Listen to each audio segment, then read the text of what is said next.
Hello. Good morning. Good morning. Hi. How is everyone? Hi. How's everyone today? Hello. Good morning, Flounder of the 12. Thank you for that follow. Hi. Welcome to Morning Ritual, our TTRPG talk show, where we mostly harass Noir into oblivion. Why is that the thing? Like, no. Let's talk about this. Why am I getting beat up and abused here? Good morning, Lauren. Good morning, Rowan. Good morning. Okay, so we have this question, and it's a very important question. Right. Yeah. Is it crotchety old woman or crochet? Or is it crochetty old woman? See, I thought it was crotchety at first, but I started watching her TikToks, and she makes amazing stuff with crochet. So I was like, it's crochetty old woman. Ooh, we gotta talk about this Good because morning, Kelsey. Good morning, Kelsey. We need to figure out this username thing because it's been a matter of debate. Username if it's crochetty, is it like this? Or is it like it is crochetty, but I put the dot in because okay. Gotcha. Okay. So our speculation was right. It is supposed to be a pun. I knew it was a pun. I just didn't know if I was pronouncing it right. If you were pronouncing it right. I didn't realize that. Oh. Roll 2d6 psychic damage. We are not starting the morning out like this, Anita. We're going to do better. I think we are. The people deserve better. Good morning, Flounder the 12. Good morning, Alien Beats. Good morning, Lauren. Good morning. Oh, that was Dana. Hi, Anna. Good morning. Good morning, Kat. Good morning, Flounder the 12. And good morning, Kelsey. And good morning, Shauna. I see you in chat too. Can Chaos, thank you for that follow. Good morning. And hello, Colin Omicron. Welcome in. I think that covered everyone in chat. I was about to be like, you gotta be out of your goddamn mind. You think I'm gonna say hello to everybody? No, I do it. Not because I don't love y'all. Freaking time. But because I'm lazy.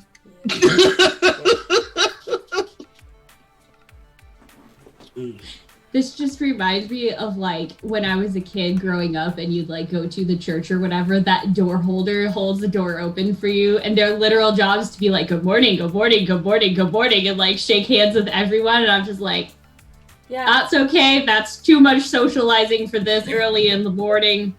Yeah, here I am. Wow, chat's showing up here.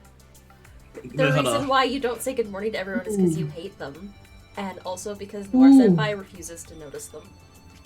Wow. We're going to start this early. Wow. That's cold. Wow. You know, I never thought the gloves would come off at 8:13 a.m., yet here we are. Oh, I think they come in without the gloves on is the thing. That's fair. That's fair. Good morning, Lauren. Thank you for that resubscription. Hands, fighting, etc., etc. Let's see. What was it? Oh yeah, the church door holder thing reminds me of the best prank I've ever pulled. I used to go to a Catholic school for elementary, so every Wednesday we would have to go. Every Wednesday we would have. What's that supposed to be? Every Wednesday we would have to go across the street for mass on a Wednesday during the day, whatever. But one day I snuck in Alka-Seltzer, and when I put my hand in to do the dip for the the ba-ba-ba-ba-ba, I just went.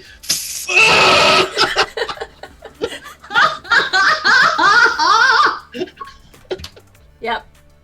I got suspended. Amazing. Was worth it though. But I can say that tracks for me because almost every single person that I vibe with are former Catholic kids.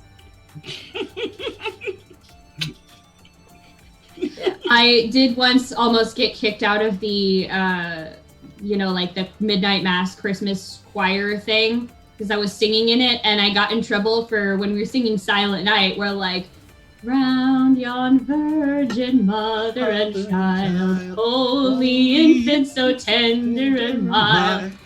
And I was like, tender and mild sounds like he'd go great with a barbecue sauce. And the entire choir just lost it. And the director was like, So yeah, I'm going to hell for sure. But like, oh yeah, that's okay. High I'll school save for seats. me, and I wish I'd done something like that. Yeah. I mean, I didn't understand the point of it. I understood the point of our religion class where we had to like memorize the Bible, and it's helped me out a lot as a DM. So Yep. But going to mass, it was boring, especially because during the week I would have to go to mass, and then during the weekend I'd have to go to my dad's side's Baptist church, which is very different. It's a whole different ball game, yeah. Y'all don't understand. Like with mass, it's like everybody get up, everybody get down, everybody get up, everybody get down, everybody get up, everybody get. With Baptist church, it's like kick the baby. You got the Spirit, Lord Jesus. Like, oh my God, I feel that. During testimony one time, my grandma put me up to catch the ghost. Now, if you've been to a Baptist church, you know how this supposed to go. Yep. Pastor's supposed to hit you in the head, and you're supposed to wild the fuck out. I thought something was actually gonna happen. So he bopped me on the head, and I was like, wait 80 seconds for this shit to take over. And I'm looking at my grandma. My grandma's like scowling at me like, boy, if you know what I'm like, where's it at though? I found out where it is. It was in the fear of an ass whooping. So I just did the Dougie. I just Dougie my way out.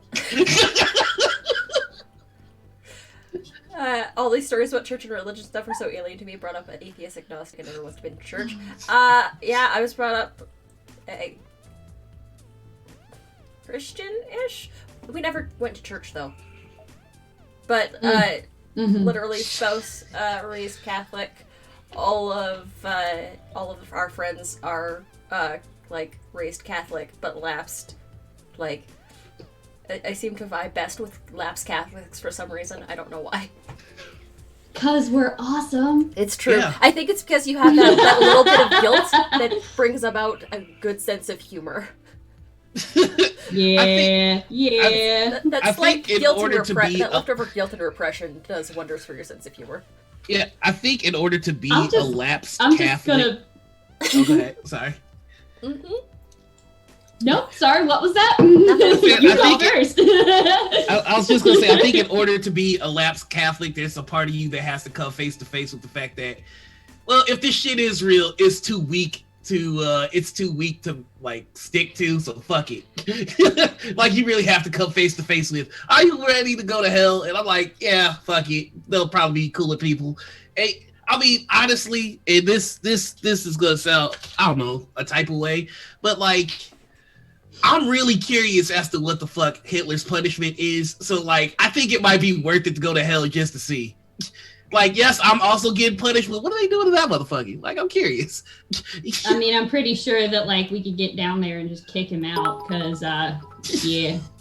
That's always interesting. You know, you're talking about like how, you know, you then realize, you know, such and such thing is like weak sauce or whatever, right? Yeah. So I married, my husband is Jewish, and like his family's not religious. They don't, you know, have like deity belief. It is a culture and a practice and stuff for them, but they don't, you know, like believe in deities. Neither do I.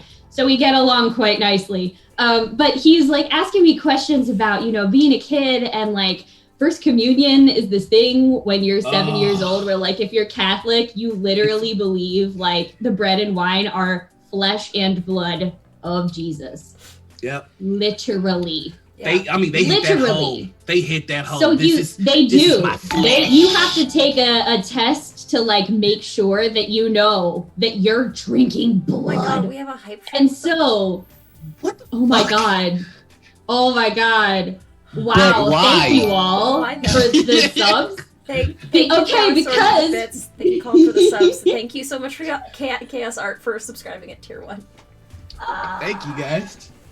Yeah. Thank you.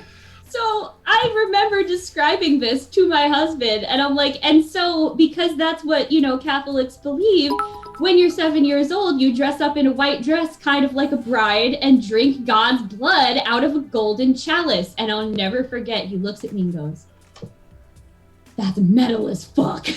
I'm just like... So I gotta ask you, like, yes. how, like, I know that I'm weird for this, but I thought those communion wafers were fire. Like, like, I think the Venn diagram between people who used to be some type of, Christian with communion and the people that like the taste of the communion wafers, it's not quite a circle, but it's pretty damn close. It's kind of like the two hands clasping. Yes. I remember I got my first communion wafer, JV, and I was communion just wafers like, taste so good. I was like, damn, culty. Yes, Jesus Tyler, is delicious. I might be gay. Wow. Yeah. Someone back in the chat said, weak sauce for those who are tender and mild. Nice. I see what you did there, and I appreciate you so much, Flounder. Yeah, and also, you're right. Out early. You are right, Alien. Jace, you're right. Lapsed Mormons are also really good peeps. And I also usually vibe with lapsed Mormons as well, because I grew up in a Mormon town. I think honestly, it takes strength of character to walk away from any established organization that you're forced to be in as a child. Yeah, that's fair. Just, overcoming. That's why I fucking hate the Girl Scouts of America. No. Behavioral conditioning. Thank you for those bits and those subscriptions. We're on our way to a level 3 hype train for some reason. Hype train for the bride of Christ. Can Chaos, thank you for your subscription, and thank you for gifting a subscription to Kat, our Cleric of Cord. Michael Wayne, thank you for gifting a subscription to Noir. And wait, what? Crochet Old Woman. Michael Wayne gifted you a sub. It's crouchety. Yeah, I know. Crotchety. Chaotic Story, thank you for those bits. Oh my gosh. It's like, for some reason, we know why we're here. We love you. You're wonderful. We do know why we're here. Yeah. And you know what? Yeah. Again, we have failed to do a proper intro. I know. Oh God, we've been going for 30 minutes. I think I'm going to start setting a timer from the time that I hit the button yes! to bring us across to the time that we actually do introductions. It's not an official episode of Morning Ritual if we don't fuck up the intro, baby. It's the reason you are here, Jesus. If I'm thinking about it, the intro that is not an intro is the best intro that there is, because that's how you really find out what people are like. Yes, I said it. You're playing 4D chess, man. You're blowing my mind. You can see just like the Chaos art. I know Chaos art. I know Himbo so Himbo. I know Chaos art. Yeah. That's also a Hot Sauce Vampire. Oh my God. Yep. So cold. Oh my God. Woo! Wow. What a start to the morning, everybody. Real talk though, I was just looking it up and I found out that apparently the Body of Christ is $12.99 on Amazon. You could just buy communion wafers. Oh yeah. The priest from my parents' church growing up used to bring the leftover bottles of communion wine to parties and cookouts. And they kept it inside of a box with extra light bulbs.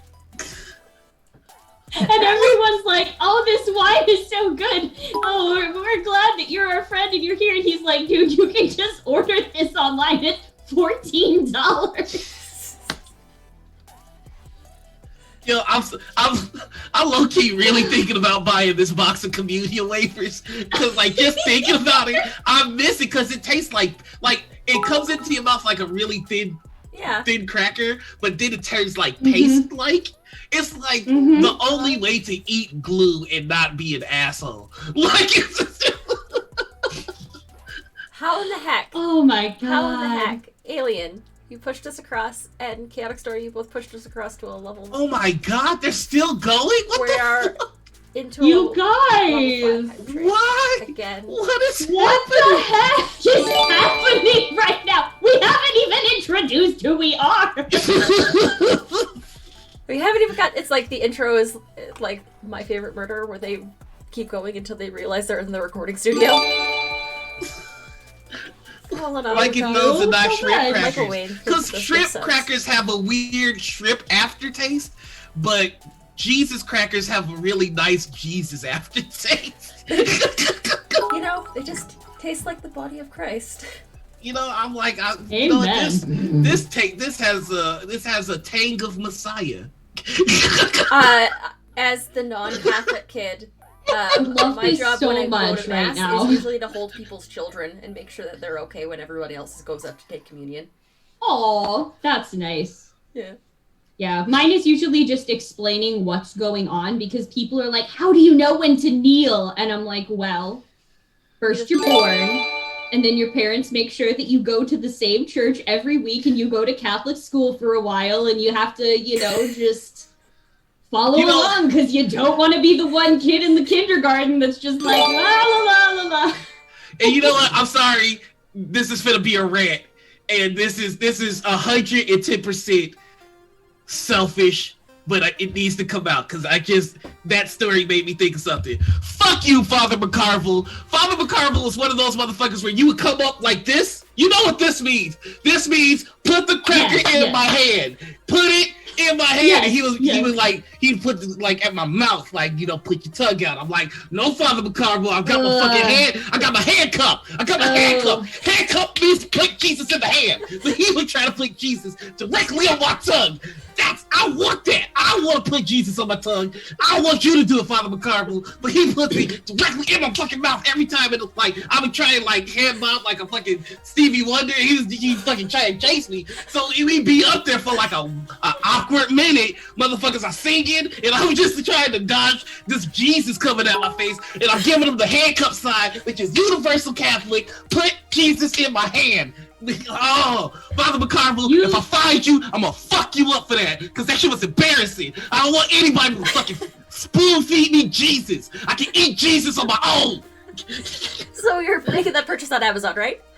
Yes, I am. Sorry. So what I'm hearing is party at Noir's place after this. 254% into a level 5 hype train. Oh my god. What did you do? That just made me shoot coffee down the breathing hole live on the internet. Oh my goodness. Mark the time, 31 minutes in, Noir's first rant. Rip headphones. You don't understand how embarrassing that is for a young man to fucking like, I'm giving him the Jesus cup sign. Everybody knows that this right here, even if you're not Catholic, you kind of get what that means, right? It's just like, yeah, please, sir, can I have some thing in my hand? Yeah. Like, Anita, if you had popcorn, Anita, if you had popcorn and I walked up to you like this, and you put the popcorn in my mouth, I want you to know that I love you. You are a good friend, but I'm fucking you up on the instant. Like, nobody does that. And Father McCarville would do it every Wednesday. Oh, I didn't realize that I had this memory repressed, but it came back, and I'm like, this is anger from a 12-year-old Noir. Like, how fucking dare you embarrass me like this? And then the motherfucker had the nerve to put the Jesus in somebody else's hand when they came up with the handcuff. Jesus. You motherfucker. Jesus. They're sacrilegious. Trying to keep it together, but I can't. Oh. Yeah. Oh my Sphinx goodness. and Baptist, we got our tiny cup of juice and picked up our own crackers. Yeah. This old motherfucker was towering over me. Okay, I really need Jesus to subject directly directly so that way I can get that juice emote. It's perfect. It's beautiful. Thank you all for getting Nymeria the hype train together. to level 5. Oh, That's fuck. the third level 5 hype train that we've ever had on this channel. Wow.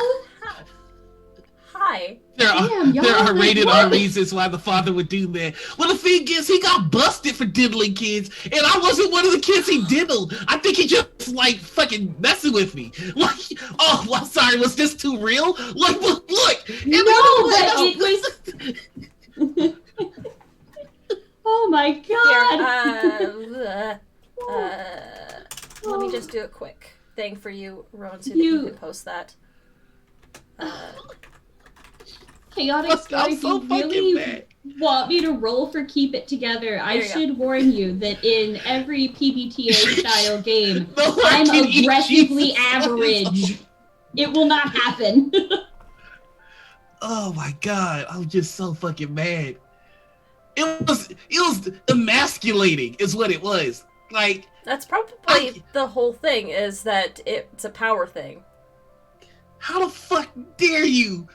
Like, it wasn't enough that I went, like, I had to stick I had to do the, like, my tongue comes out of a nomad.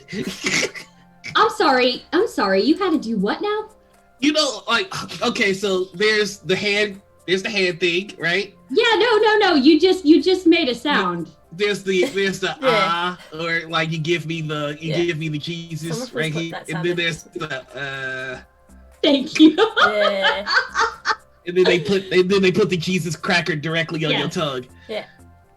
And he wanted me to do the and I was like, no, I got the hand cradle. I got it right here. And I remember it was a minute-long standoff the last time it happened. And wait, I was just what? Colin said Biden just officially won. What? Pennsylvania's done counting.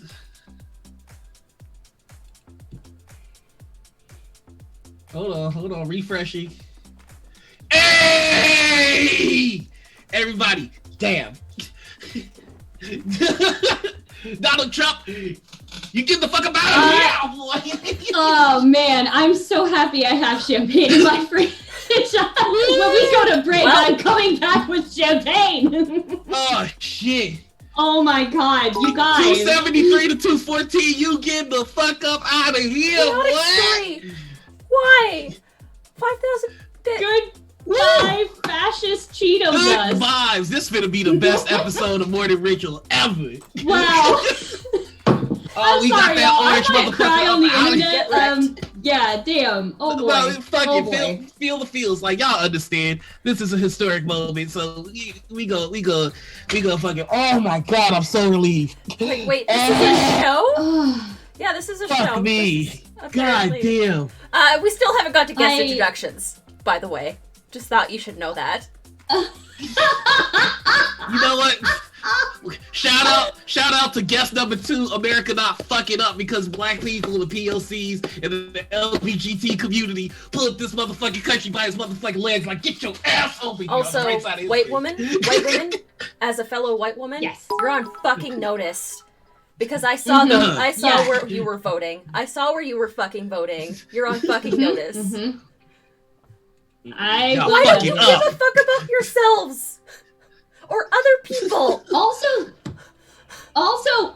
here's the guest introduction that you didn't know you wanted, but just like, the work's not over, people, okay? The election is over. Keep this fucking energy going, okay? Do the local elections. Do the state elections. Give credit to your community organizers. You cannot rely on just one person who is a political figurehead to save you from yourselves. That's your job. Keep up this Georgia energy. has 2 January runoffs. We need Georgia to come through clutch again so we can get those 2 Senate seats so that Mitch McConnell finds himself in a 50-50 Senate so that the fucking White House can fucking break the tie and we can actually get some goddamn laws passed here. I want his evil turtle face to be sad. Ooh. He does look like, yeah. He looks like a dying turtle. He looks like a dying. And you know what? Like a dying evil turtle. He looks like a. He looks like a turtle.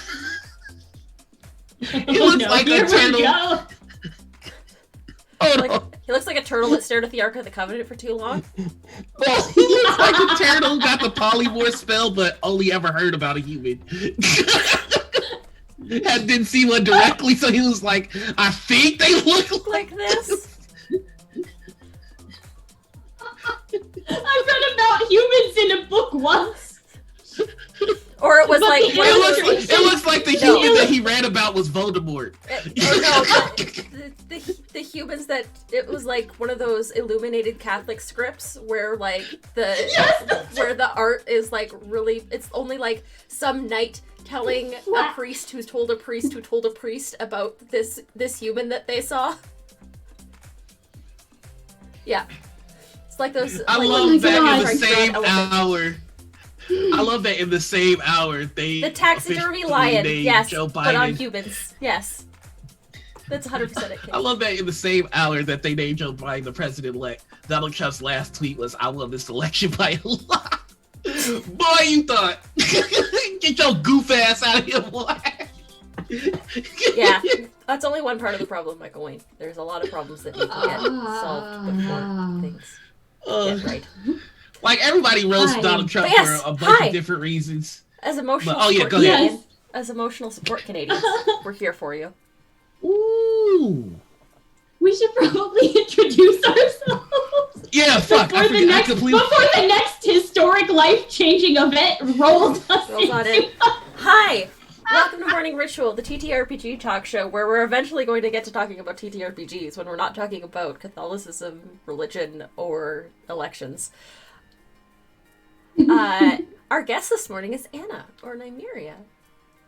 Hi! Why don't you tell us a little bit about yourself, who you are, where we can find you? Oh my goodness. Well, you know, the last 40 minutes of this show have also just been me telling on myself, but in addition to that, hi! You can find me on most places on the internet at Nymeria941. I stream tabletop role-playing games. I make videos on YouTube about books and games and geek and nerd stuff like that. And I'm also a developer for the company that makes the Zweihander RPG. And we just had, God, like this week has been a century because we had a amazingly successful Kickstarter that finished on election day. I honestly, like, completely forgot that was the last day until I woke up the next morning and I got a message from Colonomicon that was like, congrats on a successful Kickstarter. And I'm like, well, yeah, that was today. Oops. But yeah, we just kickstarted a book that I got to, you know, write and work on and edit and do all this cool stuff. Like, what is life? I don't know. Life is weird. Life is wild. Life is strange. Life is a thing. Mm-hmm. Yeah. Flames of Freedom. That was the Zweihander expansion. And you're running a game for it on Encounter. Actually, it's a standalone game. Yeah, it's a standalone game. So you can play it in combination with the Zweihander game, or you can play it by itself. And yeah, I'm going to be running Boston Besieged is the name of our adventure, and that's starting on Encounter Roleplay on Tuesday. Yeah. It's great. Got a solid cast, Dee's in that game too, right? Yeah. Yeah. Dee's in that game.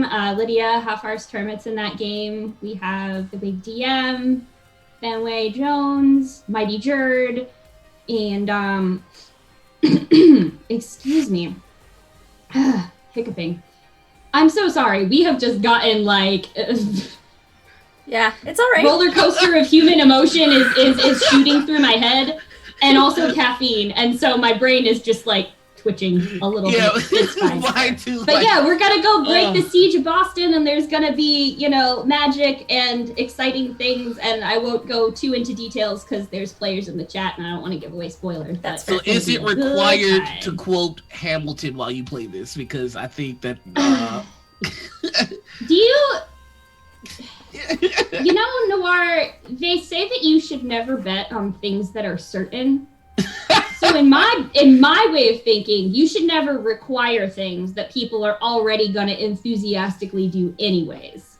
Okay, man, I hate that I can't make it there. I wish I could be in the room where it happens. But are you willing to wait for it? Because there will be VODs.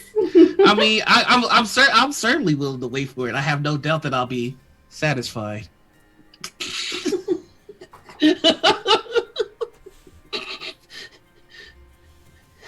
I'll leave you to it. Burn. Okay, Anita wins that one. They burn. Yes. Sure did. Not as satisfied as if you had a box of Cheez-Its. Cheez-Its. You know what? You know that's got to be a piece of merch for us now, right? Yeah. Just a box. Oh my god! Just a box of Cheez-Its. Cheez-Its. But it's just Jesus on crackers like this. I have it. Crazy Train? No. This is controlled chaos. There's no stopping this train. There's no stopping this train. I want to see Noir Duncan Cheez-Its and ranch dressing. Oh, sorry, I don't like ranch at all. That's fair. I'll have to pass on that. I love ranch. Watching people consume ranch. I call ranch fat boy sauce. I put it on everything. Oh, bad. I can't stand blue cheese. Motherfuckers that put blue cheese on their wings actively upset me. Yeah. Uh-huh. Yep. You put wings on them like an American. Hot wings with ranch is good though. I don't do hot stuff. But fuck cheese. Yeah, blue cheese. These are your hot disgusting. takes for this morning. Noir.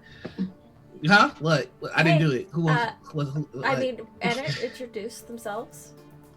Oh fuck! I'm supposed to. Yeah. Shit. Okay. Yeah. 45 minutes. Yeah. Right. Hey.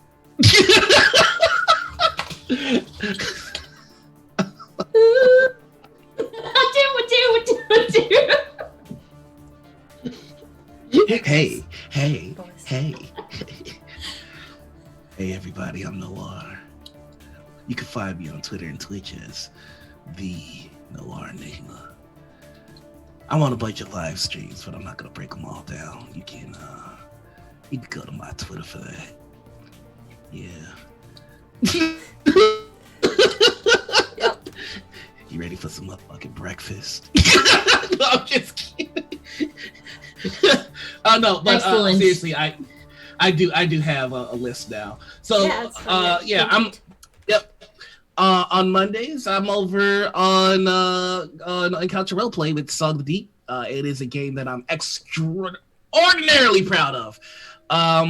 And you should keep an eye on us because we're investing a lot of time and resources into upgrading the production and the presentation of the show. We've got a lot of ideas planned that I am so very excited to bring forth. You guys are gonna be in for a treat, so definitely check us out. It's 7 p.m. Central Time every Monday. Mm-hmm. It's a fun show. Then you can find me on LFM Network with Degrees of Madness. It's me and a bunch of puppets playing a Call of Cthulhu game with Love Laugh Lindy, who is an exceptionally amazing GM. That if you just in for some silly fun, that is a really fun one to watch. Then you can find me later on Tuesday. Degrees of Madness happens 4 p.m. Central. My second game on Tuesday, because I play 2 on Tuesday, is Occult with Madame Gandalf on her channel around 7 p.m. That's with me in this one, Madame Gandalf. My name is Bob, and I'm the worst. Wait. D is in there, and there's they call him Ben. They call him Ben. I said Bob. I'm the worst person in the world. Listen, y'all. My brain is 60% yelling and 40% checking to make sure that equals 100%. So I don't know anything. Okay, I'm dumb. No, you're not. Don't. I am dumb. And then on Wednesdays, yes. No self-deprecation. I have a sword. I have a sword too. Like, you want to settle this? There could be a. But have you been practicing? Hearts in chat because Noir's not dumb. I am dumb, but it's a level. To stop me from challenging you to a duel. You're a himbo. It's okay. Yeah, see, the himbos are dumb. So then there's Wednesdays. I'm on TPK roleplay with the Curse of Strahd game. Again, another very fun game with some outstanding peeps. Definitely check us out. We're kind of changing the story of Curse of Strahd a bit, and I have a baby. So if you want to see me be a daddy, go check that out. And then on Fridays, you can find me on Bloody Portrait on Chromatic Chimera with this lovely person here. It's a cosplay stream, and we're selling our souls to demons. And then Saturdays you can find me here, but Sunday or tomorrow you can find me GMing Second City Saviors, and the Second City setting is something that I care very deeply about, and I invest a lot of thought process, almost too much thought process into. So I'd really appreciate it if you came and checked us out tomorrow at 2 p.m. Central. If you want to get caught up, all our episodes are currently archived on our YouTube, including there is a full playlist on the YouTube that is the Second City verse, and it is every single one shot to date that has been run in the Second City, with the exception of the Halloween game, which is still in VODs on our channel. Flounder. Whenever you hear Second City, I think of the improv troupe in the city of Chicago. Oh, yeah. I was in the Second City improv troupe, so hey, that's kind of no shit. I never knew that. I was with Second City, IO, Annoyance Theater, and then West Side Improv. I used to do a lot of improv. We gotta talk about this sometime, because I never knew that about you. I mean, I wasn't doing improv at that level, but like we need to talk about this. Like I started a sketch comedy group a while back, and yeah, that'd be super cool. Colin says that you probably also have friends in common. Probably, like, I don't know if I'd call them all friends. The improv scene is very vicious.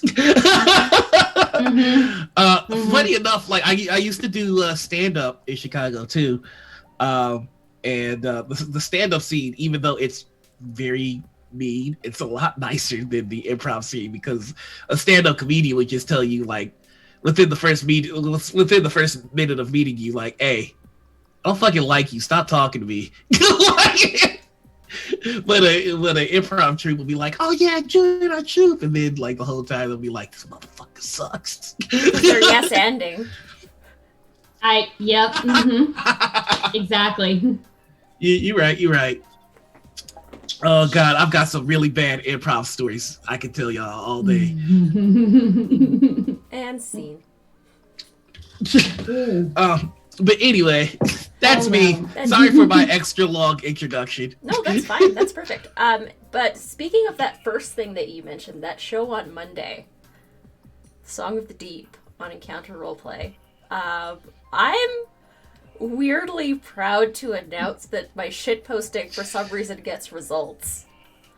Yeah, it does! And yeah, come Monday, after Song of the Deep on this channel, so Encounter Roleplay is gonna come over here, and at 11 p.m. Eastern, 9 p.m. Mountain, 10 p.m. Central, after Song of the Deep ends, we're going to be doing a talk show about Song of the Deep, and like we'll be doing interviews with the cast, and it's just going to be a short, like, hour-long Talking Dead style format of a show, and I'm really excited. We'll be doing quick breakdowns of the episodes so far, cast reactions, and Q&A, and it's going to, like, a little bit behind the scenes fun. It's called Talk of the Deep.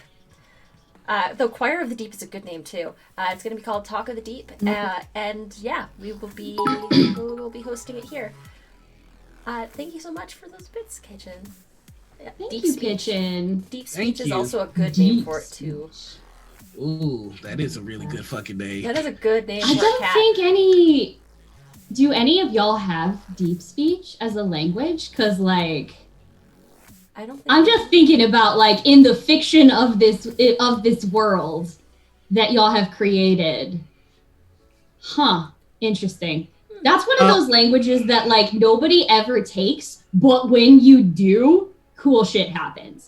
Like, that's how I feel about Celestial in 5e, because I feel like Celestial is, like, the Latin of 5e.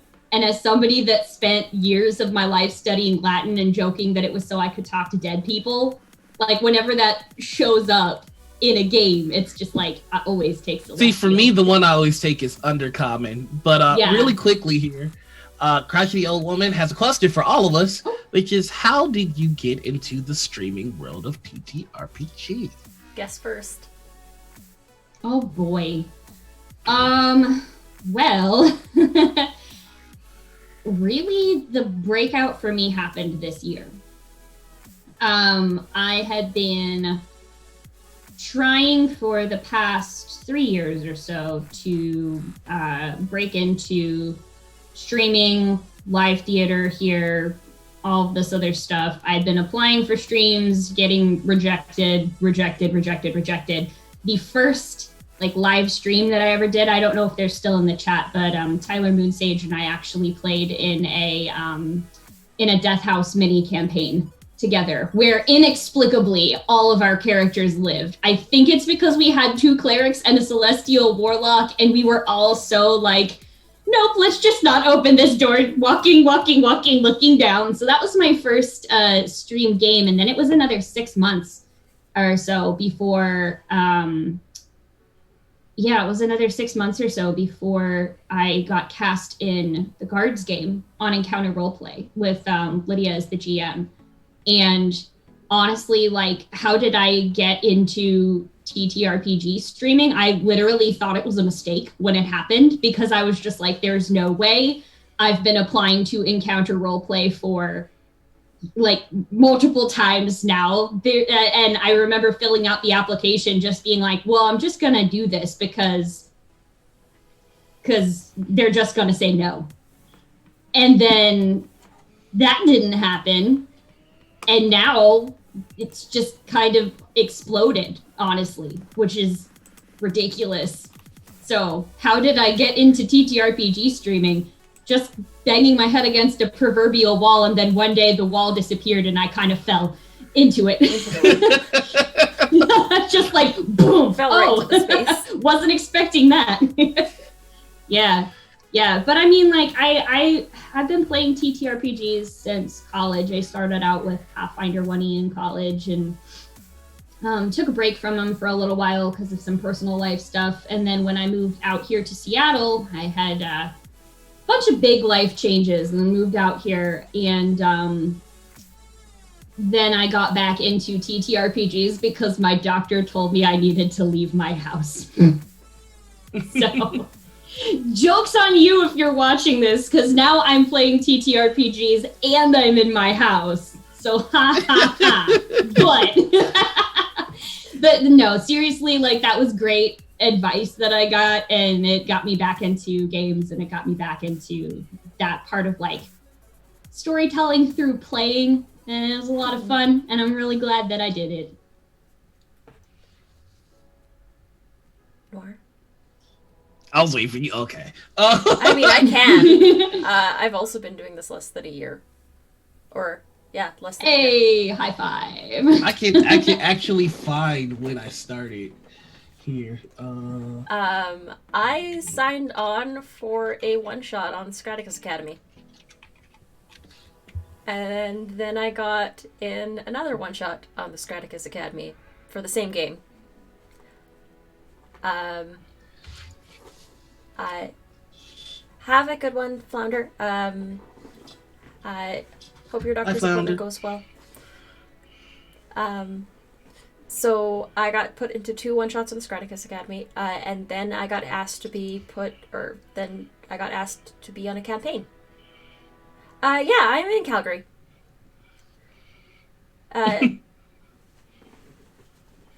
So real close. Because I know that you're on the island. Are there GIFs of me from that? Oh yeah, there's some clips of me from the one-shots that I was in. There might be some GIFs of me from Rotting Shadows, but I'm not sure if there's any GIFs. Then I also got put into a live stream with this guy. In the stream that shall not be named. Yeah, I was about to say the same thing, Crashy. You want to run that by us one more time? What are there of you? GIFs? Now listen here. Anita. Now listen here. You know what? Listen, the person that made the graphics interchange formats. I don't give a fuck what the founder of the format pronounces it GIFs. I don't care. It's GIFs. I pronounce it GIFs too. You're outvoted for the first time in TTRPG space. There's more GIFs than GIFs. Yes. Because the person that created the entire format pronounces it GIF. Chat, help me. Help me, chat. No, we know what happens when you get chat to help you. Chat, I need your aid here. I'm outnumbered on the street. Some peanut butters in the chat for all these GIFs. Peanut butter. Hurts. Each time you say it. But there might be there's at least some clips that might have been turned into moving images. GIFs. Graphical information file, yeah, that's what it stands for. This is why both are acceptable.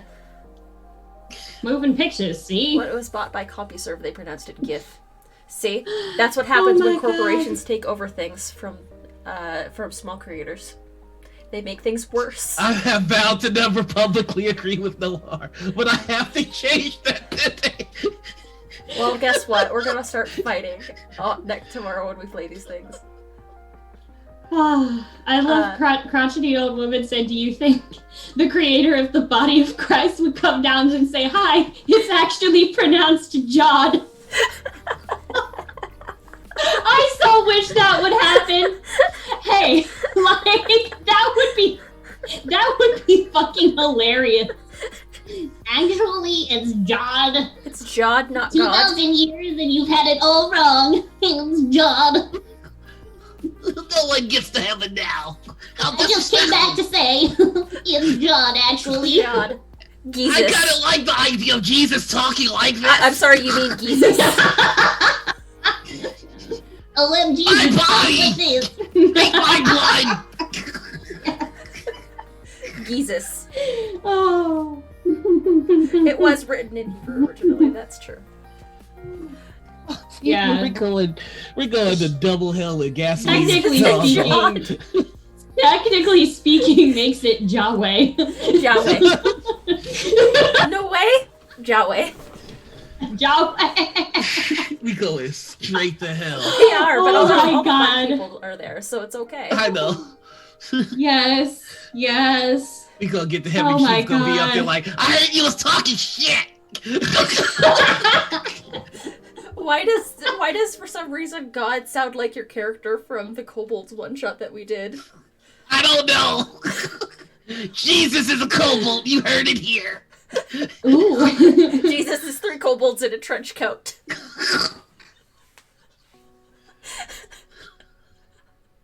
He come back in 3 days. It was just 3 more kobolds found the same trench coat. Just 3 new kobolds. We're back. Surprise, bitches. We're back. Call him Young Yeezy. Like, can I ask y'all about a really dumb scenario?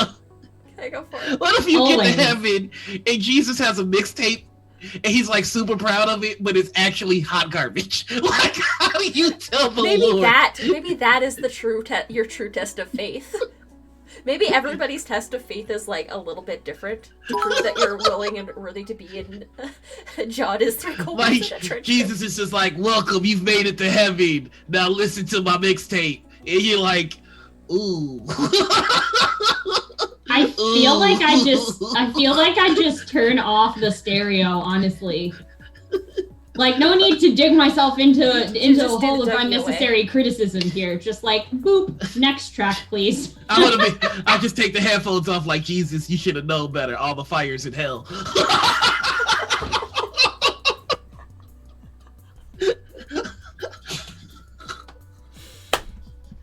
Good job. And then I'll walk myself to hell, because that's a dope-ass lie. Like, or then you'll just do like the stage dive into a pit of demons and crowd surf.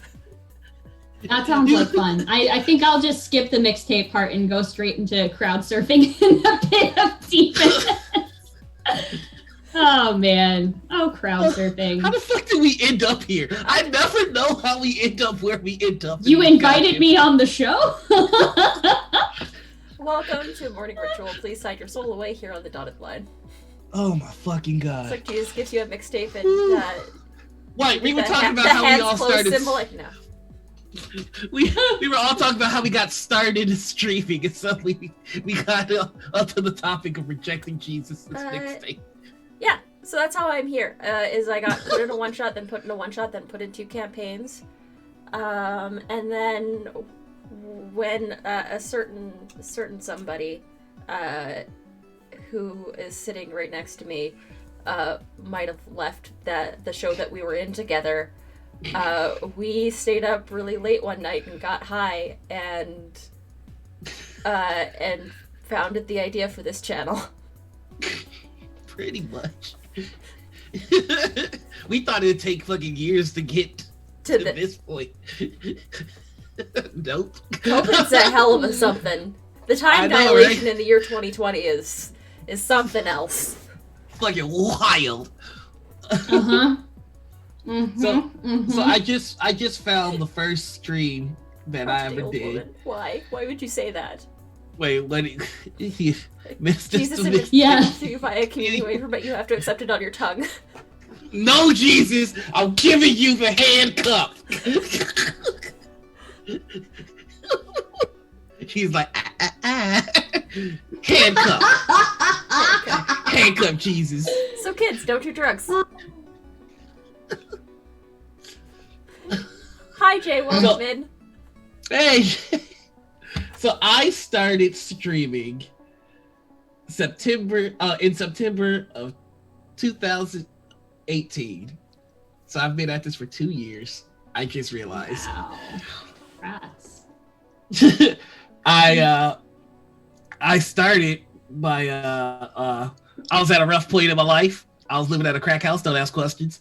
And like I don't do crack, so I was just like, I need something to do while I'm in this bitch. So I went to D&D Beyond and I found a game, and they decided they want to stream, and I was like, whatever, I'm here for it. And it was dope, but then like it just kind of fell apart. So I was just like, I like this playing online thing. It's actually kind of cooler than I thought. And so I found another game with another channel, and this channel wanted me to be there, and to be black and to be quiet. So then I was just like, don't like this. And I was like, I either stop now or I'm gonna keep going and try and be amazing at this out of complete spite for this channel. So I went with spite, and I found Raven. Raven had a game that was streaming, and I streamed a couple of games with Raven, and then some folks liked it, and I started playing more and more one shots until eventually I ended up playing an actual campaign with that one. There it is. With that one. And again, I found another channel that I just wasn't treating me right. So I was just like, I either stop now or I do extraordinarily well out of spite. Yep, I feel that. I feel that. So I took the spite option again. Did a couple of other one shots, and then like I don't know. I guess big break, if that's what we're looking for. I guess was one day I shit posted an idea about a show that was like a Dr. Ruth kind of advice show for adventures called Dr. RPG. And so I need to specify this like very clearly. I have the idea and I was on the show, but all props go to Susanna Grace and Lydia Half-Ass Hermit and Charlie, because I don't know how to produce a show. I don't know how to run a show. I don't know how to keep myself in check or together. And so they not only produced the show, but they wrangled me up. It got me focused. And that's the only reason that show happened. And people liked it. And more people wanted me on other stuff. And so I don't say no. So now I'm on all the things all the time. Fair. But it's fun and I like it. And, you know, I'm happy with it. So like that's how I got started in streaming. Spite and mediocre white dudes trying to stop me. Oh man, that's a mood. That's a whole mood. So for the first episode of Dr. RPG, to continue the story, I was the first guest on Dr. RPG, which kind of brought me into the Encounter Roleplay family a little bit. That was the first time I ever saw you on a show. Actually, was that episode of Dr. RPG. Yeah, I was playing my character that was in the game that Noir left. It was kind of like a bittersweet thing. It was a bittersweet thing for sure. Like, odd. Yeah, it was like it's kind of fun to be able to kind of tell the story of the behind the scenes of it. So me and Anita, we met on a show that was. We can just say it. We've talked about this shit before. We met on Company of the Grey Wolf with Joshua Barbo, who is a douchebag. So,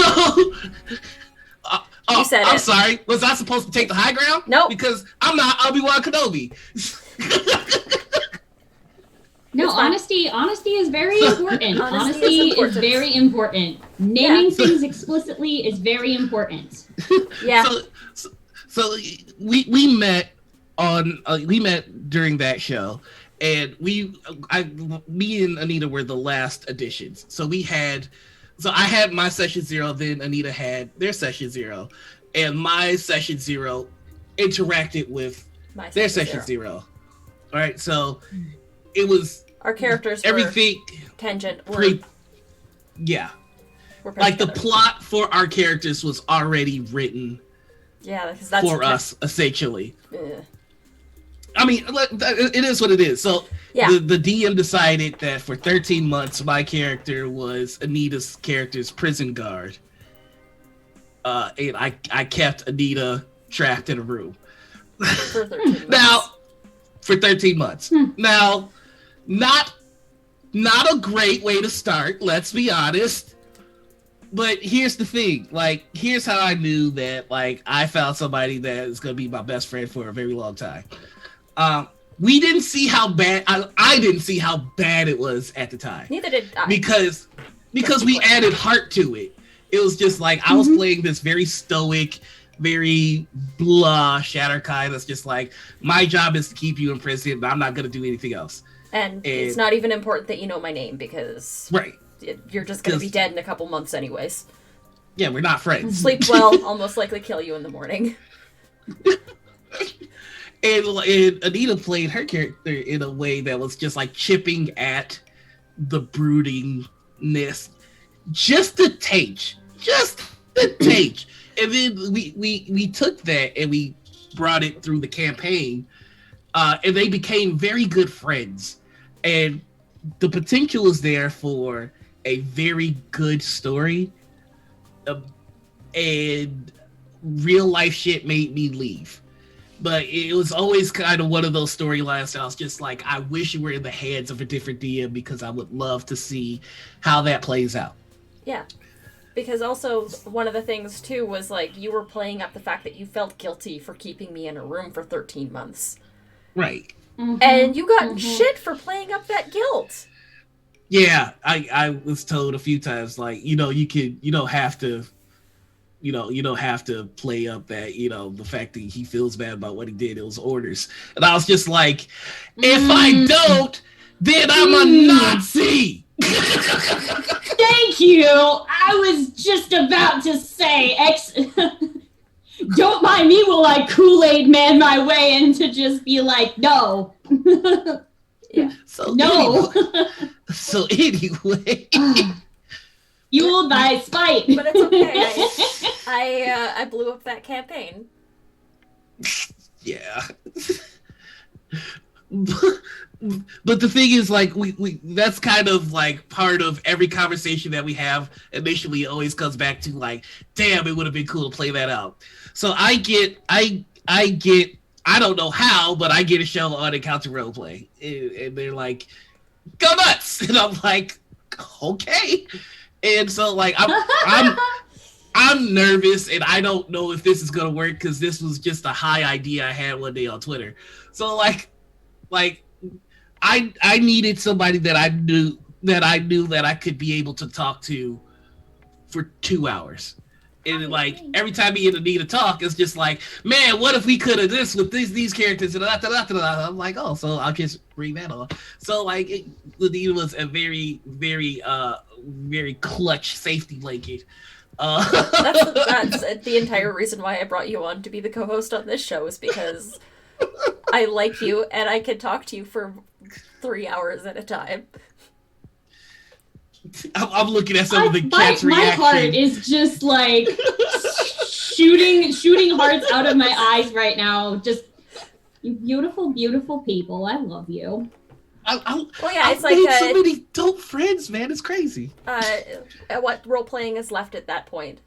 We had very good character moments. The thing is we realized we were being railroaded. We realized that we weren't players. We were actors. Not role players. Yeah. I mean, so yeah. A lot of the parts that people enjoyed watching were parts that we would not stop the flow of the game, but we would stop the scripting shit and react to it. And then we would be told after the show, stop doing that. Yeah. It was we were told that we were spending too much time role playing our emotions, and to save that for the in-character chat on the Discord. Yeah. Morning, Ink. Yeah. Good morning, Ink. Hi. Yeah. It's just that's it. Didn't want role players, wanted actors. Yeah, that's what people want to watch. That's a good shit, right? And all the best clips from that show have nothing to do with the DM. Yeah, the people would tell us what they liked about it, and we would kind of be like, "We'll see."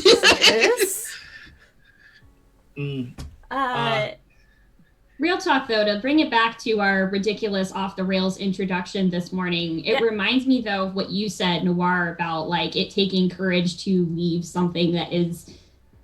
I mean, not that D&D is an overwhelming institution or RPGs are an overwhelming institution, but something that, is this big institution that is a big part of your life. And, like, to actually leave a game because you're just like, no, this is not how this is supposed to be.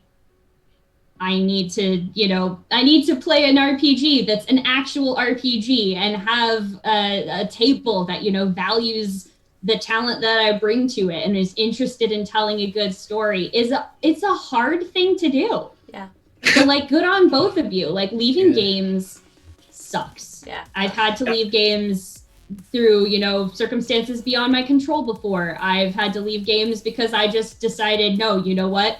Fuck this. But it is hard to get to that point, especially when you really care about putting so much work into those characters, and you're having that experience with other players. So I'm glad that you all stayed friends, but like, good on you. Good on you. I mean, I find that like, I find that people who have a hard time leaving because of the same reason that I had a hard time leaving, which is I try not to make a character that's empty. Like, I think the best stories are told when there is a bit of you in the art. And you know, I'm attached to these characters a lot of the time. It's just like, I mean, for like one shots, I can make a goofy one shot character, but if I know that it's gonna be a campaign, then like there's gonna be some bleed, and I think that that's good. Like it certainly can be with the right group of people. Exactly. Yes. Can Chaos. I stopped watching that game honestly because it started to feel woodenly D&D. That was after Noir left. Yeah. I okay, so this is a mark of pride, and also it's narcissistic as fuck. Like I have a track record where if I leave the show, it doesn't do well afterwards, and I hate that I'm a little proud of that, but I'm like, yeah, no, you own that. That's right, motherfuckers. I mean, but meme is finished. There's a meme finished and in the Discord. There's a meme now? What's going on? A meme? Oh no. Who got memed? I'm afraid. I am afraid. I feel like I'm about to be a victim. Uh-oh. Here we go. Hold on. Wait, what's going on? A morning ritual? Jesus! Oh my god! There's a Jesus! They're sacrilegious? Yep! Where? It's Go to the morning ritual show chats. Oh my god! Bless you. Bless you, James. Oh. Bless you for that. Can we put that on a shirt? Can we put that on a shirt? Please. I need it. Sacrilegious. Oh my god. That reminds me. Oh my god. Can Chaos to the Discord. Wow. And ink. Just bless. That was beautiful. Bless. Thank you so much of you for that. Free use. I'd buy that shirt. I'd fucking buy that shirt. Yeah. Mm-hmm. Oh god, so many shirts. They're all so good. We're going to super hell. We really are. We really, really are. But it's okay. We'll all be there together at least. Yeah. So I have a question. Like, what would you say is one of the more emotional moments that you've had in a campaign? Like, what like, give me the moment that it took you the longest to recover from, because that's the shit I like to hear. Oh man. You mean like other than when Odd's best friend left the campaign and left her by herself? I feel so bad, but can we tell them about the note and the DM's reaction? Yeah. Okay, we'll let Anna go, and then we'll get back to that. Okay, well, geez. I have an example with Anna though, also. Oh God. So yeah, this is an interesting thing for me. I have a couple moments that I can think of. The one though that I keep coming back to is again with Song of the Deep, the last season that it was on. It was airing on the Kobold Press Twitch channel, and I had been super oh God, it's making me nervous to talk about this. I had been like really well, because this is stuff that like I've talked with some people in the show about, but Noir, you're in the show and I haven't told you this, so like here it comes. I had really been enjoying watching the show. I do like a recap Twitter thread of all of the clips of the ridiculous things that you all do in that show. I'm not exaggerating when I say it is my favorite part of the week, sitting down and watching that show. It's the best show. It's the best D&D show on Twitch. It is. Hell with like, everybody else, eat your fucking heart out because you can't hold a candle to this show. And these amazing players who, for some reason, wanted me to guest on the show. You had to. So you didn't have a choice. Imagine my surprise when Lydia, who's the GM, reaches out to me and is just like, hey, Colin's character, Bastion, who is the Shadowfae bard, he canonically has an older sister. Do you want to come on the show and guest as his older sister? And I was like, yeah, sure. Like, really? Okay, cool. That'll be just great. What do we have to work with here? Because I had to make a character from scratch. And basically he had like a 1-sentence description of her as a bitchy older sister Azula type. And I went, okay, I can work with that. And this year I joke a lot about, being new to big feels and tabletop role-playing games, but truly creating this character is probably the closest thing I've ever done to playing something that like touched something so deeply within myself. There's a lot of stuff in Song of the Deep about the importance of family and the family that you're born with, as well as the family that you choose. The family that you're born with is not always the easiest thing in the world. And I didn't realize until we were actually in the episode how much of myself I had put into building this character, how much, she was this extension of me at my worst and me if I had gone down a different path in life. And like I said, it didn't hit me until we were already in the episode and I cried. And I don't really cry very much, period. And I was just like, oh, damn. Oh, man.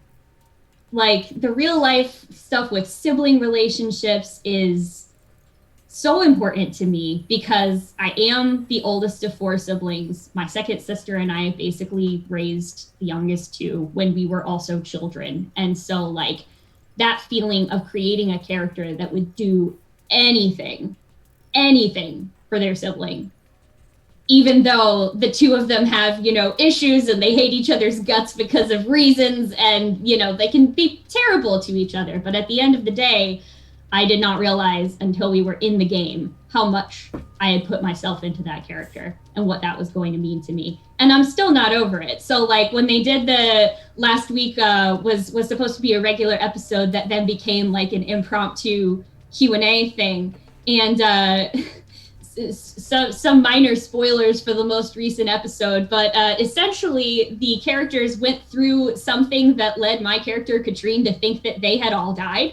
So Lydia's like, hey, Colin, how does Bastion feel about that? And he's like, I never really thought about that till you asked me. Me, meanwhile, looking over at this notebook of like letters that I've been writing in character. Yeah. Since I guested on the show. Because I can't let this go. Like, and some of those I have shared, some of them I haven't, but this character has stuck with me real Anna, hard. What's Katrine's blood type? Why are you asking that? You just trying to start some shit. That's what you do when you try to start some shit, Anita. This is my trying to start some shit face. It's AB.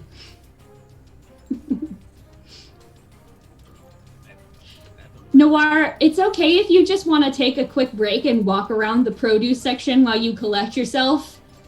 To get these jokes and more, check out Songs of the Deep on Monday, 7 p.m. Yeah, that's the most emotionally intense character or game has ever been for me. Yeah. Mine with you, Anna, was the Stillnacht one shot that we did. That was an emotional fucking roller coaster. That was a ride. That was a hell of a ride. I couldn't sleep that night. Yeah. I needed to do, like, I needed to just veg after that episode because I was just, like, done. You were smart. See, I signed myself up for the meat grinder that was directly after that, and I just, I don't, yourself. It was probably a good thing my character died really quickly because I was just like, I need to just go. Yeah, for a minute. I needed to, like, lay on the couch and just sink into the visions for, like, a good couple hours to decompress. That episode was so good. Yeah, Kat also, Cleric of Cord, ran that game. And, like, beautiful GMing, like, told an amazing story. Like, that game, too, wild. Like, what a game for that to be the first thing that we played together, right? Because, like, I kind of knew you by association from watching you on other streams, and I was just like, oh my god, Anita's so cool. I really hope we get the chance to play in a game together. And then when I found out you were getting brought on to Stille Nacht, and I was like, oh great, a game where we're all improving being assholes. Then I was just blown away. It was amazing. Yeah, I was playing the lover, I guess also unfaithful lover of the person that was murdered. I was not the killer, I was the bystander. I was the murderer. Anna was the murderer. It's not surprising. Well, it was to me, because you don't actually know who the killer is until... Yeah. Like a couple minutes before you're ready to go. Yeah, literally the morning of, we had already, so this is a weird game if you're not familiar with it. This is a game where all of the players have most of the information, and then the person who is the GM or the facilitator is role-playing the ghost of the person who was murdered by somebody's character. But the ghost doesn't know anything. We know things, and we know whether we're telling truth or lies. So the game sort of timer mechanism is whether the ghost believes that we're telling the truth or whether we're telling lies.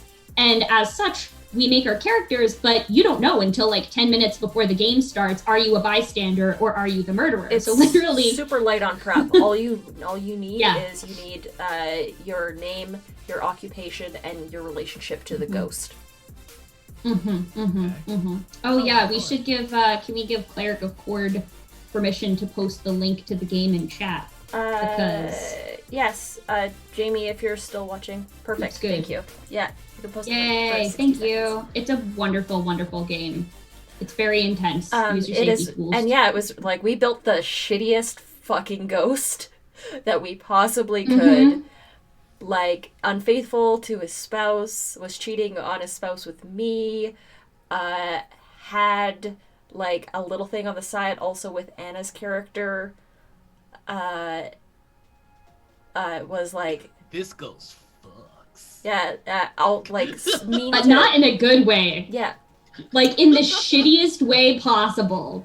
Yeah. This ghost. Oh my god. Was the meanest son of a bitch that we could have possibly made. And we murdered him. But and the he game murdered me back. The game resolves so it's Christmas Eve, and the game resolves when the person that the ghost kills the person, I think. That there's a couple of different ways it can resolve. It can resolve a couple of ways. Yeah, the ghost finds peace, or the ghost murders the person that killed them.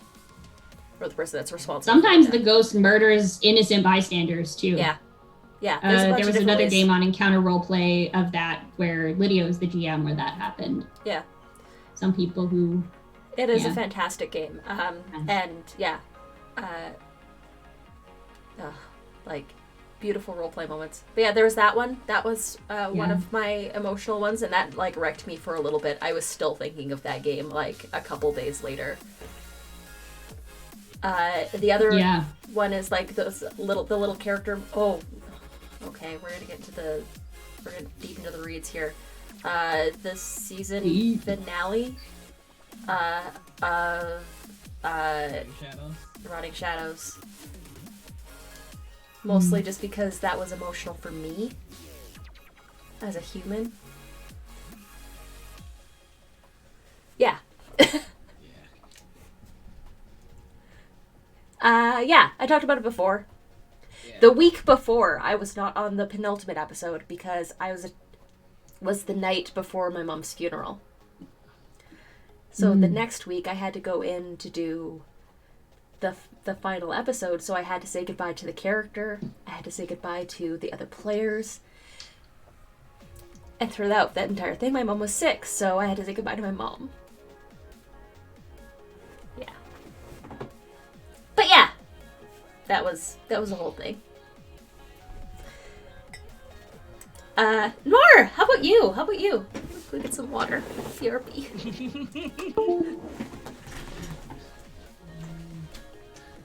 Yeah. Oh boy. Wow. So, an emotional moment for me would also probably come from the songs of the deep. I'm back. Welcome back. Yay. It wasn't that long. It was just me getting water. I was just telling them that the first one that comes to mind is the Song of the Deep. Mm-hmm. I'm playing the Dampier, which is a half vampire, half human type character. He is a paladin who was raised to be like kind of like a vampire supremacist.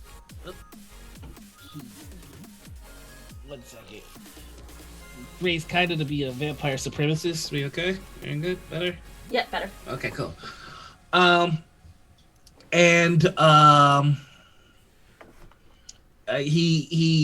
He to Noir get super quiet. Am I better? All right, cool. So I'm playing a Dampier, half vampire, half human, who was kind of raised to be a vampire supremacist. He was separated by his family by a vicious storm and kind of raised himself. And he raised himself to be a better person than that. He's now a paladin of the storm.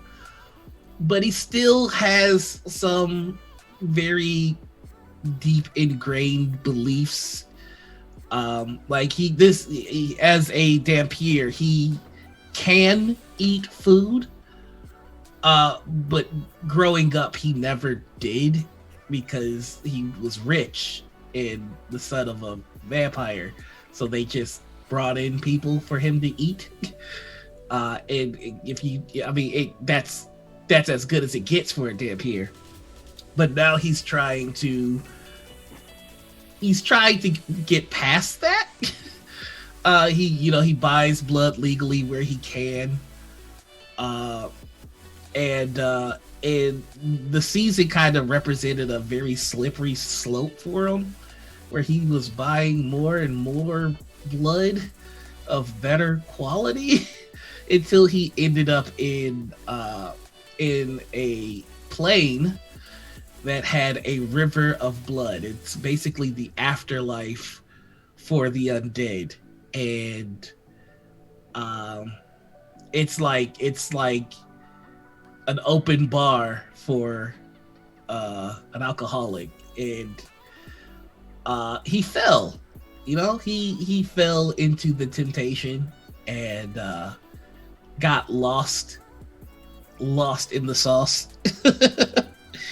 And it's kind of funny because after our Q&A session, like, we really did a deep dive into character motivations and stuff with this after our show, and it like I said, all of my characters have a little bit of me in them. It has a lot of you in it.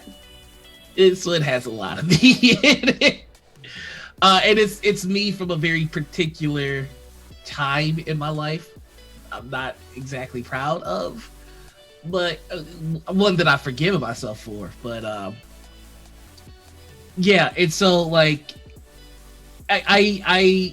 it's kind of funny to try and explain it to an audience the same way that I explained it to my friends, which is one of the therapeutic things to me about a TTRPG or just fantasy in general is to, like, it's very easy to look back at yourself when you're a fuck up and beat yourself up. Like, I am a black belt at taking myself down a peg. Like, I mean, genuinely, and this might be disturbing, but I genuinely don't like myself. Like, I mean, I legit mean that. Like, I don't like the way I look. I don't like the things I do. I don't like the person that I am a lot of the time. And that's the battle. But with this character and with this story, I'm able to give myself a little bit of grace by empowering the weakest version of myself.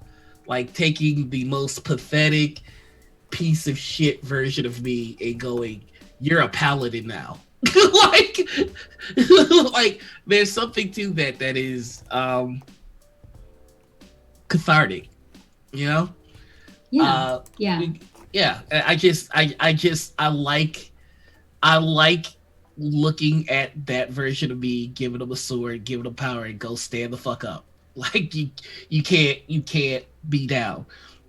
And the thing is, like, that version of me did stand the fuck up. That version of me did do better because I'm here talking to you now.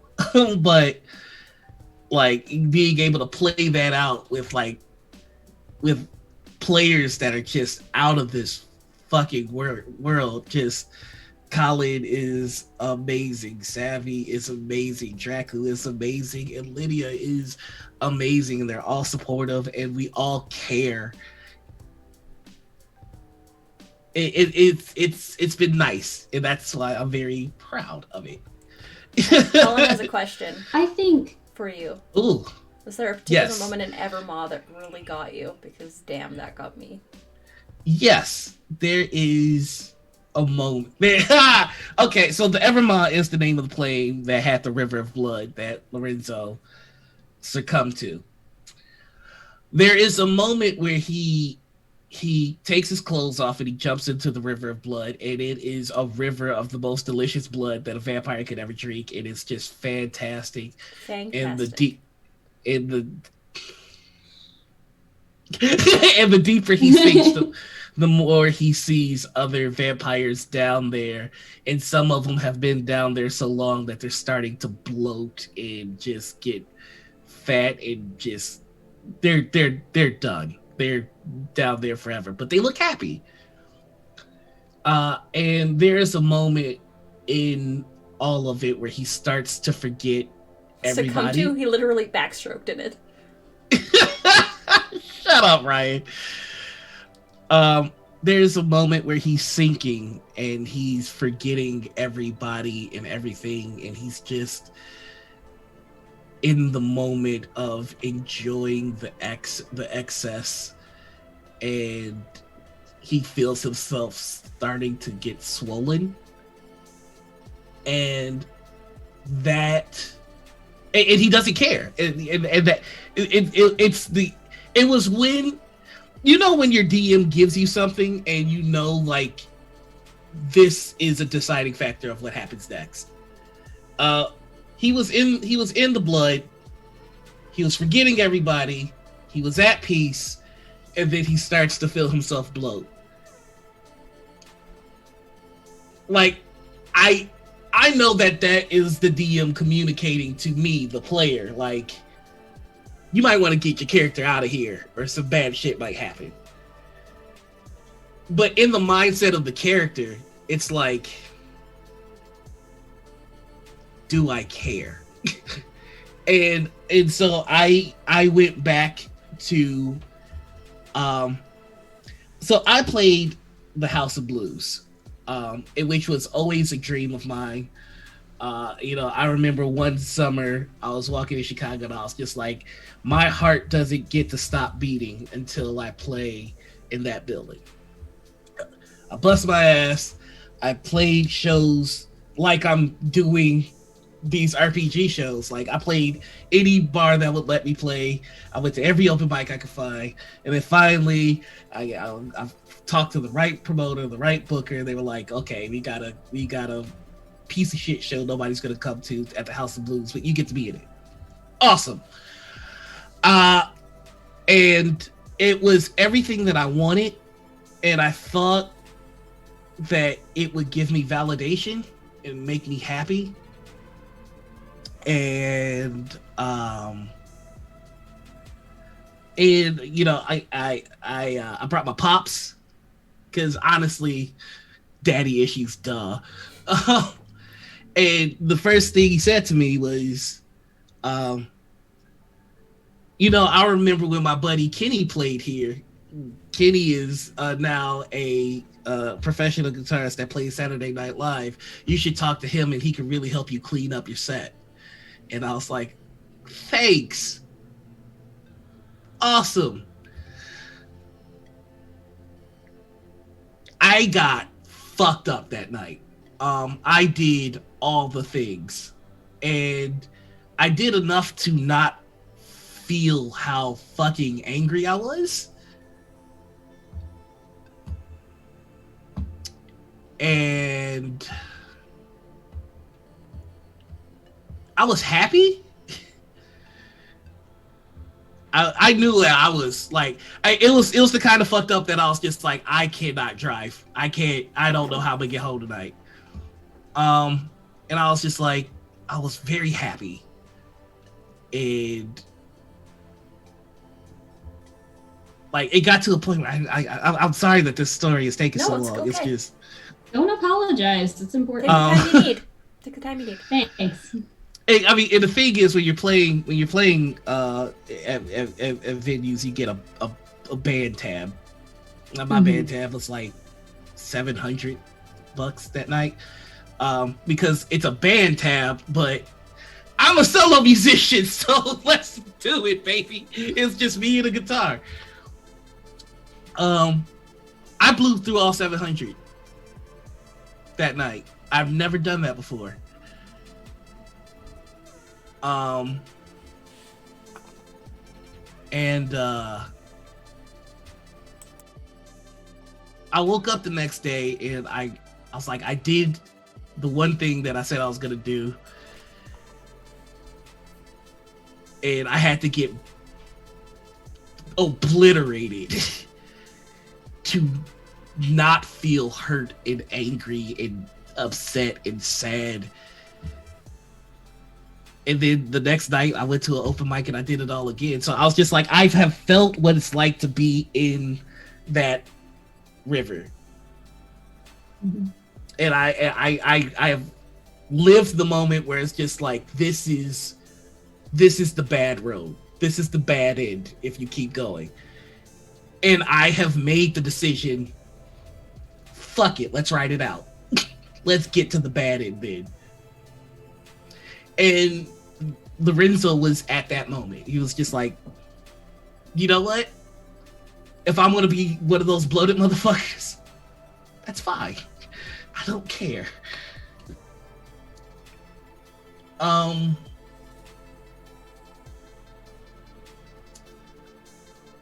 Lorenzo got out of that river because Rumble. And I got out of that moment because of a good friend of mine who he was the first person whose ass I ever kicked. And I got really fucked up one night. And I know that I could still kick his ass, but he put an ass whooping on me that was legendary because I was out of control. He told me, like, you know, what good are you doing? Like, what are you accomplishing by any of this? Do you even care about the fucking music anymore? Do you even care about what you're doing? Or are you just trying to fucking end it? Because if you're trying to end it, then just fucking do it. Which I don't recommend saying to anybody. But he knows me. and he knows that I can't do that.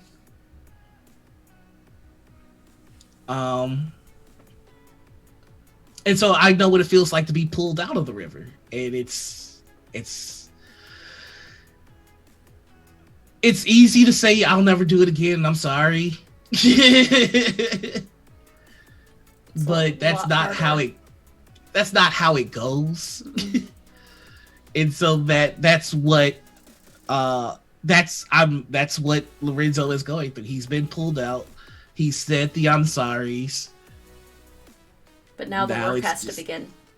Yeah, and I think, to me, that is a much more interesting story than, I'm a badass paladin, watch me kill a dragon. Like,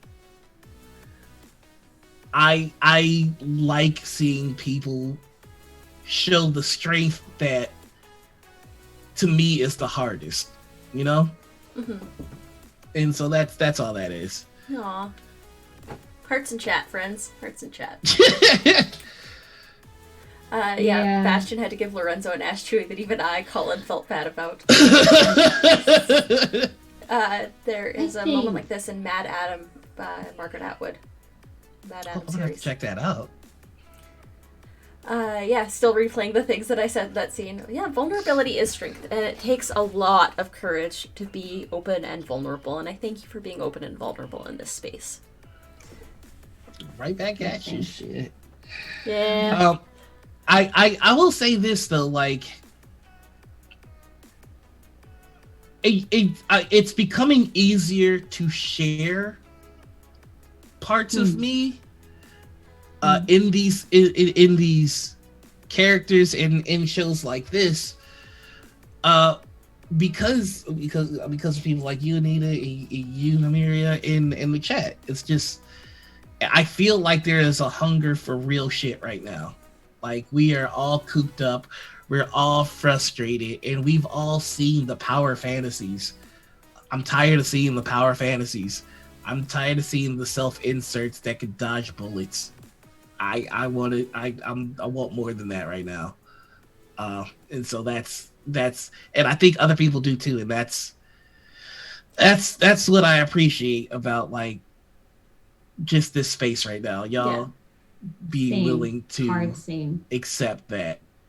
I definitely recommend that anybody that is watching this chat that hasn't already, please, for the love of everything, from my heart to your heart, watch Song of the Deep, watch Lessons in Deep Magic, which is the first season that's on Kobold Press's channel. It is, like I said, some of the best, not even just best Dungeons and Dragons, the best storytelling that I've seen in a TTRPG live stream. I am not just saying that because I'm hosting an after show for it. I legitimately believe this from the bottom of my heart. Yeah. Welcome back, Flounder. I'm still shaking talking about it. Jeez, like, oh. And Anna, correct me if I'm wrong about this, but you also you have that notebook full of letters that you've written. And also every single thing that the cast has said about your character instantly becomes canon. Am I correct? Yeah, so when I was making the character, we were using the Deep Magic book from Kobold Press, and I made like this shadow sorcerer character who was bitchy Azula, and that was all I had to go off of.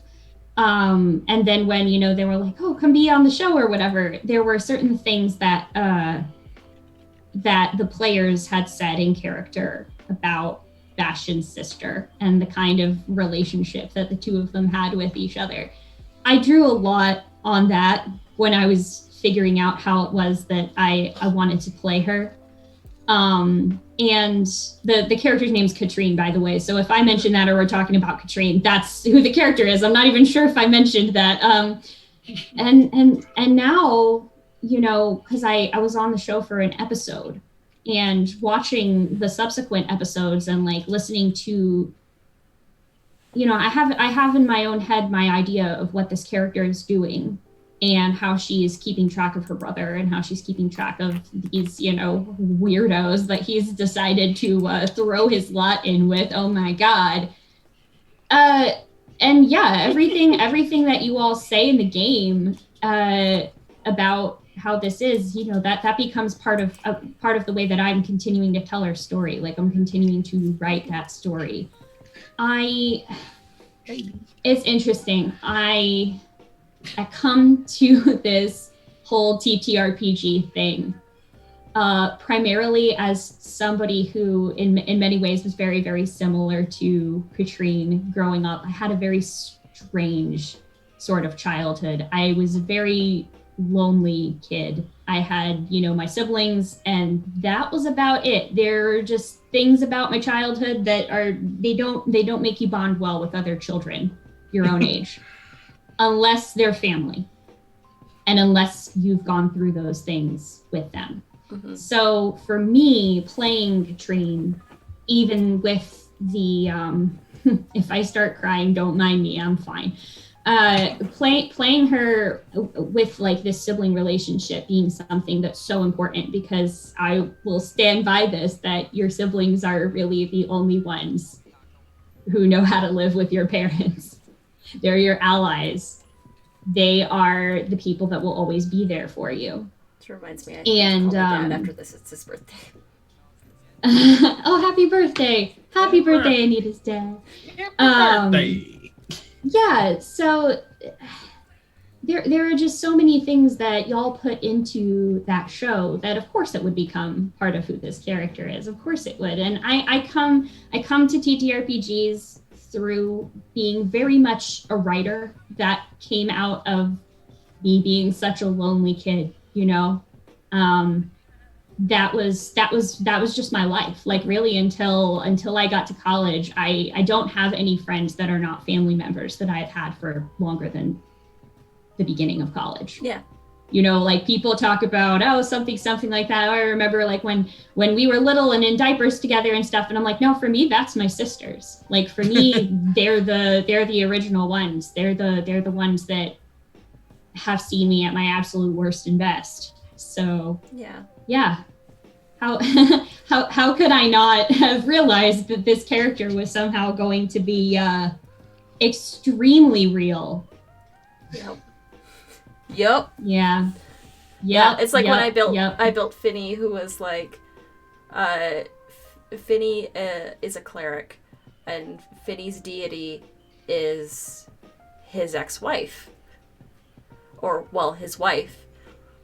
They were arcane researchers. Wow. They're arcane researchers, and they stumbled across a scroll that would unlock divinity in a mortal. Wow. Yeah. So Finny's holy symbol is his wedding ring. So of course, when I'm dealing with like mourning and loss at that same time, because my mom's diagnosis was like from February, and then she passed at the end of May. Like, really quick progression. Because it's like the worst kind of cancer that you can get. Content warning, sorry. And so, like, the whole run of Rotting Shadows is me dealing with coping and dealing with the loss of my mom through this character. Mm-hmm. That's that entire show for me. And yeah, Dee's in that show too. That's where I met Dee. Dee's wonderful because Dee played the best, like, most weirdly caring blood huntress that I could have asked for. Wow. I'm sorry. Chat's just exploding right now because everyone's like turned into like a big orgy pile. Hi, Bella. Hey, Mella. You like Bella. Hello. But yeah. So yeah, that was me exploring those things and those feelings through my character. It's kind of funny. I've kind of taken a step back and looked at all the characters that I have, and to see what I'm working out of me with each character. I didn't know that I was working out my feelings toward my ex with Rin/Hal until you pointed it out. So it's kind of become a ritual, a morning ritual, to take a step back and like really see what I'm working out with each character. And it's funny because I've gotten better now. I'm able to see it. Like obviously Lorenzo is me dealing with the phase of my life where I was an addict and other things. Rin was me working through a very long relationship. A very long relationship ending very badly. So I was just like, okay, so let me take a look at Davos, which is like one of the newer characters that I've started to play. I love Davos. And Davos really is me just working through my past with religion and some of the things I've dealt with being a black man in America. And it's fun in the sense that, like, we're talking about all these heavy subjects and it's just like, oh man, like everything is so deep and heavy, but like you can deal with traumatic shit and still have fun about it. Oh yeah. Yeah. Well, yeah, Odd or Ophelia is just me dealing with my ADHD. Like I made a character for, so I mentioned I started with Pathfinder 1E and then because reasons stopped playing TTRPGs for years. Didn't think that was something I was ever going to be able to touch again. And with some coworkers for my old day job when I was still banging my head against that wall of trying to get into streaming and trying to get into, theater and all of that stuff, I made a character called Agatha Wagglebottom, who was a little gnome warlock girl who had been taken from her gnome family by a hag and raised alone in this woods, like this weird swampy woods. And I didn't intend to set this character out to be a way to work through difficult things from the past in a fun way. I just wanted to have fun with it. And then I realized right around the time that, I think I described when she cast Arms of Hadar as basically being all of the cheerful adorableness of how gnomes are. And they're just like, let me give you a big hug of necrotic death. And I was just like, oh, interesting. This is okay. All right. There's nothing quite like realizing that you have put the feeling of being the kid that the other kids are backing away from and just being into a character, but it's fun. Right? I did not start really engaging with characters in a more deep, heavy way until this year and until I started with horror games and stuff like that, because that was not something that I thought I would be able to do. So naturally I decided to do it live on the internet for a bunch of strangers to see. Yeah, that's a mood. That's a whole mood. It's and it was interesting too, Noir, that you brought up power fantasy characters. I don't think I've ever made a character like that. There's a few things, but when I was 14, I almost died. I think that kind of messed up my ability to be my character is unstoppable. You know how people talk about, teenagers think they're gonna live forever? I've never had that. I've always been extremely painfully aware of how fragile and vulnerable life is. So I have never made that power fantasy character. I have always made the small little hobbit just trying their best, or the necromancer gnome warlock that is grew up in the woods away from civilization, does not know how to properly interact with people. I guess every character in some way has been drawing from different parts of life like that, but just not the power fantasy bit, because I don't have that. Like, whatever that is that people feel the ability to do that in character, I'm just like, I've never had that desire, inclination. I've never done it. I think the power fantasy, or the people that want that power fantasy characters, a lot of the times are that guy. Yeah, okay, thought it was just me. I was diagnosed at 14 with Crohn's disease and have nearly died multiple times due to complications. And yeah, I'd rather have a character that struggles but gets shit done.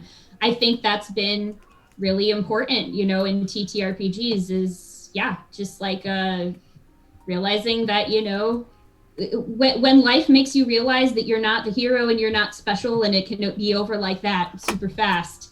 Yeah, definitely. I would rather have a character that struggles but gets shit done, because that is literally all I know how to do. So, Emerald Bulbo actually said the evidence for therapeutic use and benefits of TTRPGs is growing. We actually had Rayo Massa on the show, who wrote an entire dissertation about the therapeutic effects of roleplay. Yeah.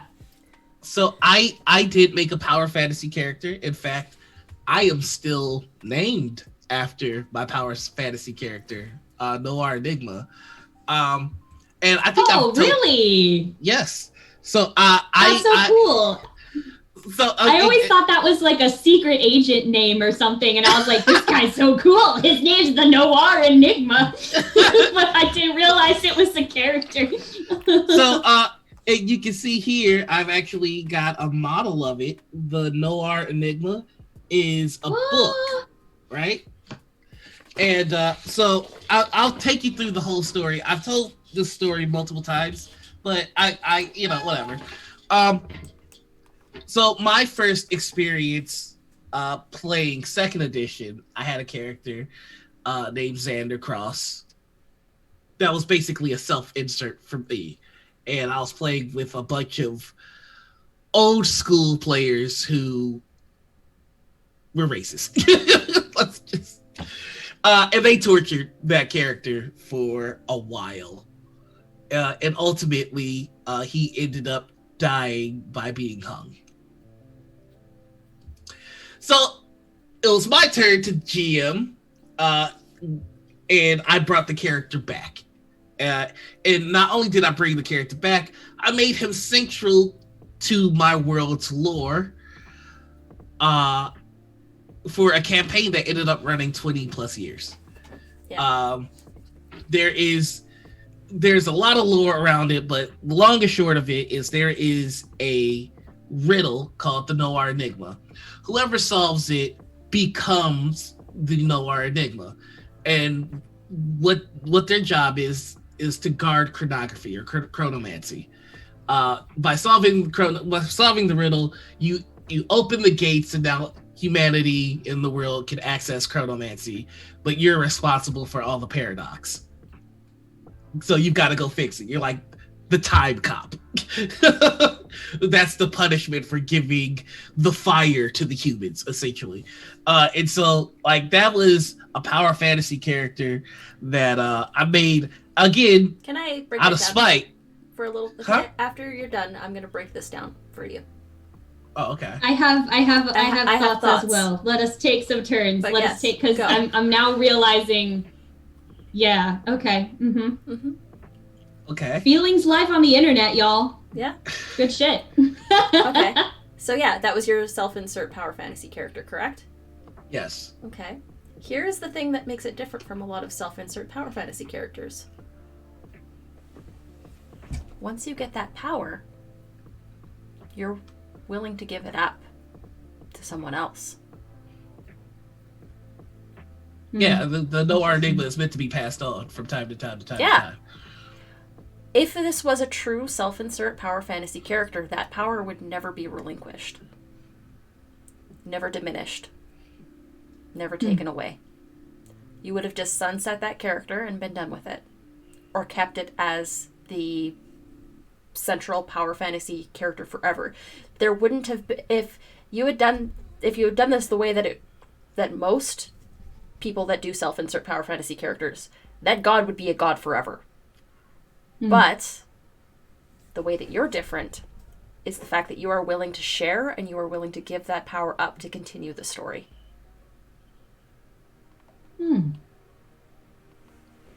I mean, he does come back from time to time to give advice, but that's about it. Hey, that's cool. That's it. You could come back from time to time to devour the world, but you're not. Yeah, that's the thing. As fun as that sounds, you must consume. I think we're using power fantasy. Yeah, it's kind of like, look how fucking awesome I am. A little bit. Yeah. But yeah. Yeah. Well, also, I didn't want to get caught in the trap that a lot of DMs get caught in, which is, I can't do whatever I want in another DM's game, so I'm going to DM a game so I can do whatever I want so everybody can see how fucking badass I am. Look at these characters I made that make your character look like a fucking piece of shit. Aren't they? You should be grateful that they saved your life because you suck and my character's a badass. I've played games like that, and I hate them. Yeah, I know. I hate them. Those are the power fantasy characters. I mean, a lot of times, though, the thing that bothers me about those kind of motherfuckers, they don't even follow their own rules. No, they don't. They never do. But my character did this thing so that rule doesn't apply to them. Bitch!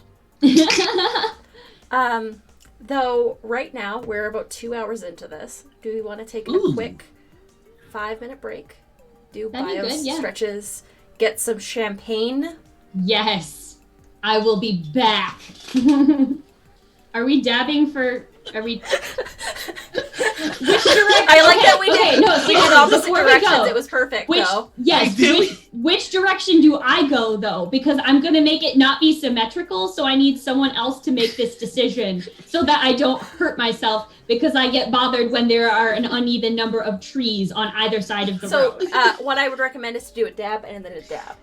Do it. Okay. The double. Ready? Dab. 1, 2, 3, Slow-mo go! dab. Boom.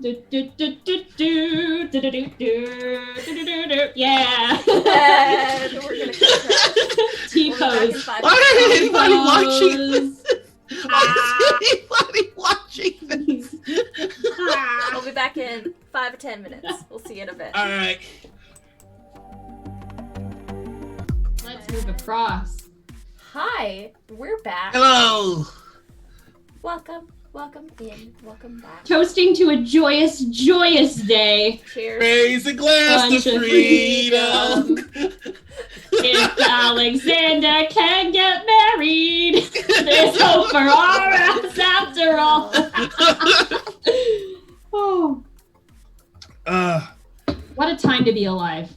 Woo! We beat In the every bad guy. possible valence of that sentence. What a time. Woo! So, Yeah. chat, y'all have been going on since we've been on break. And I feel like we've got some catching up to do. Been following the conversation about tropiness from Power Fantasies and Mary Sue's. I'm going to point out for all y'all, Luke Skywalker's a Mary Sue. Mm-hmm. We know. It's okay. What are you counting, Noir? I don't know. Next time on Morning Ritual. I don't know about that one. Okay, Boy, I will. super gifted with the Force, picks it up out of nowhere. Now. Manages to get the killing blow on the battle station that trained pilots that had trained for years. I don't know about this. I don't know about this. It's true. He's actually a Marty too. He was trained by Obi-Wan motherfucking Kenobi. For all of 10 fucking minutes. No, hold on now. Hold on. 10 minutes. Hold on. He was... I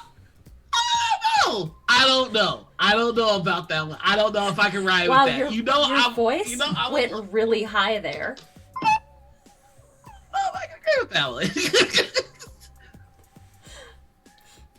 I mean, he was trained by Obi-Wan Kenobi and Yoda, for a day. Actually, I think it was more than a day, and I think I don't know. I want to agree with you. Yeah, Wedge Antilles is the true hero of the rebellion. Jamie, you will get no argument from me on that. I also just recently learned, oh God, what was that movie I was watching? And I didn't realize that the actor was the same person who played Wedge until the credits rolled. What was that movie? I'm sorry, y'all. Like it's okay, I've been consuming media and my memory has been shit. So I'm like, I experienced a thing. Nor can't take the L. Look, no, on this, I would be more than willing to take the L if I just don't know if I can agree. I want to. Part of me really wants to. Like, look, I need you all to understand. I have a very complicated relationship with Star Wars. Oh yeah, me too. I am at the point where I'm just like, fuck Star Wars. And if anybody who's followed my Twitter knows why, because what they did to Finn was the final straw. Travesty. It was the final fucking straw. I can't take it anymore. That said, I don't know about Luke. I don't. Dennis Lawson is Ewan McGregor's uncle too. The guy that plays Wedge Antilles is actually Ewan McGregor's That's super cool. I didn't know that. Wow. Yeah. Wow. Tell me how 3 days of training can take down Vader, who has far more training and comprehension of the Force. Luke didn't okay. Anyways, Luke let's get back to really power beat fantasies. Vader though. Or to power fantasy characters, because that's where we were. That's where we were at. Vader kind of played himself. Let's be the power of the penis, we shall not club. That's not. I'm not. Don't put me in that. Don't give me that. Sorry. Chat's crossing the line.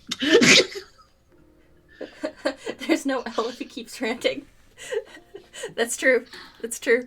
You can't lose if we just cut the stream mid-rant. Like we did last week. That's a win for me, though. I love that. That was a great clip, too. I feel that's how we should end every episode from here. Every morning ritual ends with an Irish goodbye. With the hard Not this one. Midwest goodbye all the way. I'm not even from the Midwest, but I just never shut up, so. Life's job to say it. So we were talking about fantasy character, like yes, yes, that's what we were talking about. A little bit. Mm-hmm. And I know that chat was going off while we were on break about it. But yeah, came for noir fighting chat, set aside A+++. Yeah, Haggis pants. I'll be right back. I gotta get my tea. I'll be right back. I didn't hear the cute little ding. I didn't either. I don't know. So. You started off by saying that you haven't made a power fantasy character. But then you took back your words while we were on break.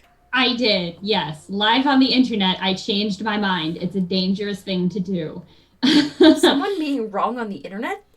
That really happens. So yeah, the power fantasy character that I didn't realize was one until I was literally reading the chat discussing what is the definition of a power fantasy. And by the way, as somebody that went to grad school here for English literature, I am totally here for let's just talk about what a very simple concept means for hours and then go into debt about it. That's kind of my thing. So when we're talking about like what a power fantasy is and like the classic sort of like power fantasy of especially like a heroine in a horror story defeating a monster or something like that, I realized I did make a power fantasy character without meaning to. And it was for the Monster of the Week like short campaign thing that I played. It was an off-stream game. We played it with Paul and Lydia Dracu and Marlo Bogwitch, who's also from Encounter Roleplay.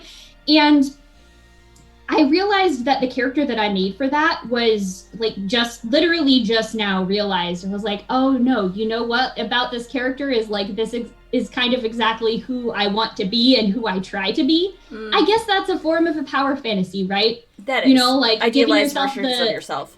Right, and like idealized doesn't mean perfect. Like the character's name was Shell. This was a Monster of the Week game that was all about facing fears and nightmares and had a very strange sort of monster that we had to defeat, kinda. But this character was using the expert playbook, and for me, like that's one of those things where when I started playing it, I was like, okay, I'm gonna go with this because this is what I know.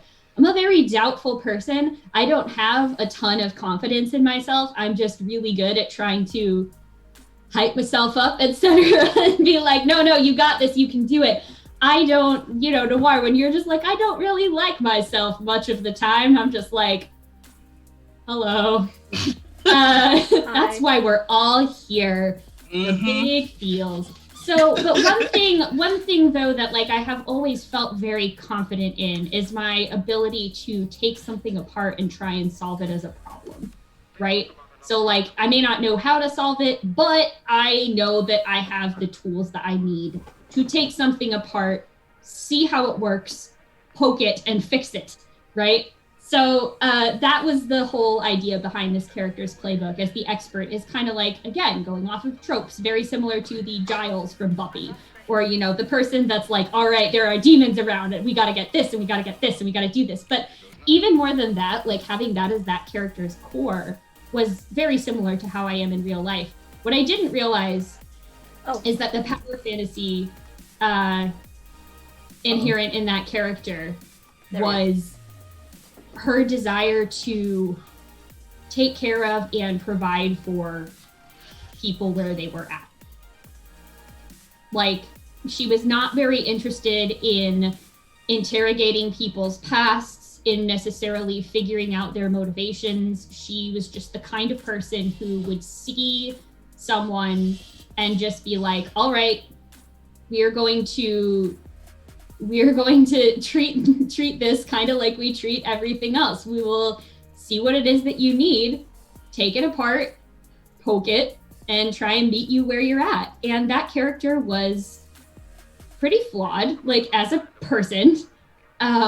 Had a lot of like really unresolved backstory stuff that was kind of necessary because of the way that the mystery worked.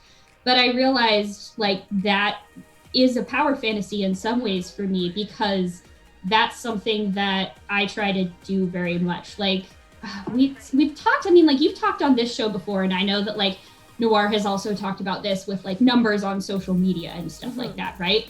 So like to just make one example from real life, I have a large Twitter following, like compared to whatever is considered large for a Twitter following. I have a large Twitter following. I don't really know how this happened, because a lot of it happened before I was doing things that made me super visible on the internet. And so it just kind of occurred. But one of the things that like I felt that I could use that for was to try and create a space where people knew they could feel safe and knew they could feel welcome. Even though I didn't necessarily have, a Twitch channel or something like that, or like something that was a community.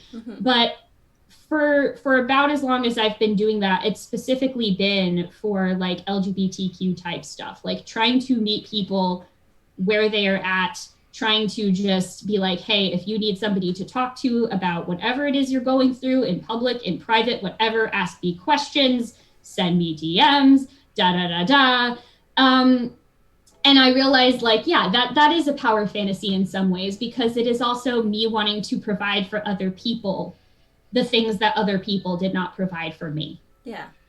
That's like, an interesting... Make yourself a safe space, says D. So I have a question. My question is there a difference between escapism and power fantasy? Because to me, that reads a little bit more like escapism. To me, is like turning to fiction or turning to fantasy to do the things that real life won't let you do, Whereas a power fantasy is more like a putting yourself in a fantasy world to dominate in a way that you can't in real life. I don't know. I think there's just something inherently negative connected to power fantasy rather than escapism. I don't know. That's just where my mind goes, huh? Yeah, I think that's really a good question, though, because I think that the reason why maybe we think power fantasy is a negative thing is because power, the way that we understand the word power in the English language, right, is very tied up in a lot of other things that are used to do very real harm to other people. things like colonialism, imperialism, toxic masculinity, racism, you know, like all these other things. Like power is just as tied to those concepts as it is to empowerment or feeling like I am a person who is able to do things that I want to do. Like that is also a form of power. And I think it's weird to talk about it using that word necessarily because... So it's kind of the difference between a power fantasy and an empowering fantasy. Maybe, I don't know, because I think there is a difference between having power and being empowered, if that makes sense. Yeah, like you can be a very empowered person and not have a whole ton of power and a whole ton of ability to affect the external world around you. You can just be like, yeah, I got this, but still not have power. Yeah. But welcome to the super sexy semantic section of This is what you get. This is what you get. You get Jesus and like the freaking dissertation on the meaning of the word power from me. This is just how it goes. But I think it's interesting because I don't know that I'm necessarily the right person to answer this question about the difference between escapism and power fantasy because of, you know, background, life experience, and all of that stuff. There's not really too much of a difference for me. Again, I was an extraordinarily lonely child who turned to writing and fiction. Hi, it's me. It's like, you know, when I, just as a person, it's hard for me to figure out like what it is that I actually care about and what it is that I actually value, because for various reasons I've kind of shut myself off from trying to access that part of my brain and emotions and stuff like that, because sometimes you have to do that to just get through the day. So for me, that sort of exploring this through fiction as both a way of escaping from what that life is like to, you know, fantasizing about what real life could be like. Yeah, I mean, I don't know that it's necessarily a power fantasy so much as it's been a really useful tool for me. Yeah, power doesn't necessarily mean dominance, but at the same time. Absolutely. I don't know who this Sem is, but their antics are ever present. Alien? I see what you did there. I'm not sure who that is, but I'm sure it's a joke that I'm not getting. Sem? I'm not sure. And antics. Sam's antics. Oh my god. Wow. I call that escapism or power fantasy, but it's not inherently negative. No, it's not. I think it's just a way that, like, I think we're storytelling creatures first and foremost, and I think that whatever kind of character it is that you come up with, whether it's intentional or not, it's just your brain's way of trying to process something, right? Yeah. Like, it doesn't matter what it is. It doesn't matter whether it's good or bad. Like, the act of telling a story about the things that we do and about like our own internal states, whether we realize it or not. It's just like that's a very value neutral thing to me. You can definitely use that to be a dick to other people at the gaming table, which like, don't do that because nobody wants to do that. But this is just like our little monkey brains trying to make sense of stuff that's random. That's fair. That's not about that. Yeah, I was just thinking of other characters that I play, and I'm trying to think of like what parts of myself I'm trying to explore with them. And like with Tay is a Masks character who uses the Doomed playbook. So at some point Tay is going to die. Yep. Like burn bright, live fast, die young is the Doomed. And usually that's like a super grim edgelord, like generally speaking. But I've made Tay the sweetest, kindest, most wholesome little dear girl that you could ever meet. I love Tay. Tay is best. I'm only on the first episode, and I already love Tay. Tay's real sweet. Check out the episodes are up on YouTube now, which is how I am watching them. Yeah, go watch them because. And episode 3 is tomorrow, because we convinced our GM to give us an episode, for 2 in 2 weeks instead of in October. So I think we have hit a perfect segue. Oh boy. For talking more thoroughly about dicks at the table. That guy? Do you mean talking more deeply? More deep. I think it's time to go deep. I can't match those beautiful bass tones. I'm sorry. But nobody wants to hear me try to death rattle when that happens. Deep. We go. Oh, hi, Mr. Pudding. Hi, Pudding. Hey, Alex. It's a pudding, Puddings. All right, so great to see you. So I think that now is a great time to talk about that guy portion of our show. Now, for those that are new to Morning Ritual, we don't really have a structure, but the one thing that we have kept since episode 1 is that guy portion of the show. What that is if you have any experience at the TTRPG table, chances are you have been at a table where there is a black hole of joy at the table, where somebody just makes the entire experience suck. And what we do in this section is that we talk in depth about those people. We quantify their shenanigans. We name them, and eventually we come up with a way to destroy them. Ultimately, our goal is at the end of the season to collect all the information and research that we've done on that guy and to make a that guy Bible, how to identify, hunt, and execute that guy at your table. It's that guy spotting guide. The title changes every week, but it doesn't matter. Noir, do you want an editor for this for when it becomes an actual book? Because hey. I'll hit you up. I mean, you'll have to read some god awful stories. Oh, like, that's okay. That's okay. I mean, I kind of started this segment as a joke because I didn't imagine that it was gonna be as ha chick tether. Guy that clings to the femme at the table because oh no, I'll need to protect the fair maiden and guide her through this world of fantasy. I'm a level 1 wizard, but I'm gonna step in front of an arrow so the level 13 barbarian doesn't get hurt because she's a lady. Like you're fucking moron. And then presenting people that are on the show are just like. Yeah. They're like, oh, you think that's the worst? You think that's the worst one?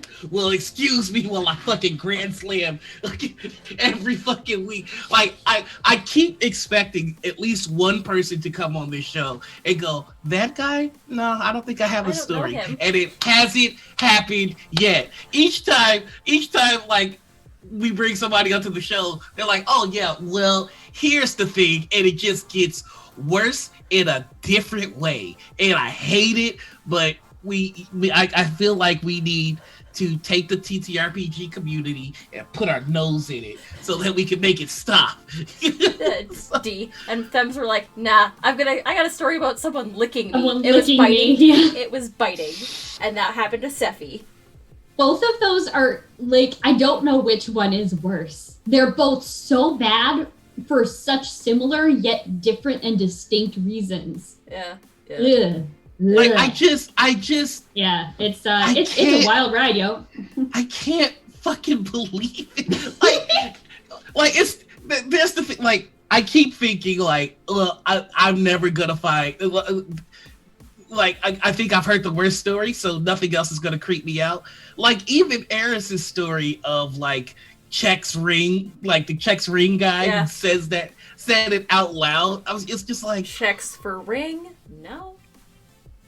Like what the fuck? Like, look, I'm a fuck up, right? But like, I've got a dick and I haven't fucked up that hard. Like, just that's the title of the book. Hey, oh my god, that's.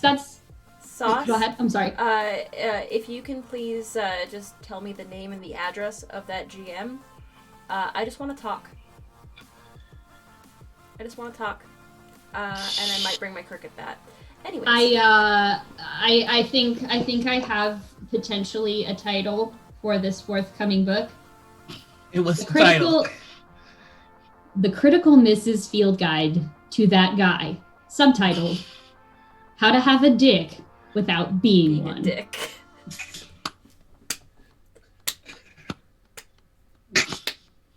is what they pay me the big bucks for, y'all.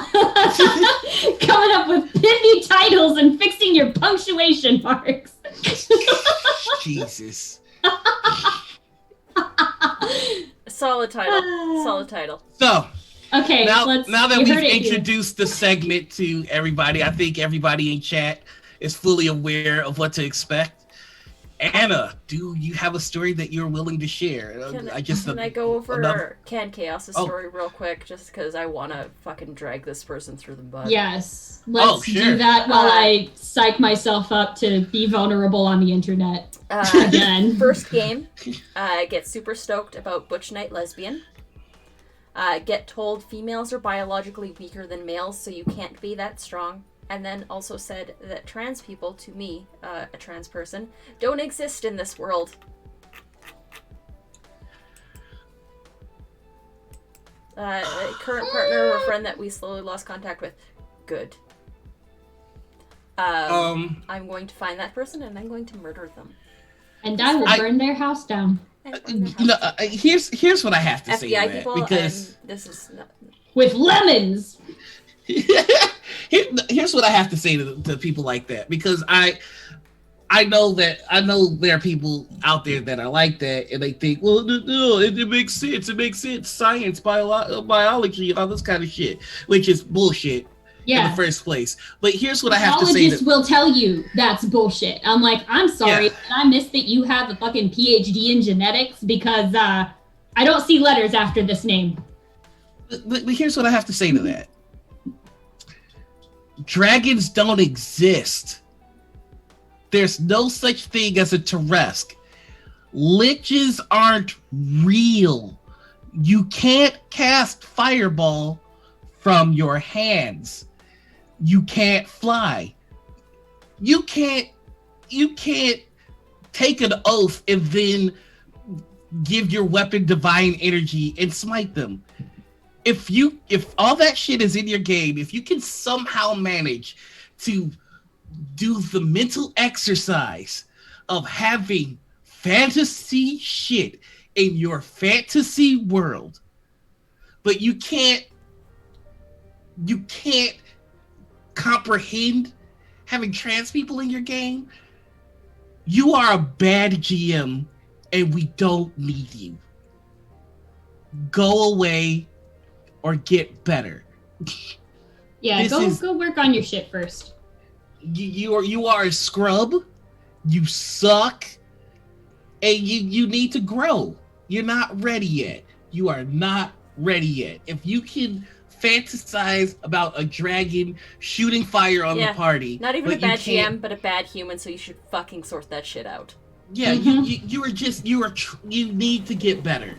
Yeah, it's like the combat wheelchair again. Yeah. If that's where you draw the line in in fantasy roleplay, not the eye beast that has 11 eyes that shoot laser beams. Mm-hmm, not that, but a fucking wheelchair or a trans person, fuck right off with that.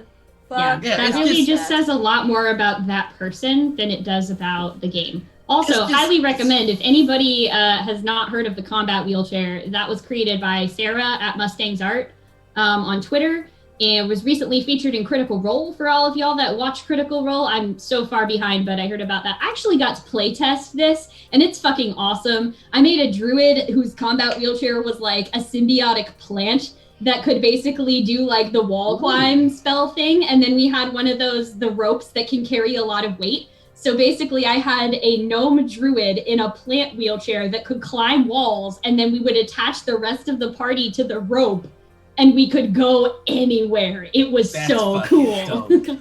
It was amazing. I talked to the GM and I was like, so here's what it is mechanically, but flavor-wise, could I please have plant wheels that can climb walls? And she was like, yeah, sure, that sounds awesome. So go have fun with it. It's a fantastic, very robust thing. I know she's also working for people that play The Witcher TTRPG. She's working on like a whole set of custom prosthetics and other like disability representation for The Witcher TTRPG. So yeah, go follow her. It's good stuffs. Yes, excellent good stuffs. Let's see, what was it? We were talking about that guy. We were talking about But I just had to, like, talk about Sarah for a while. I got one last call out, if you don't mind. Totally. There's apparently somebody in the TTRPG community that has a Discord that featured a meme or something making fun of my sister. If I ever find out who you are or what Discord it is, I try my best to be a decent human being. I really do want to make sure that I add more good to the world than bad. But I do want you to know that if I ever find out who you are, I'm going to savagely beat the fuck out of you if I ever see you at a con. So don't ever let me find out who you are, because I'm not playing. I will find you, I will drag you to the nearest alley, and I will beat you I will beat the fucking life out of you. Nobody on the internet ever better say shit about Suddenly at Peace, because I love my family with my entire heart, and I will gladly give away being a good dude to give you a bad day. That's it. Everybody in chat is ready to fucking fight for your sister, because your sister is also the best. That sibling energy is some good shit. Like, I'm right there with you, 100%. I was the little bitch that made boys cry because they were trying to beat up on my youngest sister.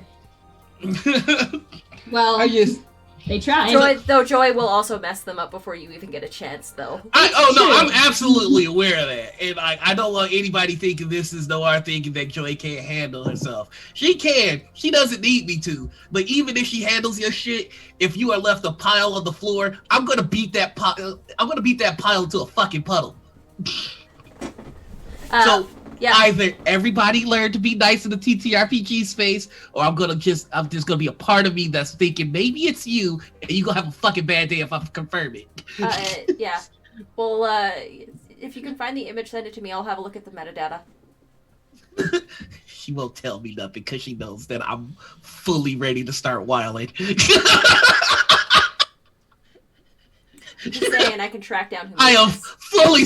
I don't give a fuck about sponsors. I don't give a fuck about shows. I don't give a fuck about opportunities. If I find this motherfucker, it's gonna be a very interesting and long conversation for that bitch. Oh my. And now moving right along. Anyway. That guy. That motherfucker. Yes, that guy. Okay. Should I go first? Sure, guess first. Okay, my that guy story. See, this is interesting because this gets also into my TTRPG origin stories, right? So, like, I grew up. Listen, we only go as comfortable as you want. Yeah, no, that's okay. And if I'm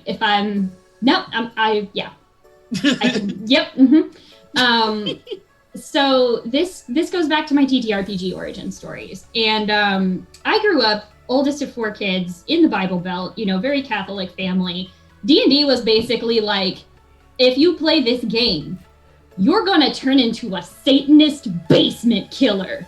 And like, there will be no hope for you because then you'll be a murderer and sell your soul. And like, I don't know if anybody's seen all of those old comic strips. The comic strips, yeah. Yes. I don't want to be Elvin Star anymore. I just want to be Debbie. Like, that was my impression of, like, that was what I knew about D&D. But, Satanist basement killer is definitely B's nickname in high school, by the way.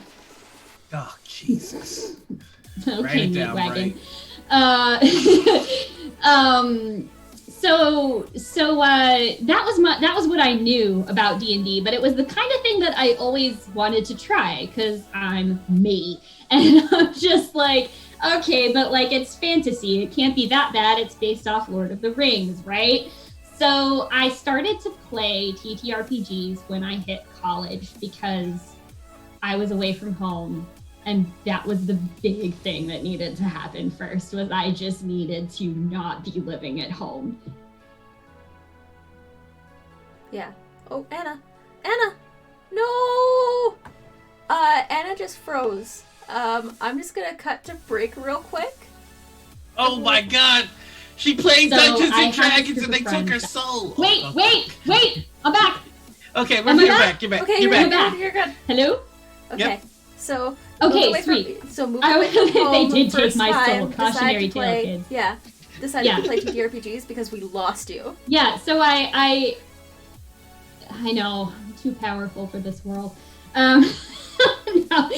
So I started to play with this group of friends that I had met first couple years of college. We were extremely close. My first ever like serious relationship, my first relationship ever, period, was with somebody who was in this group.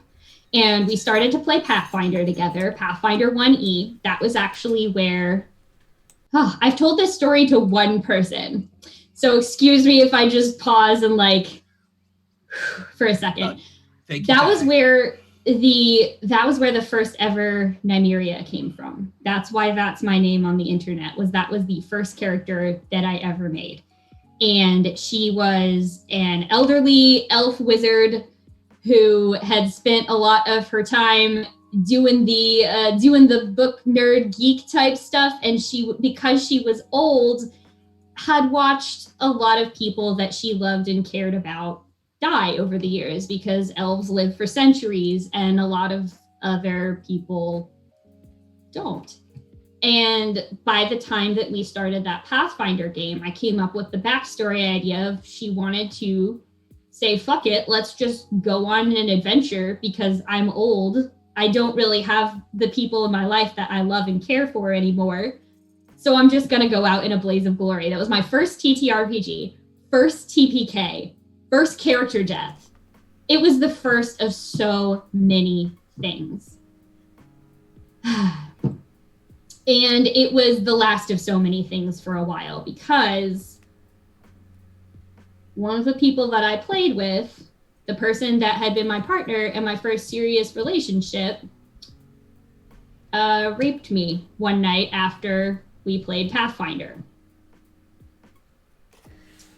It wasn't really a that guy thing per se, because it didn't have anything to do with stuff that happened around the table. But I didn't touch TTRPGs for years after that, until after I moved out here, after I had mentioned to the doctor I was talking to that was something that I used to enjoy. And he went, you need to leave your house sometimes. Let's find you a group to play D&D with. So yeah, it just was one of those things where for so long, it was like the ability to sit down and have the escapism or power fantasy or whatever of playing a character that is in this really awesome fantasy world and can do anything was just associated with so much negative bullshit that was not something that I thought I was going to touch ever again till I did. I'm glad you found your way back to it, because the space is so much better for you here. I'm still just stunned at like the capacity for joy that it still brings me. It's really surprising to me, but that's okay. I'm just gonna hold on to that. Also, yeah, for real. Yeah. So many hugs. Yeah, with the consent. hugs. I appreciate that. We're glad that you're here, and we're sorry that this happened to you. Me too, because honestly, like, without going into super details, that was very nearly the end of my life as well. It was not a good time. It was not a good place. I joke about like being like mean to myself and dunking on myself and stuff like that. But like, honestly, looking back, thankfully, it's light years away from how bad it was when that happened. Yeah. I do have to say, it takes a tremendous amount of strength not to let somebody take something from you. Like, and I know to just a small extent what it requires to be like, no, I'm gonna do it anyway. Like, and I can't imagine the strength it takes to, come back to this thing that was muddied and made ugly by just a person that a person that could do something like that.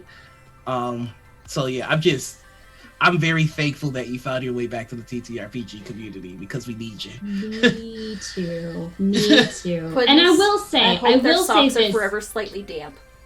Yes. Oh, such a good curse. Oh my God. I love that, and I love you. And thanks to all of the people in the chat being super supportive. I'm kind of looking away because I'm extraordinarily nervous to talk with this about people. I have not even. I just started talking with like a therapist about it this year, and it's been a long time coming. So that's good. Please don't worry about me. I'm doing okay. But I do want to say that you're supposed to process this. Yes. This is a thing that I feel comfortable talking about now. Yeah. There are some very good curses being thrown in chat to this person. But I do want to say, uncomfortable. May there always be glitter in their butt crack. But I do want to say, like, just real quick, because whether this was that guy or not, if you're watching this and this is something that is, resonating in any way, shape, or form, Noir, what you said about like being surprised to be vulnerable and strong talking about this is fucking surprising me too, because this is not a thing that I ever thought I'd be able to do. Nothing's really off the table. I mean, like this past year had another big anniversary thing come up that was tied up in all of the past trauma from that. And I was surprised that I could like think about it and be around that without it hurting to the same extent. So you just really never know. I don't know why it's happening this year. I don't know how, but you just never know. I think this year just never know. Yeah, I think this year's been one of those years that has caused a lot of people to, because I think we're all isolated and we're all lonely. We're all getting into those deep truths about ourselves because we've had time for introspection. Everyone is hanging out where I was hanging out in childhood. And it's really weird because I'm seeing so many people just feel like they're going fucking insane. And I'm just like, okay, but like, look at me. Mm-hmm. This is how I've always been. It's gonna be okay. Like that's I'm here to tell you. It's great now, but you never know what will happen. I do love that the theme of come as you are seems to be so prevalent in what a lot of people are creating and what a lot of people are doing. And it's not just the if you're attractive, come here. If you're ugly, come here. If you're black, you come here. If you're this, come here. It's like, no, whoever you are, whatever unique set of circumstances, no matter how positive or negative they are, whatever it is that you are, bring it, because we need it. Like, even the ugly, especially the ugly, like whatever ugly bits that you had to endure to get here, those scars make you who you are. And that is a perspective that we need. And it's not just the flimsy corporate diversity that everybody has been waving their rainbow flag at. Like, no, it's like, really, it's not about the labels anymore. It's about the people. And I love that. I started this because I just wanted to play games with friends. Yeah. That is the core of what I do. That's why I started TTRPGs, and that's why I came back to TTRPGs, if I'm being perfectly honest, because it was another thing where it was like, after this happened and I broke it off with this person, and I didn't talk to anybody about this, so it just looked like a normal breakup. I didn't even tell my family for years. But I lost that entire friend group as well, because sometimes that happens when you break up with somebody. Mm-hmm. But like, it also really sucks when your entire friend group is also your TTRPG group, is also people that you would normally go to when something terrible and traumatic in your life happens, and you just can't, like, just suddenly boom, that's just gone. And it's taken kind of a long time to recover from that. If I'm being perfectly honest, I'm still working through that. And that's another thing where it's like, when I do this with characters, I do not bring real life issues from like this particular instance into game, because I'm just like, nope, this is a thing that needs to be worked on privately, and that's healthy. Like, this amount of character bleed is something that I don't think is appropriate or necessary for me. Yeah. So like while we're on the subject of character bleed, just remember that like your safety tools are just as much for you as they are also for the people around the table. Your lines and veils are just as much a form of taking care of what you need to do personally, as they are to making sure that you don't cross somebody else's lines. So just be cognizant of that. But yeah, it's hard. It's really hard.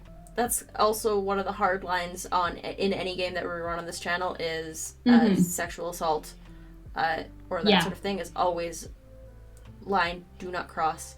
On the subject of safety tools, though, and I think this is something that I'd like to say, is that if you play any game on this channel, the lines are as follows, just so everyone's aware. No sexual assault. Sex goes behind consensual sex goes behind a veil all the time, because TOS. No homophobia or transphobia in our games. Yeah. That's it. And then obviously any lines or veils that are pertinent to the players at the table, and we do our utmost to respect them.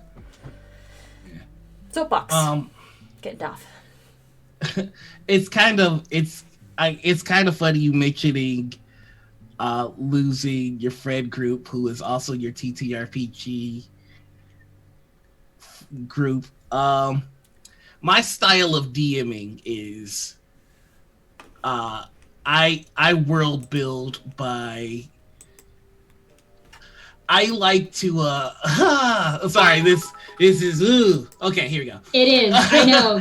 I am sweating and shaking buckets over here. Do not let don't let this fool you. Well, my way of is it hot in here? My way of world building is I firmly believe that it's every GM's job to make their players feel like heroes and to make their decisions matter and to make it count. And the way that I do that is I let my players create the lore. You know, like I start every setting with base lore, and I stick with settings for a very long time. Like my first world is called the world of Gloria. Gloria was a setting that I ran for 20 years. Bye, Lauren. And you know, I've got a new setting now, the second city setting. Like, you know, and people are joking. People joke like, you know, is everything he's gonna do gonna be second city? Probably, because that's how I GM.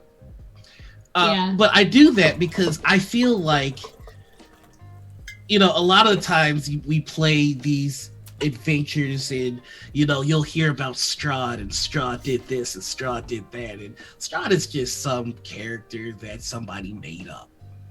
But I feel like Strahd is the OG that guy. Yeah, but I feel like there's something much more potent when you're playing a game with a GM and they tell the story of this legendary warrior who made a decision that changed everything, and you were the player that played that legendary warrior, and you see new people being introduced to the world and they're hearing about the choice that you made and living in the consequences of that. I feel like there's something powerful and special about that. Like it to me as a GM, that's kind of like my gift to the players. Like, it's like saying thank you for joining me on this story and know that it mattered. Like, everything that we did, it fucking mattered, and now it's carved into the world, and people have to live in whatever you did, good, bad, or ugly.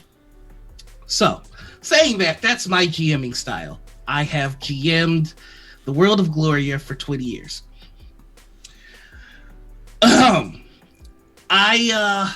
My name is Noir Enigma because that is the character that is a figure, like a very central figure in the World of Gloria. And his lore is that he... Bye, Puddins. Thank you for coming by. His story starts with him hung on a tree because that's where the second edition or advanced D&D motherfuckers put him when they killed him and tortured my character or whatever. And I was in a bad place when that happened, but I just started a new relationship.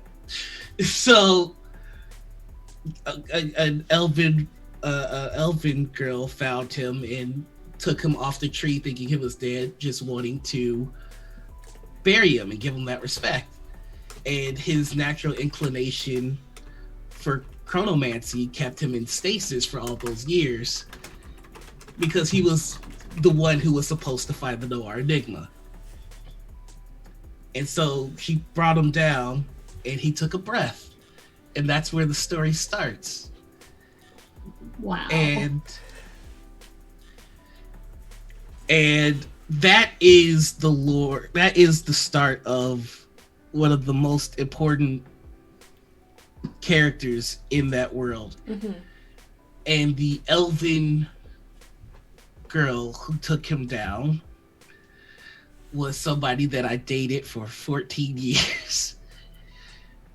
And she cheated on me. And a bunch of other just bad shit.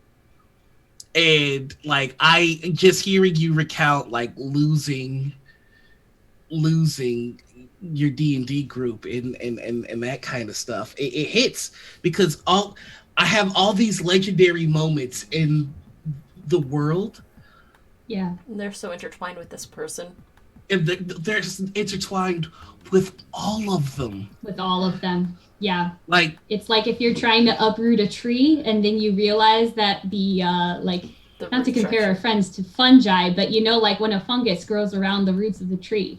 Yeah. You cannot just uproot a tree without fucking up everything that's growing around the roots. It's not clean and it's not easy. It is really hard. It's so like friends, like a mama shroom. Yeesh.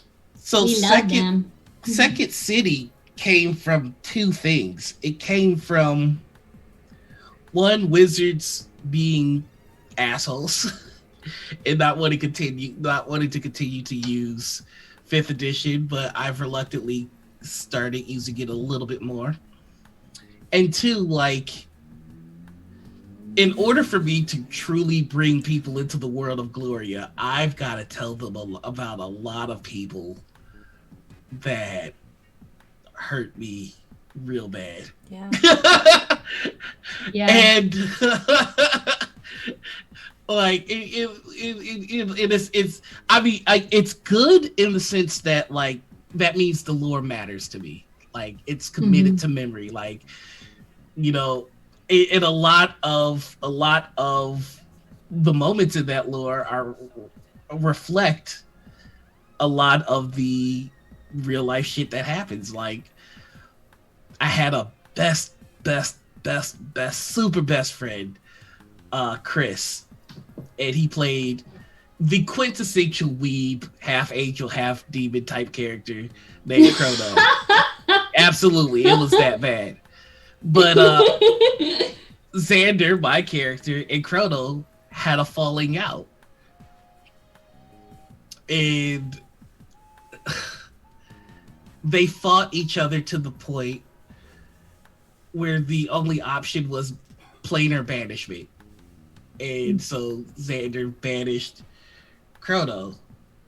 And in his world's lore, it ends differently. And I love the fact that that's how it plays out for both of us.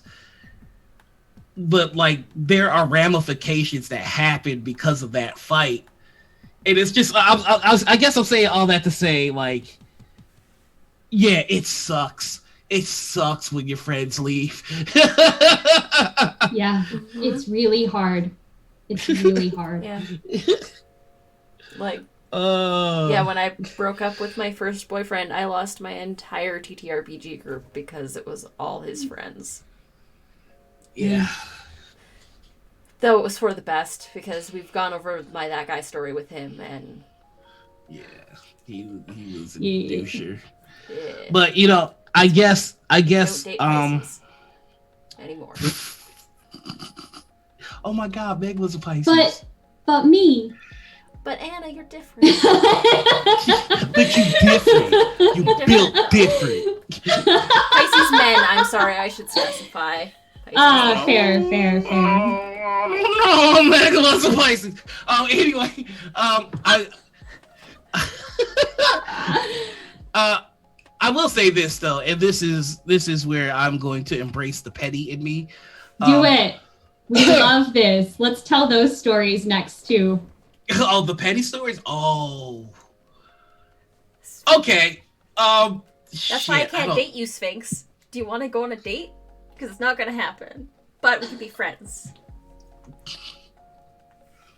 Everybody knows the best zodiac to date is Leos. Can I get an amen? Amen. I don't even know what month of the year that is. July, August. July and August. Okay, sure. I was like, I literally know I'm a Pisces because people ask that question. I'm like, I guess I should probably look this up. Cool, it's fish. Never thought about it again. That's fair. Hi, Geraldine. Thank you for that raid. Oh my gosh. Hi, Raiders. Hello. Actually, if you not dating Leos, you not dating shit. I'm kidding. This means nothing to me. I'm sorry, but I'm just like, yeah, okay, seems cool. Petty stories. I'm gonna unleash the petty stories. You heard in chat last week my story about threatening to call a man's mom at the gaming table because he was busy being he was literally playing, Trogdor the Burninator from Homestar Runner. That's the character that this person was playing. And at one point, just like overwhelmed and dominated the gameplay and the table so much that I was just like, your cell phone's right there. Okay, calm down or I am calling your mother. And she's really gonna wonder why some strange crazy lady is yelling about her kid being a douche. And then he calmed down. Yeah. It was worth it. Thank you for that raid, Geraldine, and welcome in Cerulean Exiris. And I saw someone else, Cheese? I think I saw Cheese come in for that follow. Thank you very much. Yeah. That's a good petty story. That's a good petty story. Yeah. Mm-hmm. It's a good okay, one. So like I'm trying to... Squinty McCheese, thank you. Okay, so here's a petty story. It's... Let's do it. It's not a TTRPG based one, but it is a petty story. And okay. So, like I said, I got daddy issues. I should mention, however, yeah, I know, right? But my pops has money and connections. And I would usually eat my own dick before I ever ask for a favor. But being very flexible of you. That's a visual. Right? I had a rib removed just so I could do it. Being the petty bitch that I am, I again paid for a certain someone to go to school for a while, and then found out things. And their dream was always to work for Tesla. I want to be a mechanic for Tesla. So after everything that went down, I worked my ass off to become certified in a bunch of stuff that would allow me to get a job at Tesla, and I did get it because I'm a petty slut. I only worked there for a month, but it was the principle of the thing. Yeah. A whole ass mood. It was the fucking principle. I don't know if I have any petty stories. I'm not a very petty person. I think the pettiness comes from being very motivated by spite and anger. Oh, I guess, yeah. Like, I'm not petty about things that are, like, whatever, the minor inconvenience. I think the pettiness comes out when someone does something that is so deeply wrong. Lydia, now I need to hear these that I'm just like, this cannot stand. So, you know. Lydia says that hers makes her look like a psychopath, so she's just gonna duck out. No, but now I want to hear them. Particular segment name, palpable pettiness. You know what? Pettiness. We're taking that. Palpable time for the palpable pettiness section. I mean, there was to be fair, there. Go ahead. I'm like, this entire channel was built on petty. Yeah. Okay, so I have another. This is a rated somewhat X petty story. But here we go. Want to hear it? Here we go. What a coincidence. I'm a petty slut is the name of Squinty McCheese's OnlyFans. So the first time I got called the N-word to my face was from my ex's stepdad at our graduation party. He was not happy that I was there, and so he made it known, and he said what he said. Upon hearing this, I was just like, I think I need to go. I think I need to get out of here. And instead of letting me leave, we instead sullied all his shit. Oh. Oh, we love to see it. Oh. So the best way to get back at a racist is to nut on they stuff. Welcome back, Anita. This has been morning ritual. and that's my palpable pettiness story. Nobody tell Anita anything. So much. That no, I think that leaves us all behind. That's yeah. That's a good one. That's a good one. If I was wearing a hat, I gotta stop telling you all my stories. But they're so good. I have heard this story before stream. Because I think people don't realize is how often that Nora and I talk. And how much we talk. Wait, what? Do they know you two? No, not very well, apparently. We talk a lot. Not. We talk a lot, and we talk about a lot of things. Oh god, I'm a little tipsy. Yeah, last night at 11 o'clock in the morning, and now noon. I gotta tell you, like, I drink, I used to drink a lot, and even when I drank a lot, I had no tolerance for it. So, like, I would get, like, blasted, like, 3 drinks in, and then I would just keep going. Like, 1 drink is still enough to make me tipsy. Yes, Alien. Jamie, can you please get Alien link privilege? I actually want to ask a quick question. People, or putting people on. What do you want to ask? What's the question?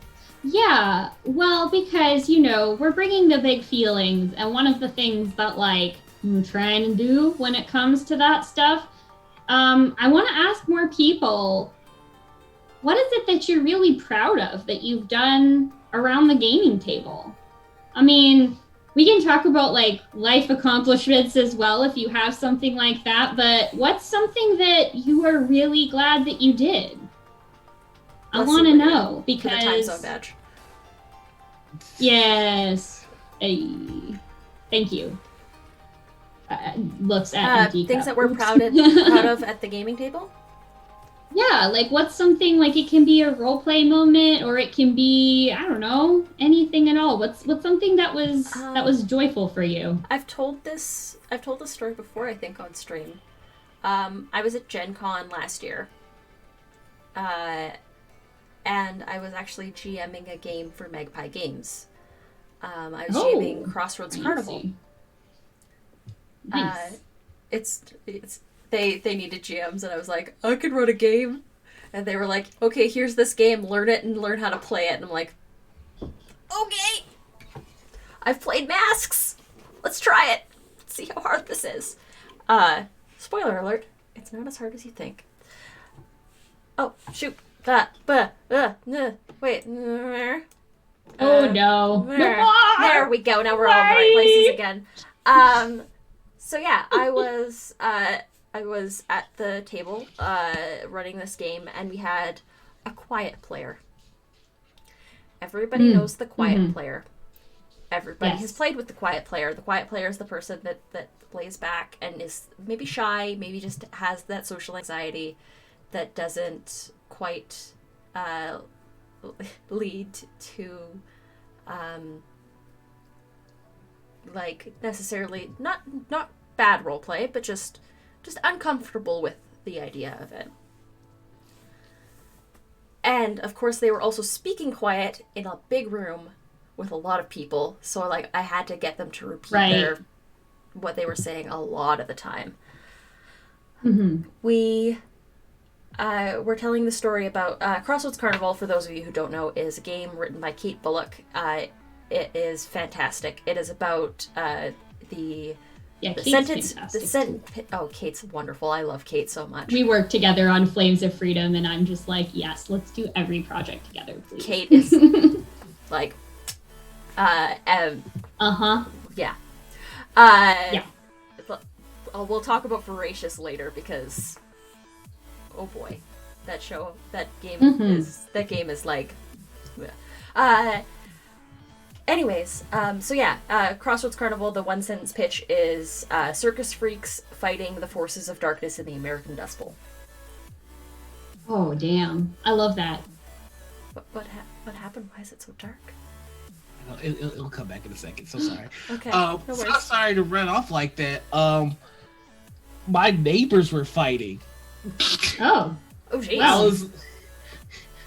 I was trying to figure out. God damn, it's dark. 1 second. I was trying to figure out what the fuck is that noise going on out there. I did not know that one of my neighbors was a Trump supporter.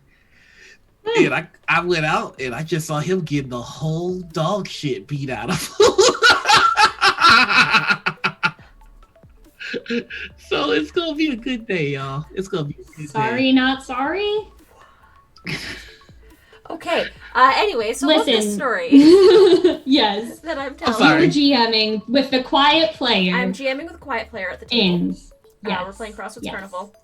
The character that they're playing is the dog face, which is like your wolfman sort of. But the circus freaks that you play in Crossroads Carnival are literal monsters. So if you like, there's the mermaid, which is like, you know, someone who wears a fake tail and sits in a tank to like scare the little kids. No, this is a literal mermaid, and you are trapped in your tank. You are trapped within your own body and within your own self. There's the dog face, which is your wolfman driven by hunger, or wolf person driven by hunger. There is the geek that feels that need to consume to feel whole.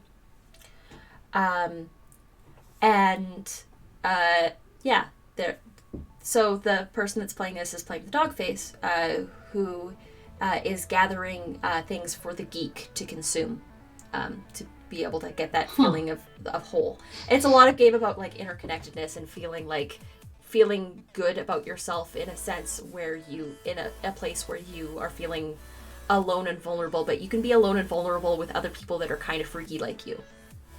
It's a beautiful game. It's a beautiful game, beautiful story. So I started telling a story about like, okay, it's the Dust Bowl, it's the 1930s. Everything is shitty, everything is horrible, but you come to this one city, this one town in the middle of like Beaver Creek. I just picked a place on the map and like right smack dab in the middle. It's beautiful, it's lush, it's green, but why? And the dog face has to go collect these things. Usually it's like snakes or like gophers if you're lucky, or sometimes like field mice if they're still around, because it's the Dust Bowl. There's not that much going on. Yeah. And I'm like, you found this fat, like plump, pheasant. And you know, like, this beautiful bird is quivering in your hands and you manage to catch it, and it's vulnerable and it's in your hands, and what do you do? You know it's fate, what do you do? And this quiet player at the tables just sort of, like, said, I hold it in my hands, I take one feather out of it, and I set it free. And then I tuck the feather in my pocket because that's just for me. And I'll get something else tonight. And it was like the most beautiful, heartfelt moment of just like this person standing alone in the quiet, in the night, in a place that shouldn't be correct and shouldn't be right, and just letting something that's vulnerable go. And it was so wholesome. It was the wholesomest. That or the Coven at the End of the Lane, which is VODs on our channel. Because we managed to tell a trans story in Coven. Amazing. Yeah, that's my story about a moment where you, like, a good, wholesome RP moment. Yeah. What about you, Noir? So something where you were proud or you felt joy around the gaming table. Something you're proud of or where you felt joy. I like this. Yeah. Coven Sisters for life. These stories are important too. Don't get me wrong. Like this is valid, deep stuff as well. And these are things that I like to hear people talk about. So I may have some stories about being around the table that I'm proud of, but there's something else that I'm kind of proud of. Which is I like to believe that I've created a sense that I will play with anybody, and I fucking mean it. Like, there have been random times where I just, if I have time, I'll just kind of throw up on Twitter, who wants to play, and it's been kind of wild to get some people that are just like, I didn't think that you would actually, message me or go through with it.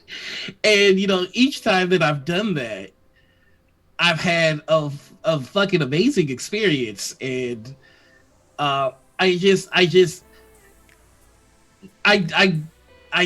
want I really want everybody to believe me when I tell them that I just want everybody to shine. Like, and that's what I'm trying to create. I've had so many fucking amazing, okay, so I met, and let me get his Twitter because the dude is one of the most hilarious motherfuckers, and now he's running the X-Men game. Like, Julio, Poppy Chambloo. Julio, yeah. Oh yeah. Poppy Chambloo. Like, I randomly played with him one day, and the dude is just so freaking dope. And it's just I like the idea that I can catch people off guard and just be like, you in a game with me now. Like, let's go. So yeah, that's what I'm proud of. And crashing the old little bit, I've got my eye on you. We're gonna be in a game one day. That's awesome. I swear to God. That's it's awesome. just, yeah, I like playing with everybody. That's what I'm happy about. Yeah. I feel that. I love Julio. Julio was so good in the game that we played, where we played one particular harbor. Just playing a sea witch mermaid who is just like wanting to take down the rungs of colonialism and like fight the patriarchy at every turn. There's pirate thirst in that game. Alicia and N.G. was also in that game. Alicia's, you're in a lot of my games, and I like that though. I love that. We pulled Alicia. We pulled Alicia into System Shock last minute too. Yeah, I feel like that's the best way to build a community, and that's like why I get so frustrated when I see like people playing with the same 8 or 9 people over and over and over and over and over again. It's just like, yo, bring some new people in. Let's get some new perspectives up in this motherfucker. Like, it's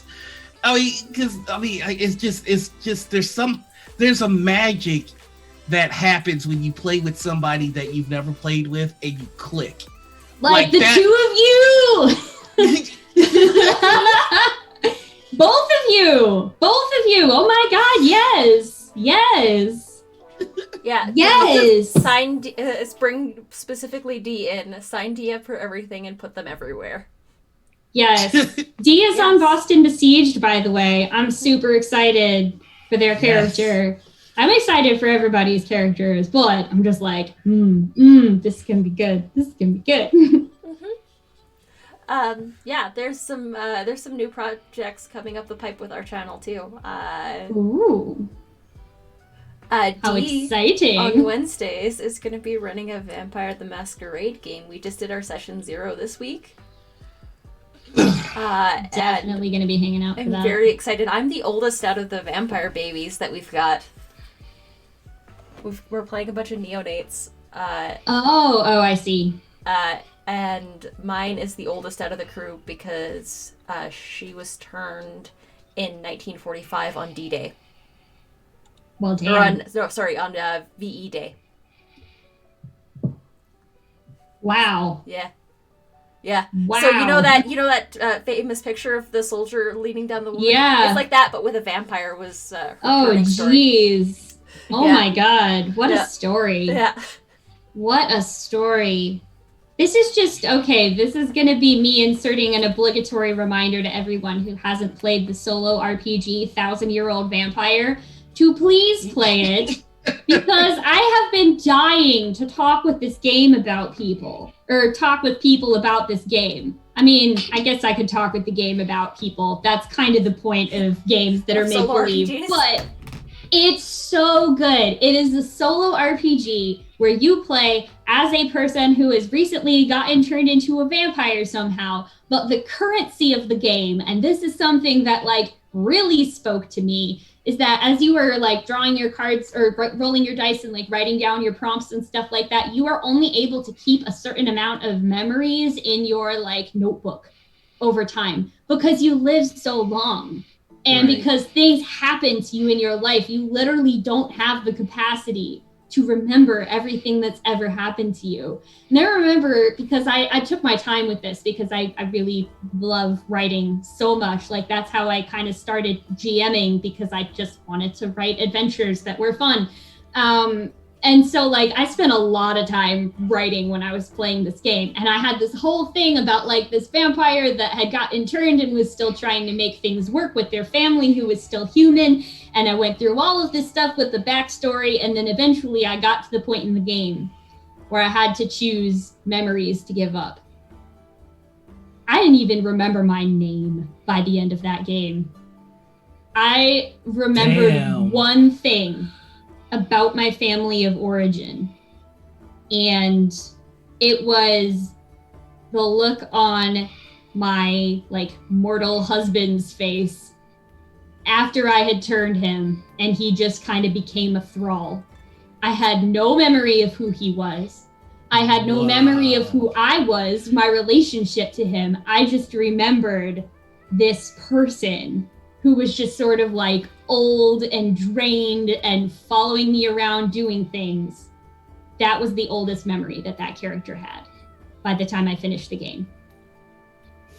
I think when we were now I'm bummed out. No, I'm just kidding. Was such a good game though, and I was just like, now I'm gonna do something fun. This game too.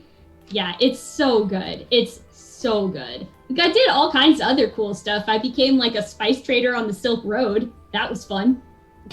But yeah. You have a journal that you write in. Yeah. And as soon as that journal fills up, you need to start getting rid of memories. Mm-hmm. Yeah. Yeah. Me, it was a literal journal that I used just for this game. But yeah, it's a really good game. It's a really good game. Please play it so you can talk with me about it. How do you feel about garlic or silver? Me? No, Crotchety Old Woman is thinking that they might be a vampire.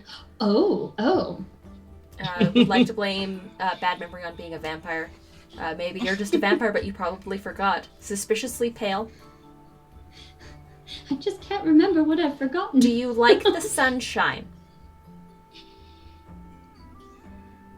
I mean, I don't like the sunshine. Maybe I'm a vampire. Do not look good in silver. I think the garlic thing is fake. Interesting. Interesting. Then it's possible you could be a lich.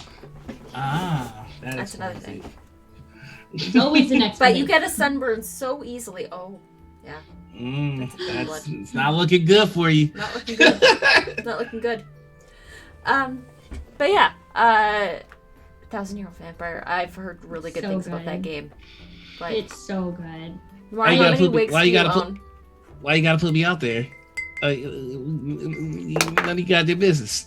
Let's see. 1, 2, 3. Definitely more than me. 4, 5, 6. I own 6 of them. I own 6 of them. I have 2 now, and they're both my natural hair color. So figure that one out. I'm 4. Debuting a new character tomorrow over on Action Fiction for a Vampire the Masquerade game that we're playing. I haven't talked much about it, but yeah, I'm excited. I'm playing Ayatunde Espufo. He's a very old vampire. He was you'll find out during the show. I don't know. Professional streamer mode engaged. You'll find out during the show. All right. Okay. All right. I'll tell you. I'm almost tempted to show y'all some of the look, but nah. You can wait. I've already seen part of the look because you were wearing the sunglasses earlier. That is true. I was actually wearing the sunglasses during this stream. So. And you're wearing the sunglasses during. You've been wearing the sunglasses during Cult as well. Yeah. Yeah. What clan did I go for? Crap. What's it called? Now I'm blanking on what I actually did. Someone will have to explain what the clans mean to me again, because I've actually never played Vampire the Masquerade. This is my first time playing. I'm a Malkavian. You would be. Thank you. I take that as a This is the Zodiac all over again. I'm like, really these are words. These are people words. Are things. They are part of Malkavians that means are something. also known as jesters, or sometimes they're oracles or seers. Mine is an oracle who received a vision upon being turned and is trying to make sense of that vision. That's their drive. Damn, that's cool. That's really cool. We've got two Malkavians, a Ventru, a Toreador, who is red white roleplay in chat. Oh, sweet. Hey, that's my clan. Toreador? We're sluts. Toreador? Oh yeah, they're total sluts. You're not bullfighters? Yeah, a sleepwalking oracle is my character. Because as part of their clan, they get like a clan bane, and the Malkavians have sort of us. I don't like how it's a mental derangement personally, because I hate sanity mechanics in games as a general rule, but I'll go with it for the flavor. But so yeah, a sleepwalking oracle. That's really cool. I really like that. That was gross. That's why you made it sleepwalking. Mm-hmm. Mm-hmm. That's an interesting thing that you bring up, because while we were also, talking earlier about the combat wheelchair and accessibility in gaming, for me, one of the really cool things about getting this job with Flames of Freedom is that I actually originally got onboarded as a safety editor for the sanity mechanics and stuff like that, because there's not sanity mechanics per se in that. It's a stress, fear, and terror system. Mm-hmm. And basically, like, the more stress, fear, terror, mental pressure, etc., that your character is under can lead them to become more conflicted about certain things, or have different, you know, types of emotional reactions to stuff. And I will say, like, as much as like sanity mechanics in game, I'm kind of like about a lot of them.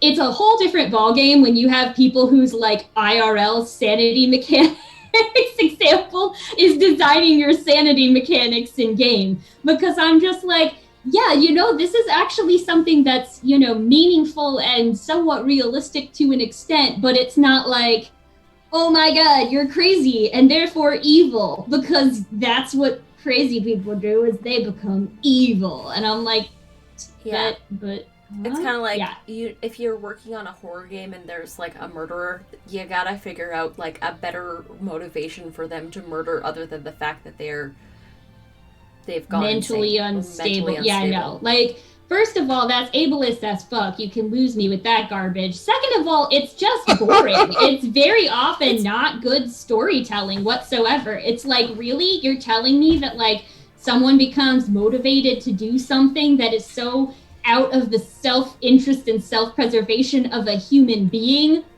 because they're crazy? Like, no thanks. Yeah. No thanks. Come up with a better reason. Do better. On Halloween, Dee ran a Call of Cthulhu game, which is a game that is notorious for its sanity mechanic. Yeah. But we barely touched it, and it didn't change the gameplay or the fact that it was terrifying at all. Right. And I mean, like, I actually just got to play Call of Cthulhu for the first time. It was like one of I most wanted to play that system, and I've only ever GM'd it. And when I GM'd it, we kept the, you know, like roll for sanity or whatever, but I modified some of the stuff that were like the House of Madness or whatever. Because I think, like, for me at least, running it was like, okay, here's how your brain would try to process and make sense of contacting an elder god. Mm-hmm. It does not make much sense to me that you look at a tentacle and suddenly kleptomania. I'm just like, that literally just feels like someone opened the DSM-5, went, hey, let's see what we can put on our random table. And don't get me wrong, I love the game, but it's just something where it's like, if you are designing mechanically things that put characters under mental stress and mental terror, just like hire people to design that who know what they're doing and don't just be like, fruit salad of like, random, you know what? That tentacle makes me want to steal shit. Yeah, right? It's so grabby. It's like one of those like grabby claw things that you use to reach stuff up high. Yeah. I use those a lot. I'm very short, so like grabby claw and I are BFFs. That and like stools, step ladders, tall friends. Yeah, same. Same. I'm only 5'4". Don't kink shave my tentacles. Jesus, Alicia. I'm shorter than you, Anita. I'm shorter than you. Shortest friends. I love short friends. Short friends are good for hugs. And also hiding in cool hiding spots. Yes. Noir is also an inch taller than me. I just assume everybody's taller than me, so like... I'm a short king. Hey! That's so cool. We'd be like Russian nesting dolls because we're like an inch apart. Yeah. That's super cool. Yeah. There's a joke there that... Nope. Oh, shit. Nope. D right now just got a nosebleed in chat. No, D! I bet. The Dorinthans don't really have an in-game function, but for the Malkavians, it's heavily linked to lore and meta. Yeah, that's true. That's true. But there's better ways that you could handle it, honestly. Yeah. I think, like, honestly, this year I started also playing horror games because that was something that I kind of always wanted to try out, but again, was very much guarded against actually putting big feelings in TTRPGs because I was just like, my solution to that is just to be like, nope, that's cool. I'll just be a person that is just happy to be there and wants to balance out the rest of the party. I didn't really want to previously play characters that were working through fear, even though it's not the same as like my fears in real life. I was like, and so this year I thought I'd give it a try. One game that I think does that sense of atmosphere and suspense super well without being all like roll for insanity is Sleepaway, which is the first horror RPG that I ever played. It is a diceless, GM-less horror RPG, and I basically facilitated it for a one-shot on Chromatic Chimera. That's how I met Bright Dystopia. I played with a bunch of other people that I had streamed with previously. Bright Vented. Always. Hashtag bright vented. Hashtag bright vented. Put it in the chat. Yeah, he'll be so mad, but whatever. So we played that game, and because that is a diceless, GM-less game, it's kind of up to the players to decide when they want to invite a horror element into the game. And you do this by drawing from a deck of regular role-playing cards. The horrible entity at the summer camp where this takes place is called the Lindworm, and so you invite horror into the game when a player says, I would like to invite the Lindworm in. And you can do that at any time. It's highly improv. It's almost zero prep. Literally the only thing that we did to prepare for this was pick our playbooks, like PBTA style playbooks, and we made the map of our summer camp, because that's kind of like the built-in session zero. And so you draw the card, you read what it means, and then the person who draws it gets to attach it to a character or a place or something. It was fascinating to me how such like random, kind of vague, intentionally prompts actually made us tell a really scary but also really meaningful story. And what I liked about it was that everybody kind of as a group really got to decide how collectively intense it got. So of course we did like our normal safety tools, we did lines and veils, and we did all of that other stuff that you do before a stream, but like actually in game having the ability to like turn up that heat and then turn it down when we needed to and then turn it up again. Like that was just such an exquisite experience. Everybody should play this game. If you got the Black Lives Matter bundle on itch.io, you already have it. It's called Sleepaway. I know that had like 10,000 games in it, but if you got that bundle, just search for it. It's so good. I love it so much. What was it? I was very proud of that. Another good one for building tension without having a sanity mechanic is Dread. But Dread is best if you play it in person because you need the Jenga tower. Yeah. So Dread uses a Jenga tower to build tension because the more you pull the bricks, the first person to topple the tower is out of the game. Funny story about Dread. My introduction to that game was actually at one of the first conventions I ever went to. It's a small convention called Geek Girl Con that's here in Seattle. It was the first time I ever went to a convention. It's so great. Please come to it with me. I love it. I'll show you the city. And I was at Geek Girl Con playing a game of Monster Hearts 2 for the first time, which, if you don't know the system, it's like emotional teenage angst on even more emotional steroids and hormones, and you're all monsters, by the way. Yeah, that game is entirely more horny than expected it to be. That game is full on horny. We've got mods of that game. Hardcore. So we were playing Monster Hearts 2, and the Dread table was next to us. So we're sitting there, RPing these very intense things of like, we had a character who was playing the ghost playbook and our mundane was trying to help set the ghost's mind to rest. And my character was a werewolf that had a total like break and ended up killing her dad. And it was so intense. And you were all like, emotions. And next to us is the people playing Dread. So every time we get to a serious, like, emotional part of Monster Hearts 2, the Jenga tower fell. It fell on me at one point because they were playing with one of those, like, the big long game Jenga towers, like a giant one on the floor. Oh my God. Got clonked in the back of the head with, like, a Jenga brick. And I'm just like, the fuck is this game? Why are they so loud after the fact? That is evil. To have it with paint, with textured paint to make it more challenging. Oh my God. What is wrong with you? But I really like that though. That's so devious. I kind of love it. Sick. Yeah.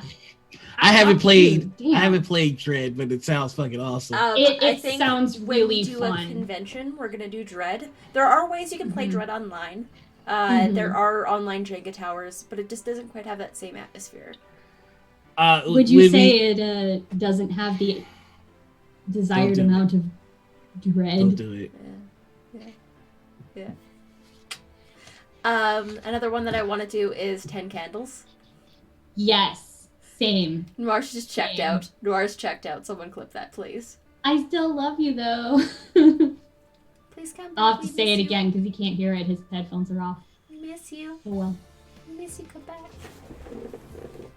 Noir, come back, please. Hi.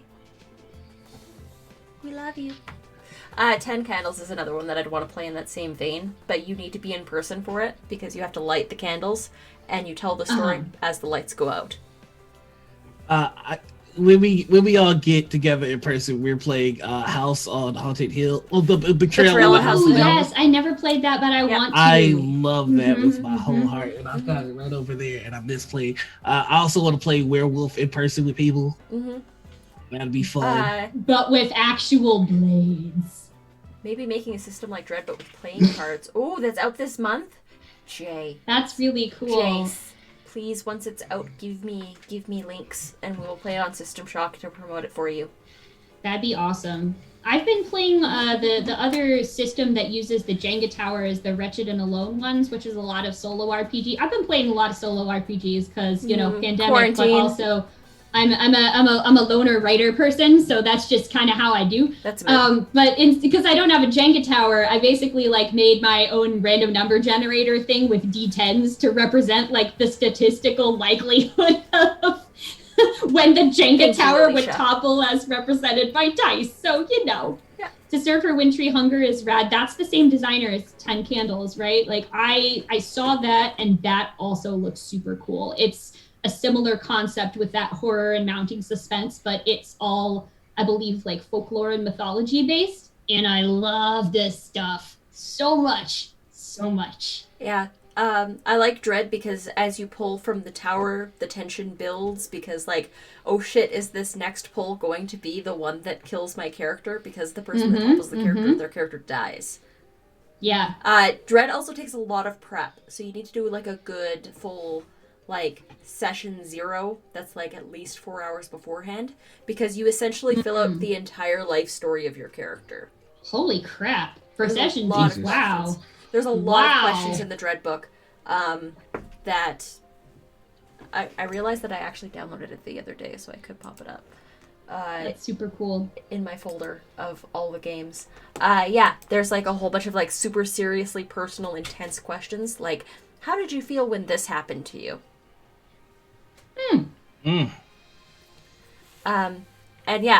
So you actually figure out how to properly embody your character before you even touch this game. Though when I first played Dread, I played it with a bunch of people that were trying to metagame it. But why though? But how can you metagame Jenga?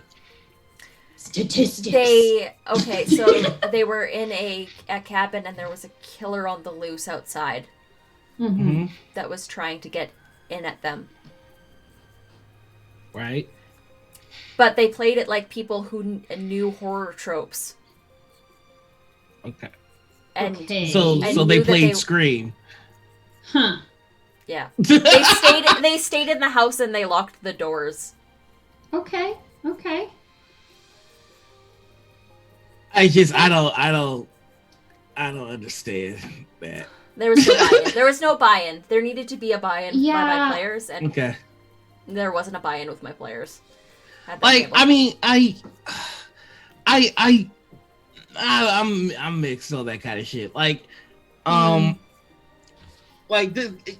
Just coming at it from a world building perspective, I like characters that are kind of like that, where they understand that I am in this kind of setting, and this kind of setting has rules. I'm a fan of Scream and what the fuck, Cabin in the Woods. Yes. Cabin in the Woods played with that a little bit. Noir, you're mixed. I'm mixed with Black and Black. What are you talking about?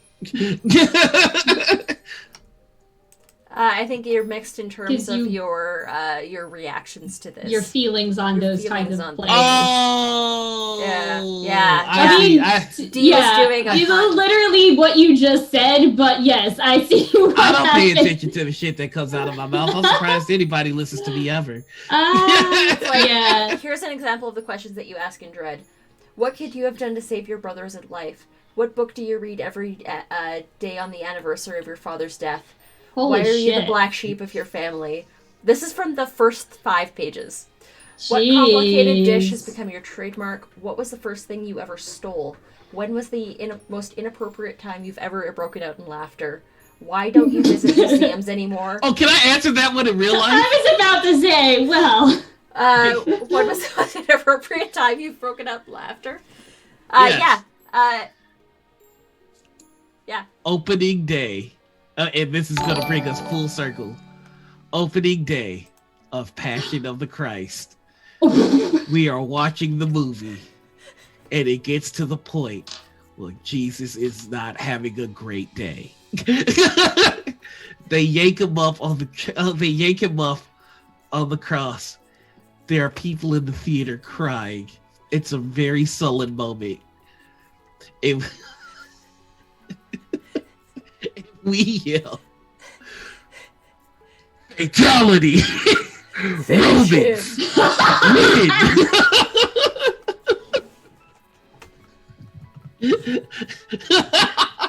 Amazing. No, we got kicked out. But it was worth it. It was worth it. Wow. Welcome to morning ritual with an extra side of sacrilege this weekend. I love it. I think that's so at home. Sunrise, sunset. I think we've come full circle. Sunset. I mean, that's still not the most blasphemous thing I've ever done today. I mean, ever done, but we don't need to tell it. I think we've told that story twice on stream, though. Yeah, we don't need to tell it again. No, we don't need to tell it again. They know. They already know. Man. They all know. They know what I did. Everyone in chat knows what happened. Yeah, you understand the story. And if you've watched the VODs. And if you don't know what we're talking about, go watch the VODs. That's your fault for not being a fan. They're on our YouTube channel. Which is a really be cool better. channel. Yes, thank you for that raid, Bright Dystopia. Thank you. It's good to see you. Oh, everybody, let's show Bright how grateful we are with the Bright Vintage. Bright Vented.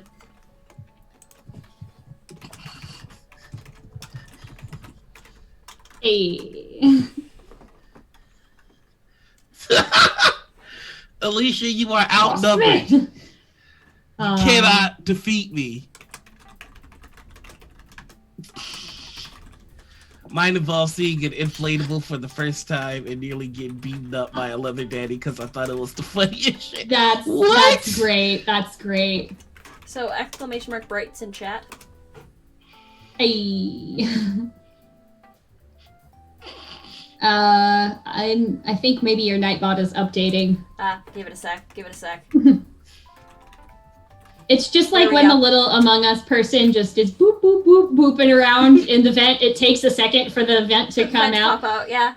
Oh God, that game. I am getting good at that game. We should. What? Oh, go ahead.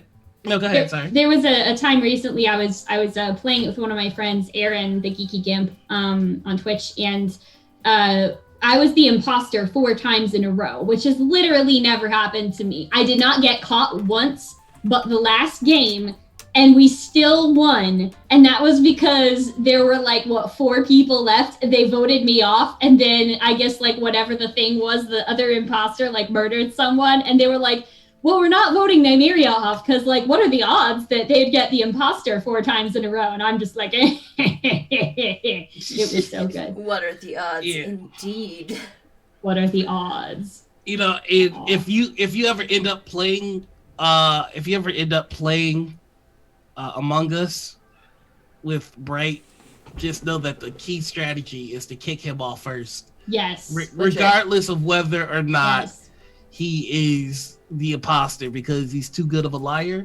And the only way you can have a good game is if he's jettisoned into space where he belongs. I mean, I wouldn't say it's the only way, but you are right. He is so good at like galaxy braining out. So he has to die. On. It's the only way. We should really host a critical. We should host a morning ritual.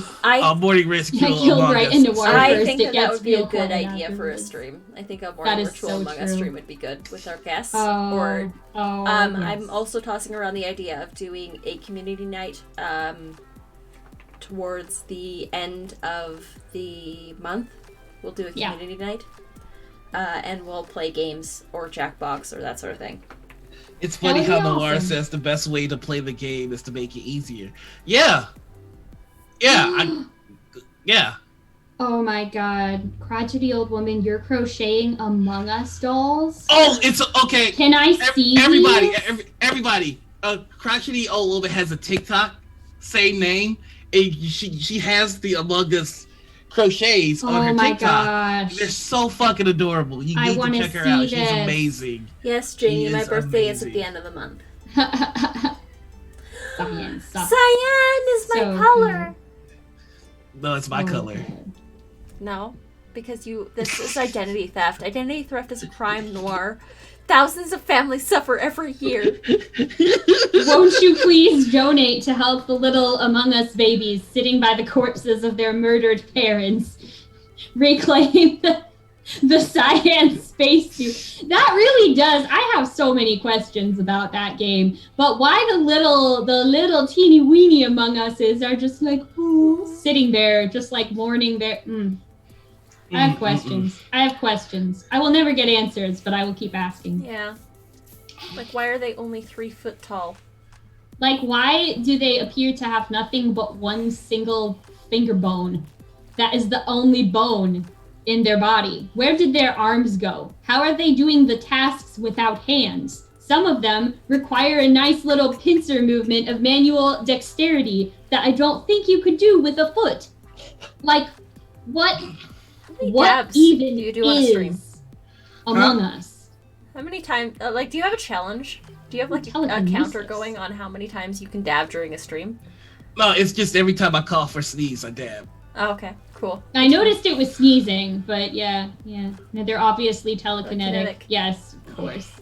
Why didn't I think of that before?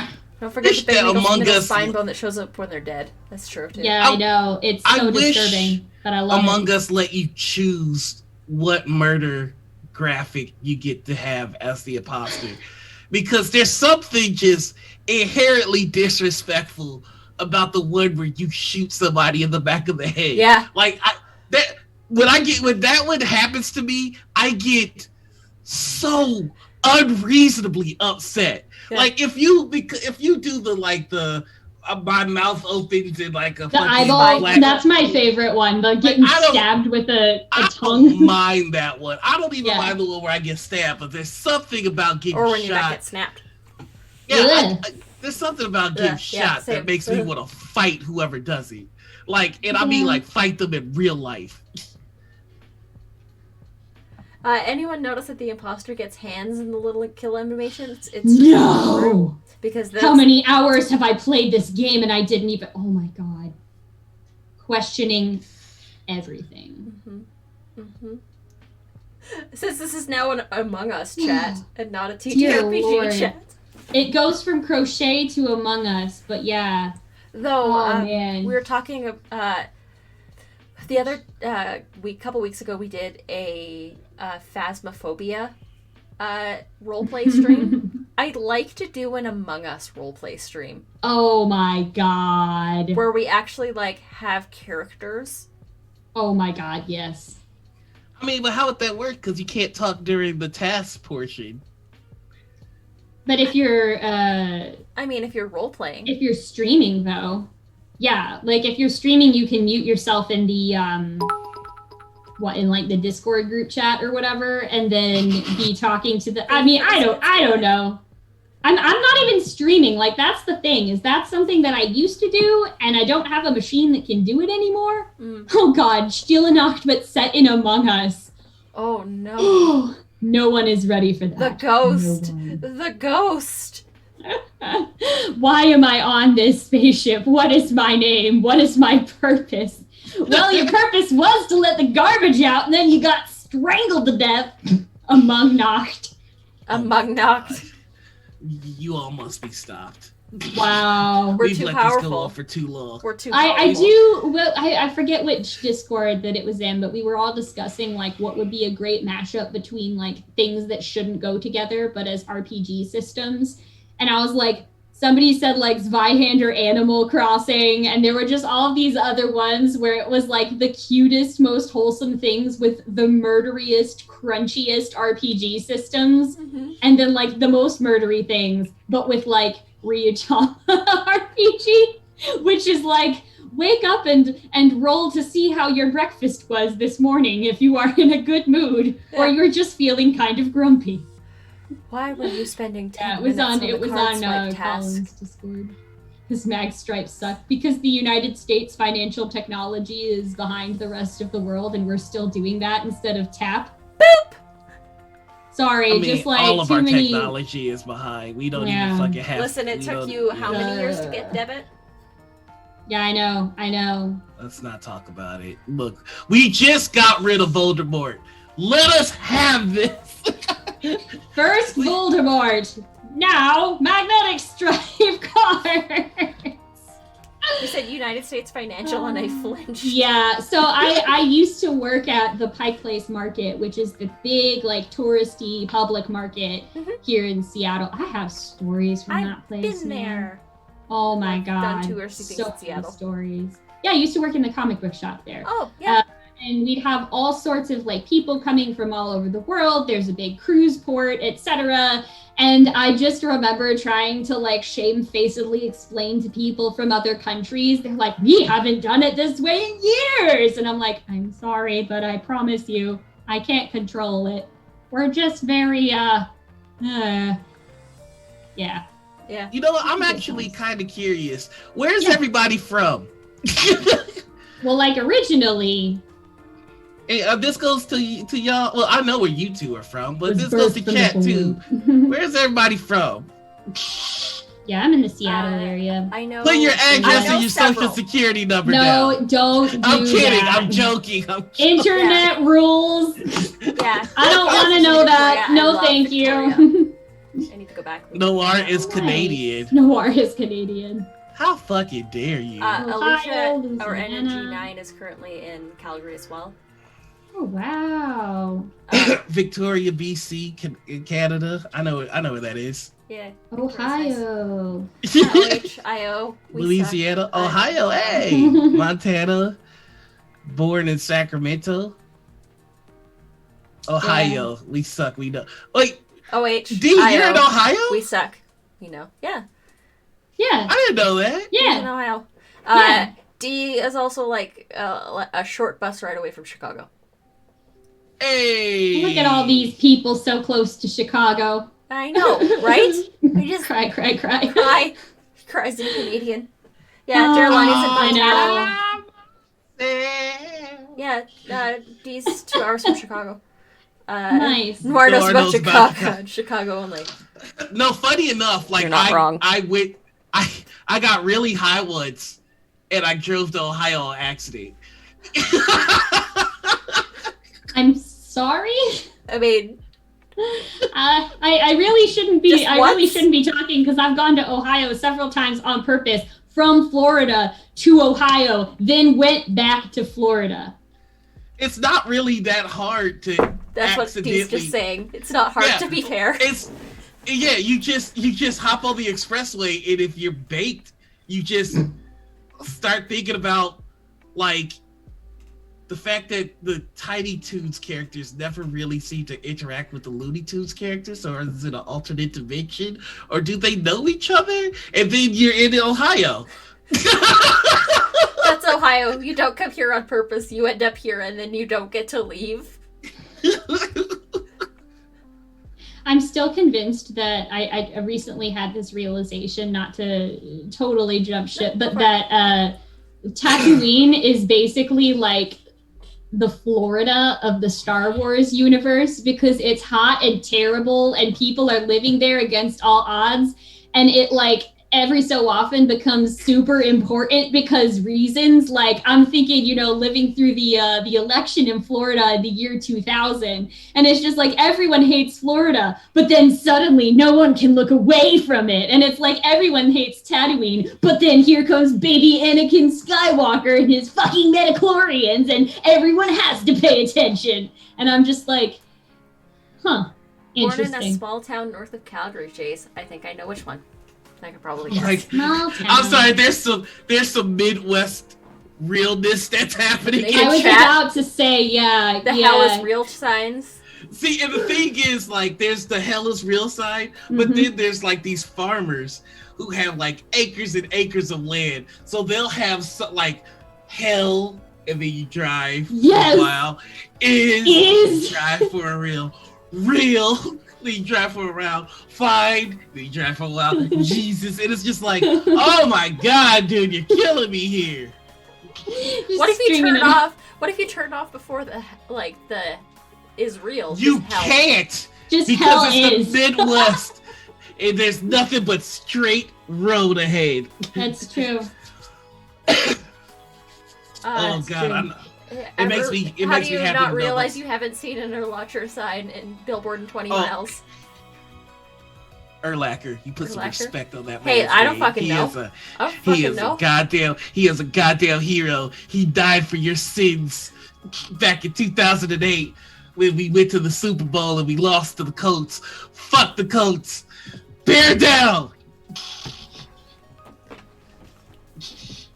Bear down. Thank you. Hi. I'm not from Chicago. I don't know how to pronounce these things. You know what? You are from Chicago. We just took you. We took you and Jamie. I've been claimed by Chicago. This is my life now. I've never been to Chicago, but I live in the second city. Hey, welcome to the canon. Yeah. Like, I'm looking at my schedule now because nobody in one of the shows that I'm in right now knows what the fuck is going on today. And I think I actually have a free day. How about that? What is that? I don't know what to do with myself, so I will say this. If you're not doing anything today, pay attention to my Twitter. Because I kind of feel like maybe running an impromptu game. Hey, guess what? There's a 2-shot that we haven't finished yet. There is a 2-shot that we haven't finished yet. Yeah. I don't know if everybody from that 2-shot is available. A free day? I don't know her. Right? How about that? It might have some time. Is there life after death? Really down for I was just doing more billboards. More weird billboard things. The Midwest billboards and the Bible Belt billboards are so similar. I live in the Texas or the Midwest of Canada, so we get life, the only choice. Oh God, I've seen those. We have so many of those. After 5 days, my heart is beating. Less and Ottawa, I'm just like more Alberta. I hate this. Hey, can I just say, and I mean this from my entire heart. Fuck pro-lifers. Like, real talk. Just I can't stress this enough.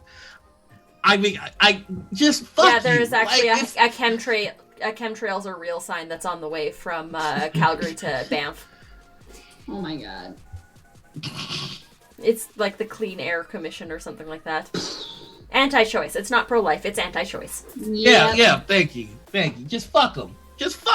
Yeah, they show up at our school where I work. Fuck them. Like, fuck them. I just. Levels of petty that I have stooped to is because in the American college campuses there are those free speech zones where anybody can come and wave a sign and say whatever they want. Yeah. We'd every so often get people that would bus in on these abortion is murder things. So level of petty I aspired to was one day just getting there after they had set up all of their billboards and then just plastering a shitload of stickers that said "This oppresses women" all over it. And then I went to class later that day. When the class changed, they had to take the billboards down. Jamie, that's actually one of the that's Jamie's petty moment was he was walking on campus and they had the signs up and they were they were doing their thing and Jamie just stood right in front of them, right in front of their eye line, like back to them, away from them, and other students saw what Jamie was doing and then also started to form like a human wall around the signs. Ooh, like when the musk oxen do the thing to protect from predators. Yeah. Except like reverse, because they were. Yeah, Jamie's like, I've got a couple hours to kill between classes. I need to get lunch, but like I can wait. I can hold off on this. Yeah. So they just stood in front of all the signs. Yeah. Yeah, you hold up bed sheets in front of the graphic signs that the pro-lifers bring. Mm-hmm. Yeah. That's what you do. I hate just the size. You stand in front of them and you turn your back to them. Sticker everywhere. Yeah. And if they try to engage with you, you just ignore them. That's how you do it. Yes, you don't give them attention and you turn your backs to them because people don't know how to react when your backs are turned to them. It's true. That was actually one of my psychology classes assignments, which was just to break a norm. So I would walk into an elevator and just face people. That shit is hard. It's real hard. But it's also fucking hilarious. Cause people are just like, they don't fucking say anything. They just wait for me to turn and I'm just like, Lydia, I break an arm. Norm. Lydia. Norm. Norm. I just went to the elevators breaking arms. Like, hey! This elevator got a cost, motherfucker. You ready to ride? Yeah. The pro-lifers or the anti-chaucers were so mad at Jamie and kept yelling at him. Just stayed silent and back turned to them. Oh boy. Yeah, it's a power play. It's a power play. It's 100% a power play. You just sort of stand. How do you do, fellow teens? I made sure to have the most non-threatening, because I'm black in America, non-threatening look on my face when I did it. So I was just like... just sort of vacantly. Yeah. Someone needs to screen cap this because it's really good how long he's holding this for. Is he frozen? Is he stuck? We don't know. You're not even blinking. My God. Commit to the bit. Full Muppets. Okay, so the hand needs to come back up. And is Noir even breathing right now? He's frozen. Wait. I know how to bring him back. Noir. Gunhammer. No, he's dead. That's it. He's done. He's gone. Never happening. All right. Well, Anita, I guess we're Breeze in chat. Wow, that's commitment to that bit. Oh boy.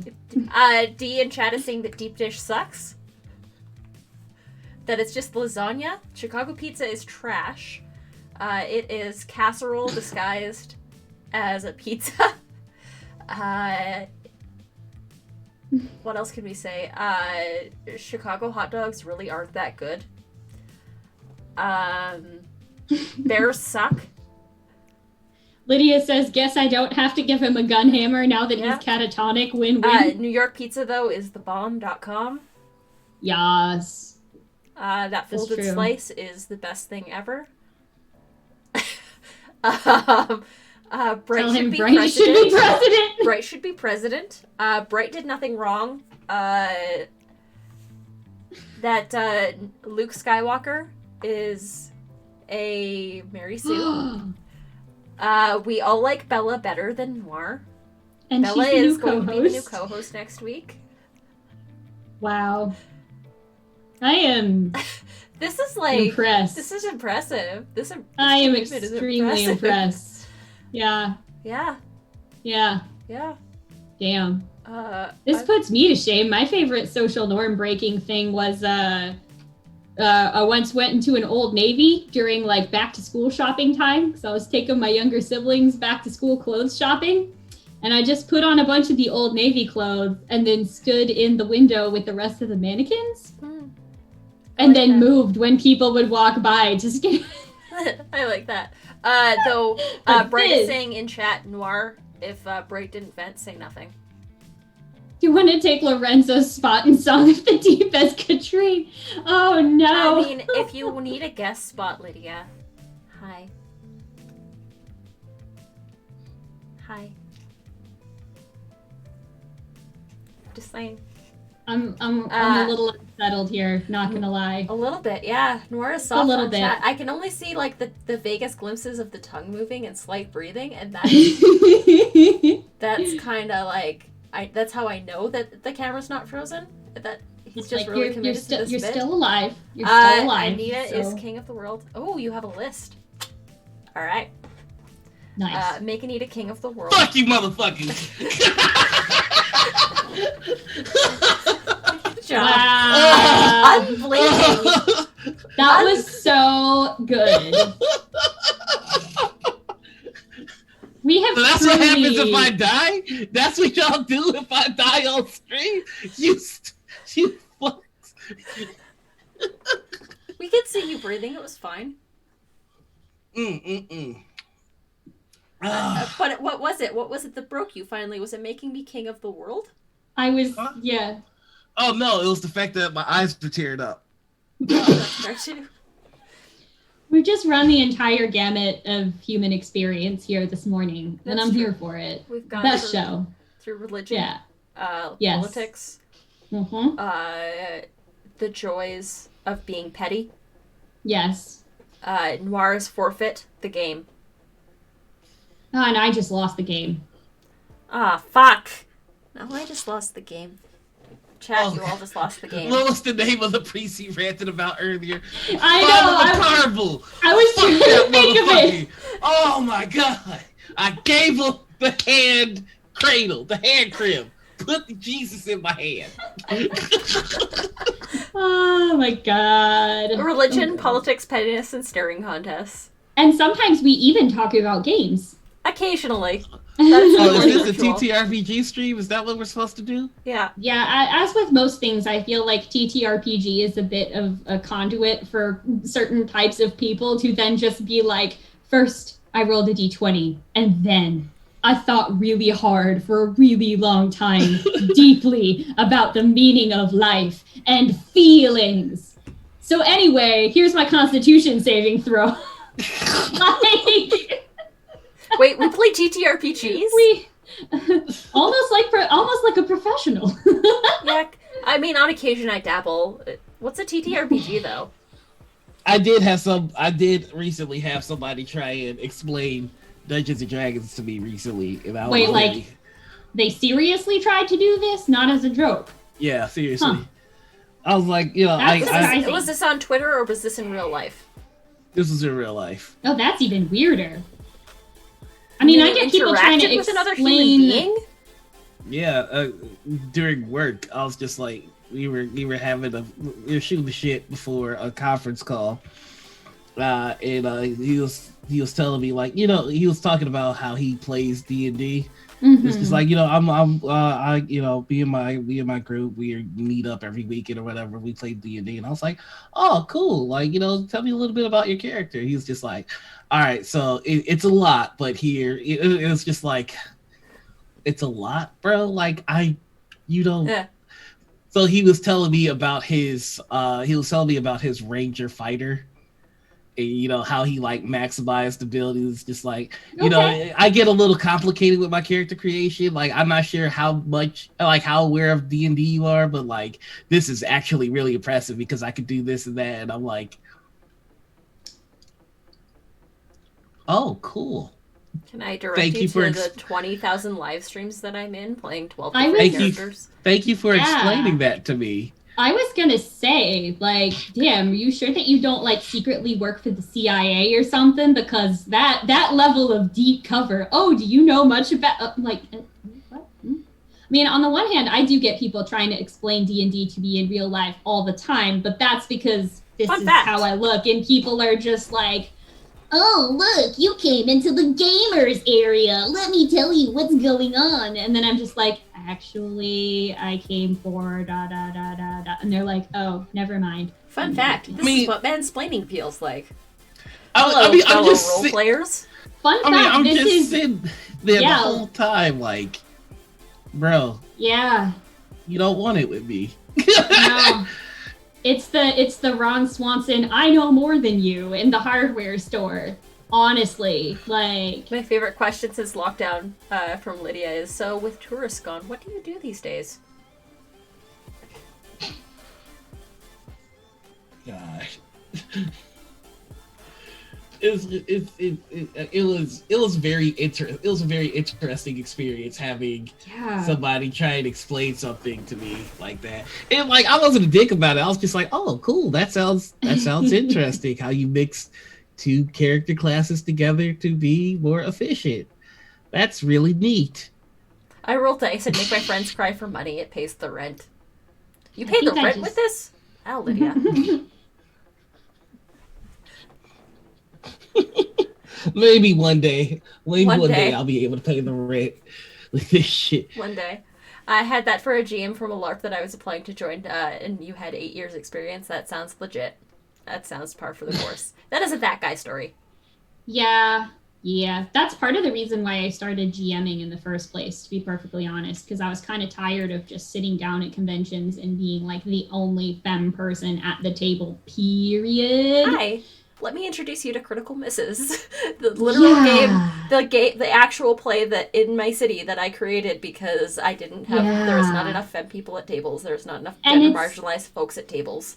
Mm-hmm. And it's like, I don't mind that. I've had really great groups where I've played like with all dudes before, but when it, especially at conventions, when it gets to be the only thing, it really starts to look like, I think a lot of people are not willing to try and do this at conventions and in public because of this weird like gatekeepy thing that happens that then just becomes a self-fulfilling prophecy. Even if people aren't going out of their way to gatekeep you out of the table, you still see a table and you're like, oh, I don't look like anybody at this table. I'm going to go do something else.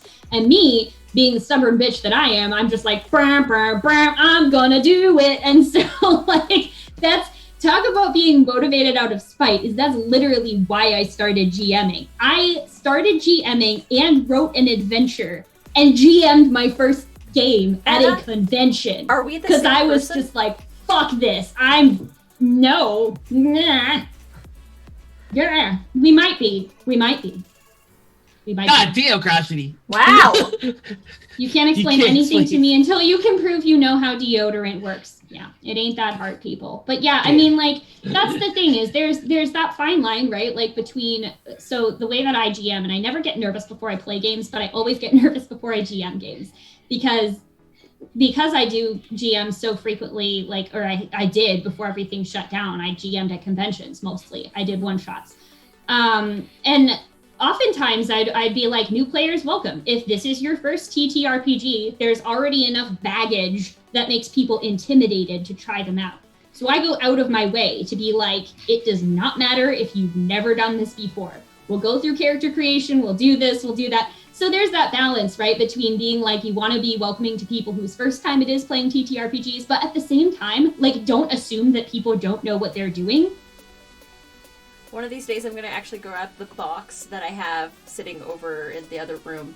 I made an entire kit so that I could run RPGs with no prep. So I have I have a binder that is full of pre-generated characters at various levels. So if you just want to grab a character and play, we'll figure it out as we go. I love that. I'm hearing these stories and I'm seeing Lydia in chat saying that it's that guy that inspired her to GM. And again, that's why I started as well with my character being hung or not. And like, so I'm wondering if it's just me. There is, how do I fucking phrase this? There is a certain level of competency that I require as a player for GMs who GM me, especially if they're white dudes. I know that is not fair, but whatever.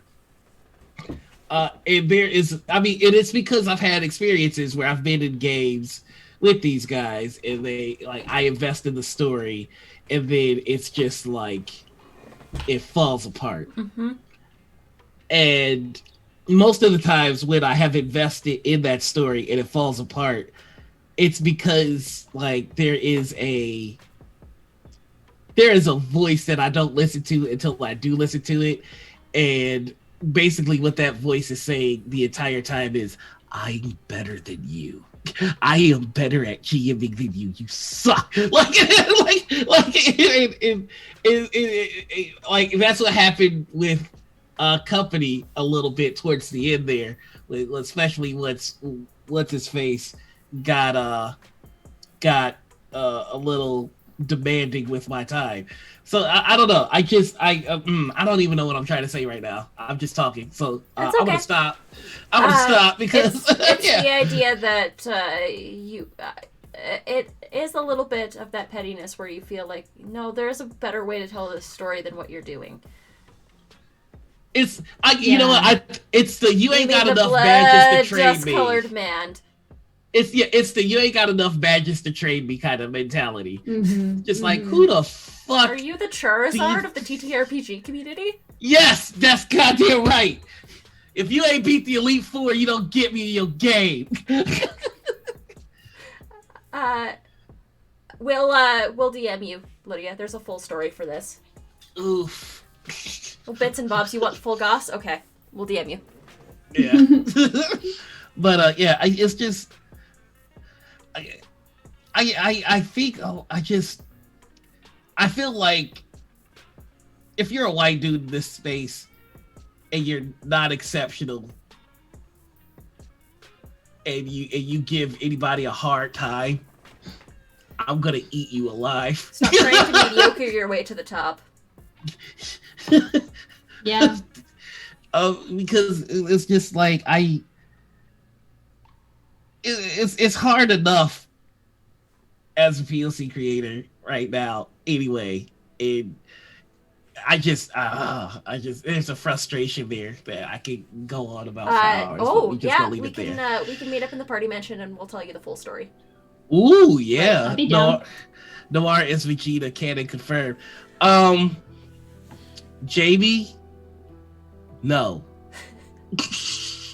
No, I am not Vegeta. Vegeta sucks. We've already gone through this, so we're just gonna leave it there. Vegeta's such a good dad, though.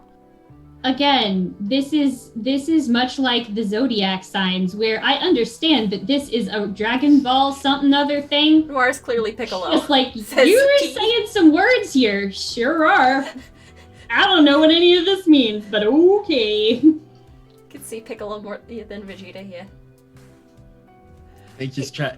Chad is trying to piss me off right now. That's what you're seeing right now. Yes. And you know what? I'm not gonna let them. Y'all can say whatever you like. I'm not gonna get mad. I don't care. I'm above it. Really? This is above me now. Really? This is above me now. What are your thoughts of the New York Slights? How it's a superior pizza to the Chicago deep dish. This is above me now. I'm your GM. This is above me now. Emergency meeting. Noir is obviously the imposter because he's lying. But are you over 9,000? This is above me now, Jamie. I can't handle this. This is above me now. Okay. Noir, say pop.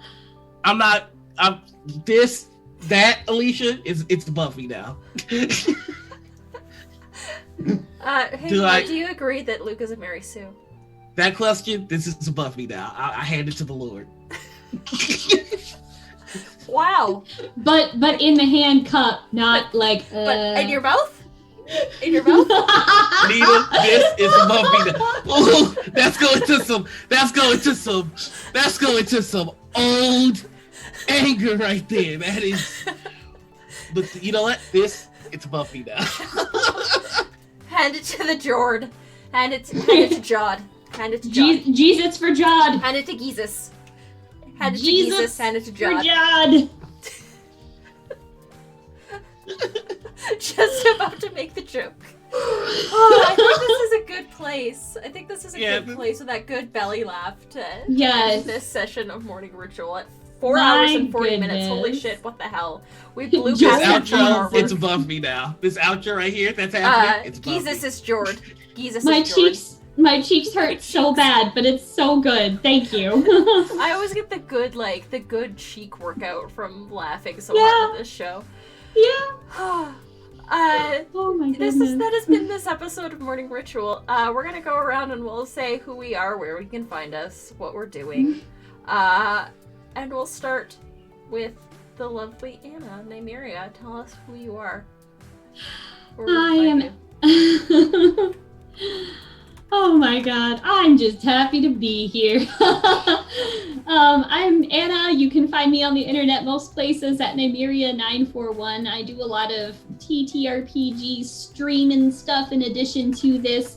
Actually, tomorrow I'm gonna be GMing a game of Quietus for Lydia and Colin on Colin's Twitch channel, which is Colonomicon. So if you want to come watch me get a little bit of payback at the two of them because they've GM'd me through horror-y and scary stories before, now I'm the one that gets to put them in the hot seat. That's going to be a lot of fun. That's, I believe, begins at 7 p.m. Eastern time, but I'll tweet about it and you know, you'll know. Additionally, we do have the premiere of Boston Besieged coming up this Tuesday on Encounter Roleplay. I'm going to be the historian for that, which is what the game GM is called, but got a bunch of fantastic players in that, many of whom are also in the chat right now. And then Fridays, I have Bloody Portrait, which is the Zweihander game with vampires in Renaissance Florence on Chromatic Chimera. Noir and I are in that together. My character is currently in the process of signing away her soul and collecting more signatures like it's a Save the Whales petition for her demonic demon daddy. So that's a real good time. If you like that weird intersection of goth stuff, TTRPGs, and us processing all of our religion history, like religion's past, that's the show for you. Come hang out and watch it. But yeah, I mean, I'm always picking up new stuff here and there as well. So mostly following my Twitter is the best way to get stuff about that. Yeah. We love us one Anna. One whole Anna. Oh, thanks. I love you too. With the wings. A heart with the wings. That's so cute. Why'd I never think of that? It looks like it could have moose antlers. Yeah. I love it. That's going to be the Tay symbol now, is the heart with the moose antlers. Heart. Ah! Yeah. Oh, and one last thing before we do outros, just like thanks to you all for having me on the show and like providing this space. And also thank you to the chat because our chat is amazing. Talking about this stuff is not an easy thing. And I'm very grateful that you were willing to listen. I'm always listening so to listen. Thank you. I'm always willing to give people a platform who need it. So thank you, because that was really nice of you. I appreciate you. I appreciate you. Moose heart with wings. Moose heart with wings. Noir, who are you? Where can we find you? What are you doing these days? Oh, deep breath. Yeah. Deep breath. Deep breath. It's time for my motherfucking outro. And I'm ready to go buck wild with it. I don't know why I started doing that. Hi, y'all. I'm Noir. I'm very slap happy right now. Hi. Thanks, D, for spelling it out for colder. People. That's where it is. I've got you for 3 minutes. I've got you for 3 minutes. Are you ready? Because Bold Saw's ready. Snap it to a Slim Jim. Oh, yeah. I can't breathe. Oh. Why is this happening? Who are you? What you gonna do when Noir comes rolling over you, baby? I don't know why this is happening. The cream always rises to the top. I love Saturday mornings. Me too. Me too. Okay, where could we find you? Right, I got this. All right. Hi, I'm Noir. You can find me on Twitter and Twitch as the Noir Enigma. I currently have a thing going where my follower count is almost to 4K. If I get to 4K, I will be announcing a project that I think you all might be interested in, especially if you enjoyed some of the conversations that we had today. So there's that. You can find me on Mondays on Encounter Roleplay on our show Songs of the Deep, where I play a Dampier, which is half vampire, half... We already had this conversation. It's a fun show. Check it out. Please do. Also, we've got a show attached to it now on this very channel. Say what? I had to. Called Talk of the Deep. Talk of the Deep. There it is. Deep. Going deep. There it is. And that should be fun. We're gonna give that a try. There are also a lot of projects that I have scooped up around Songs of the Deep that I want to try out to make it a little bit easier for people to join in and jump in. So keep an eye on the Encounter Roleplay Twitter, my Twitter, and Half-Ass Hermit's Twitter, because some shit might be popping up that makes it just a little bit easier to jump in. On Tuesdays, you can find me again over on LFM Network for Degrees of Madness. Me and the puppets from Perception Studios with Laugh Love Lindy. That's always a good time. It's like Avenue Q, but with Call of Cthulhu. So that's fun. Avenue Call of Cthulhu. Exactly. So on Tuesday evenings... I'm going to continue the rest of my outro without being evenings, able to hear anybody. You can find him over on Madame Gandalf's channel with me playing a cult game. On Wednesdays, every other Wednesdays, you can find him on TPK. You motherfucker! Are you reading my... You're gonna find me? Yeah. How? No, I just have it memorized. Dude, I know you. You don't keep an exhaustive spreadsheet of all of your friends' tabletop RPG streams so that you can make sure that you have all of the browser windows open at once and ping pong through the chat? Dude. No, fuck it. I want you to run this too for me. I'm in like 3 games with you. Yeah. Like, and I know where you are. That's scary. Yeah. So yeah, on Wednesdays you can find him playing a Curse of Strahd game. Is that over on TPK? On TPK yeah, that's on TPK now. On Thursdays, he might sleep. On Fridays, you can find him over on Chromatic Chimera for Bloody Portrait with Anna. Hey! Anna, Puddins, and Bright Dystopia are all in that game, and it is a wonderful, beautiful, good time. And Saturdays, you can find him right back here for Morning Ritual. Also, Sundays, this Sunday in specific, you can find him for Second City Saviors.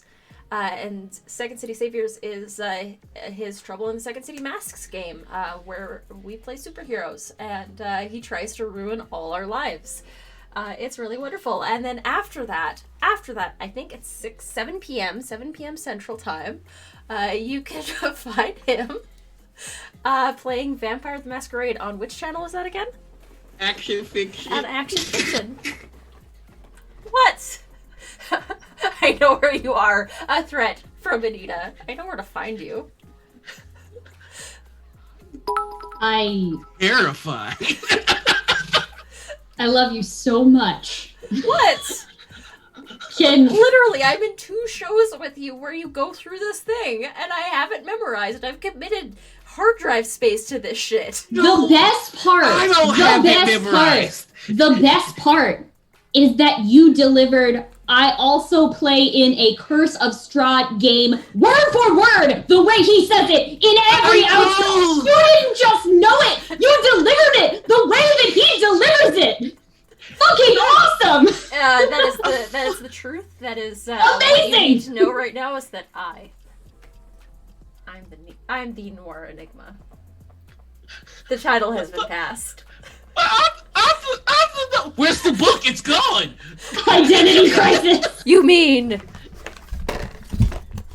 this book? Oh shit! This book?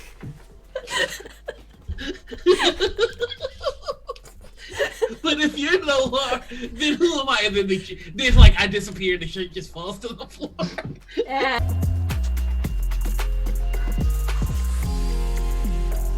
Noir Enigma, please stand up. Anita, stand!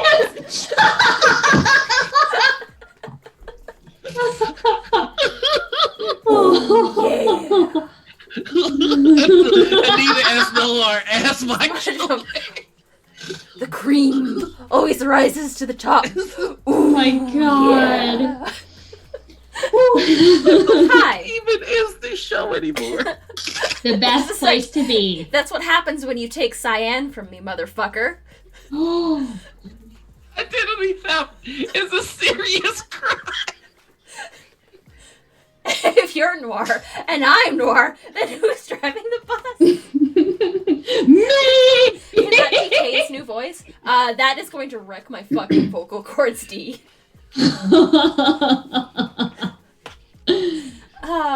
Hi, I'm Anita or Panita or Critical Misses. You can find me everywhere online under the last two of those names. I'm a TTRPG streamer on Twitch, which means that I pretend to be other people on a regular basis. But when I'm on Saturdays in this show, I'm just me. Most of the times I'm just me. You can catch me here every Saturday morning with this lovely person and a variety of guests on Morning Ritual. Next week we're gonna have Draku on. Draku is wonderful. Saturdays is kind of where I start my week. I kind of start my week on Saturdays. So yeah, next week we're gonna have Draku on. It'd be so good. The week after that, TBD. We're still working on it. Do we want to announce the one after? I mean, the 28th. Yeah, that's up to you. The 28th. The 28th we're gonna. The 28th we're gonna have Kelly, the opera geek, on the show, and it's gonna be a good time. I am Flatfish. I don't even know what that means, but very nice. On Saturdays you can find me there. On Sundays, rotating Sundays. Occasionally you can find me on this channel. Tomorrow we're playing Second City Saviors, which is going to be good. The week after that, though, we are doing Jamie's Kids on Bikes game, so I won't be on screen for that, but Jamie will be running the stream and it'll be a good time. Then the Sunday after that, oh shit, we're doing Second City Saviors again in another 2 weeks after Sunday. Just the way the schedule worked out. Wow. Fuck. Yeah. Busy. It's almost like we're planning to make this an every 2 week kind of thing. Wink. Mondays, you can find me here again after Lessons in Deep Magic or Song of the Deep ends on Encounter Roleplay. We'll be here talking with the cast of Song of the Deep and doing a Talking Dead style interview show / breakdown. New show. Tuesdays you can find me over on Madame Gandalf's channel playing the cult game with Noir and D, who is in chat. Wednesdays, because this is also brand new programming. Wednesdays, we are playing a Vampire the Masquerade game called Under the Pale Cold Sun. That is GM'd by the wonderful It's the Riddler, or D. New show hype. Thursdays, we don't have anything on the schedule yet. Stay tuned. Fridays, we do System Shock on occasion when I remember to actually pick a game and players. Or that's Fridays. And then I might have another game that's coming up the pipe. Someone just pitched something to me, so stay tuned. But yeah, this is me. This is my channel. This is the kind of chaos that I get up to on a Saturday morning. And every other day of the week, apparently, because that's what the life is like when you are a full-time, or kind of part-time, TTRPG streamer. But yeah, until... Strimmer. Pro Strimmer. Strum. Who got the keys to the beamer? Is 5 hours the longest morning ritual? This is the longest morning ritual that we've had. The record was 4 hours with Bright. That was set with Bright, and it's been 5 hours. It is almost 2:00, and holy shit. Okay, so yeah, that's this episode. Thank you all for stopping by and showing up and hanging out. But until next time, the ritual has concluded. Bye, everybody.